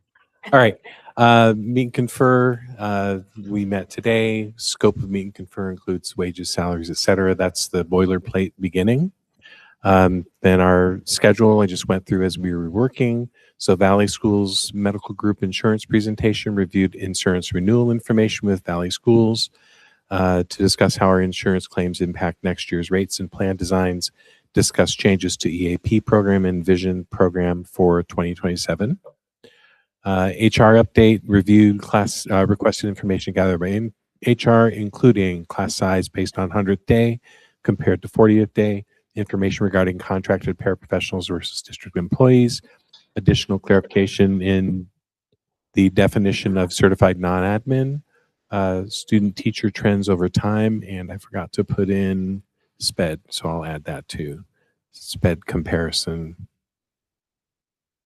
across districts. Finance update, overview of current context to budget outlook and declining enrollment, review of compression work focused on process to align salary schedules for certified, and to begin the process of alignment for other employee group salary schedules, including classified, reviewed comparison medical benefits costs assumed by CSD and a sampling of other districts. Workload issue continued. We developed a common definition of workload to revise interest statement divided into small job-like groups to discuss revised issue related to workload. Options were categorized between task completion and coverage / division of responsibilities. We also reviewed standards that would be used to evaluate options through the lens of established standards aligned to SOFG, legal, fiscally responsible, sustainable, best interest of children. So that's what I have so far. Is there anything that I should change or add to that? Standards just suggested at this point, or are they established? Well, I think you've got some non-negotiables on there for sure, right? You have to have you can't break the law on your guardrails from your governing board have to be aligned to SOFG. Fiscally, you have to have something in there around budget because that's also a guardrail. Now we can frame it differently if you'd like. No, I'm not suggesting that Okay. we change them. I Yeah. just wondered about the language, because it says suggested instead of like decided on what they like. Got I just wondered. Does anyone want to add a standard that you've had before or you think might be pertinent to this discussion? Kelly? I was just going to ask if the standards were determined by the board guardrails, or what do we call those? The board recommendations? Principles. Yeah, guiding principles. That's still the same practice? Yes. Okay. Yeah, because we share those. Those are in that Google sheet to review, and they haven't changed from last year. Okay. So. Okay. So to me, that would make sense to just use those plus the SOFG, which I think they're already baked in at this point. What about the one we talked about with timeliness or, I don't know, like, If you all, feasibility? you can, I've done timely or feasible. Sometimes people get confused about that one, but we could specify what it means if we think we need to do that.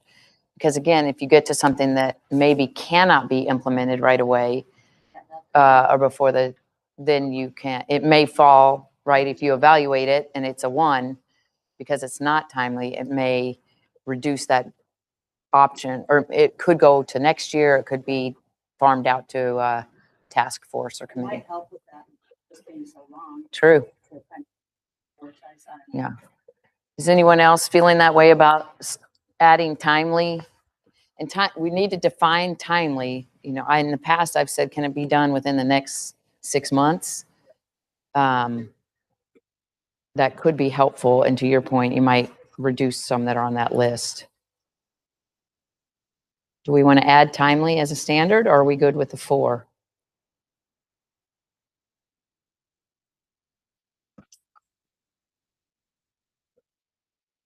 Yvonne?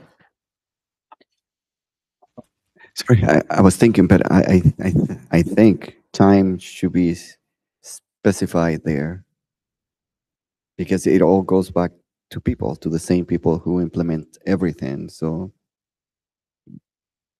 I think it's a good recommendation, Dorothy.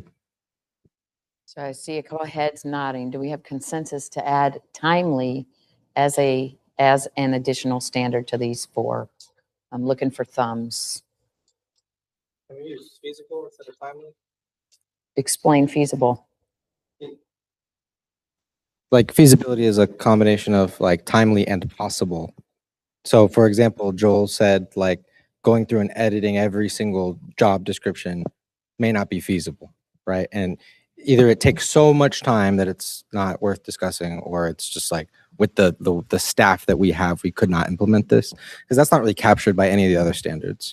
Like, you know, something just, we could say, oh, 10 preps for teachers, and maybe that's legal, maybe it's fiscally responsible. We just don't, it's not possible to do that with the schedule, right? It's not feasible. So your definition of feasible would be timely and Like doable, possible. Realistic. realistic. Reasonably possible, I guess. Yeah. Realistic's a little. How about possible? I Yeah. suppose anything's possible. That's why reasonable. I don't like realistic because people tend to disagree. Okay, so now we've got another proposal on to change it from timely to feasible, which includes language about time being timely and reasonably possible. Yeah, we could just do one. We could do 2 standards, one timely and feasible. Yeah. I would Timely and- timely and feasible. And what's the reason? Wait, you want 2 standards now? No, that's one standard. Timely, feasible is 1 standard. Got it. Like that. Okay. So are there questions about feasible, timely? Is everybody comfortable with that versus just timely? So we're saying if we make a recommendation, we do the thumbs up voting. So what we're saying is when we do the thumbs up voting, types come to consensus. One of the things we're gonna look at is timely, can it be implemented or can it be researched in a certain amount of time? It's not the thumbs though, it's the 4, 3, 2, 1. Yeah. It's would be the one of the standards. evaluation of the option. Yeah, evaluation. Is the option feasible, or is it timely and feasible? So then we just did the 1, 2, 3, 4. So we're saying that timely, meaning it can be done and research quickly. Not Or research, the timely? option can be implemented in a timely manner. So if something cannot be implemented in a timely manner, then it's You not. might score it lower. You got to score it lower. Right. A year. So it can be implemented. 3. If it's something that's been 4 years, then that's what I want. So if something's going to take like 2 years to do, we have to score it lower when we do the whole finger things? When you evaluate it, you would be thinking on that particular standard, is this a timely and feasible option?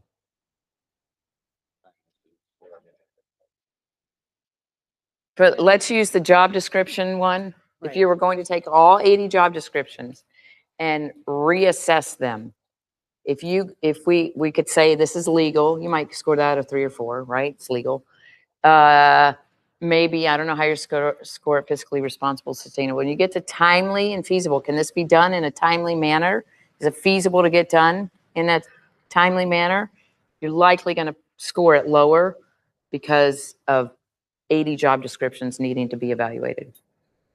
What a question. What if we are okay with something taking 2 or 3 school years to do?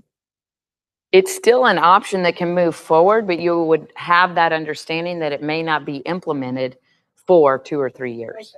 So that's what I was going to add. Something we've done in the past is put a timestamp on the option. So instead of making it a standard that we're going to evaluate, we just say, put it at the end, like by whatever school year or we've even gotten really specific. I remember with the ESSER ones, we did the committee will have the sunset plan or whatever by December 2025. Right. So there might be even like as specific as a month date. I remember the one with the benefits explanation was like by the month of April each year, this will happen. So I would propose that instead of making a standard, we just add it to the end of the option. It could be 2 years. It could be a certain month or whatever. Okay, so now we've got an option to not put it as a standard, but add it to the particular option.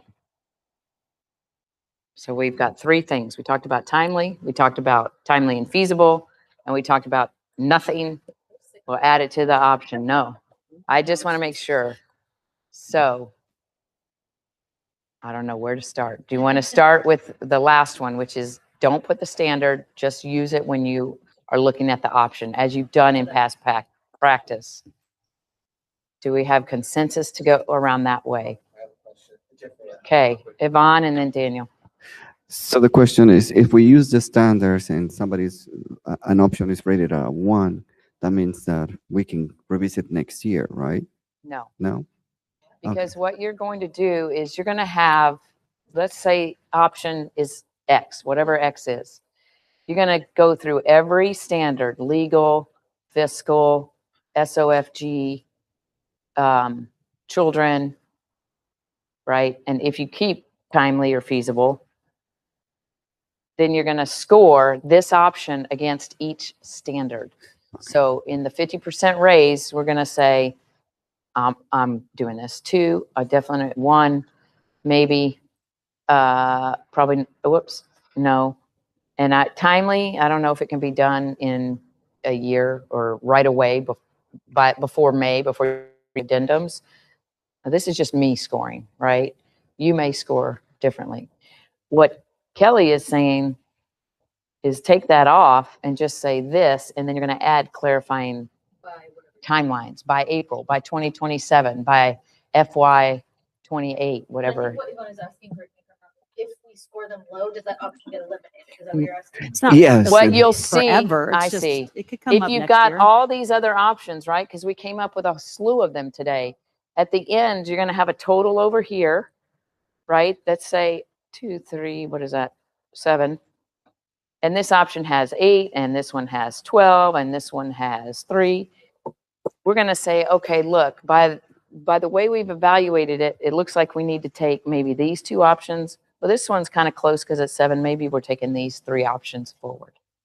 If you're in a really low or really high, you'll see where it starts to weigh out. So you may not be able to do all of them. We don't even get compensation done by May. So the guidelines for timely and feasible is by May.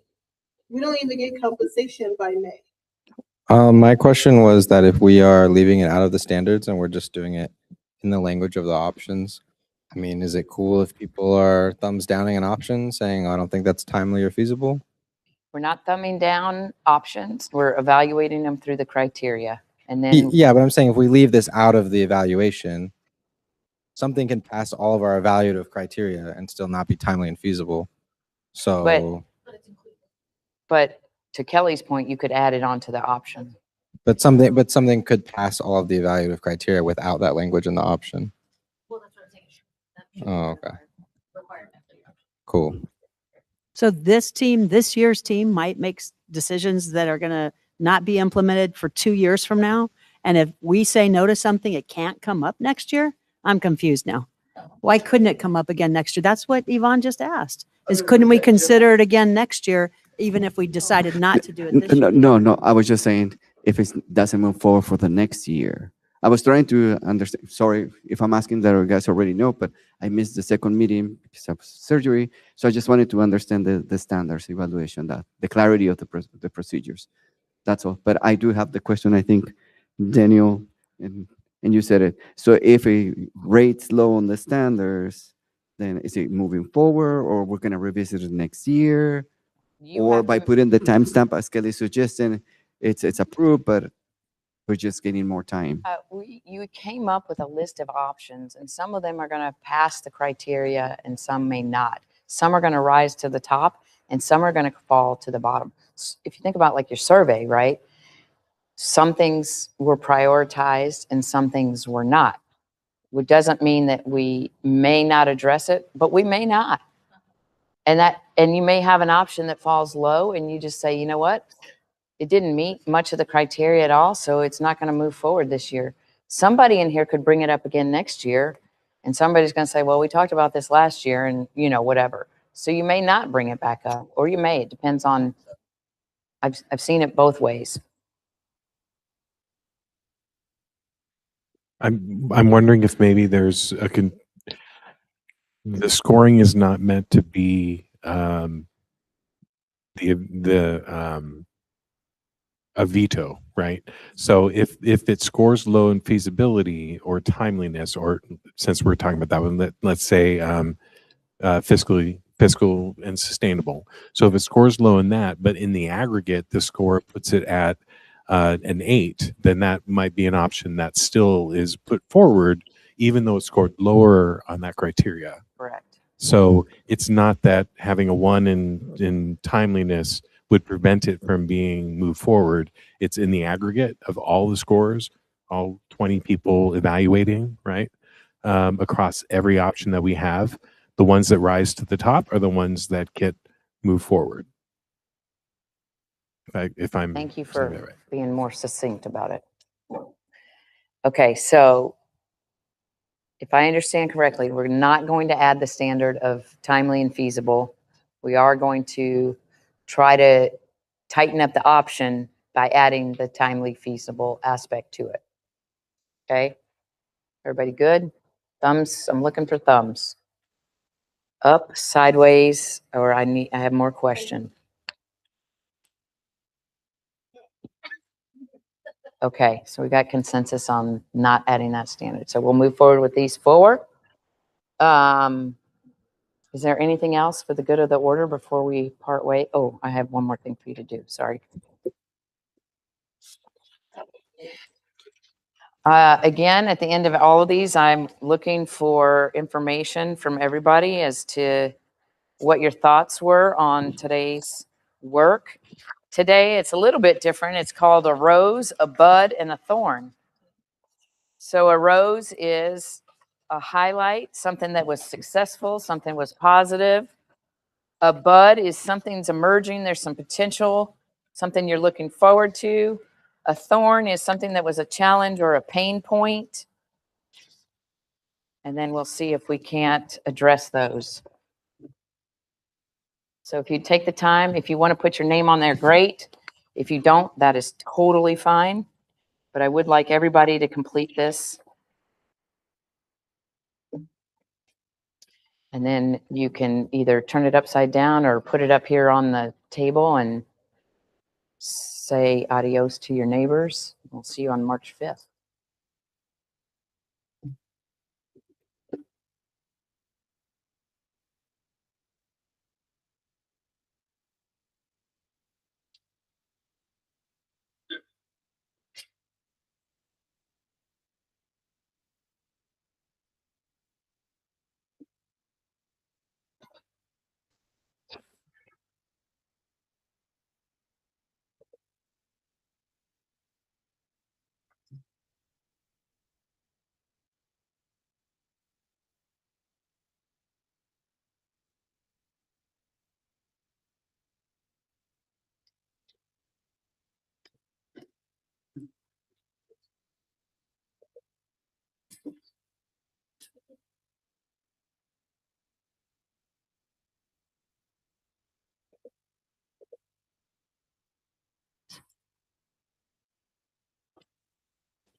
Well,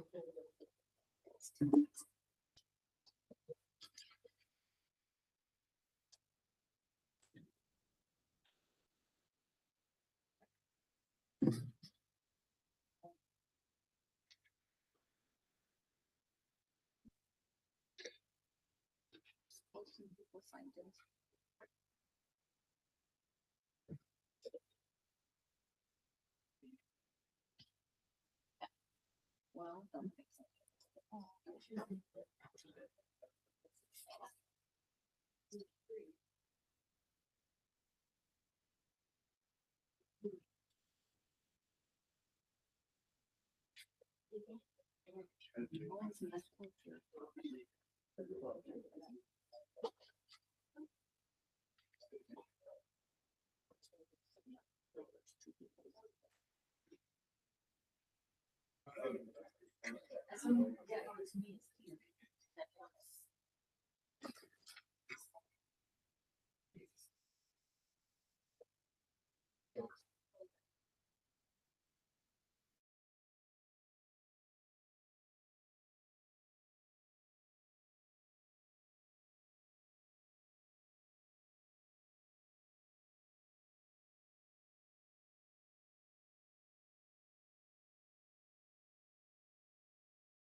I have to get to a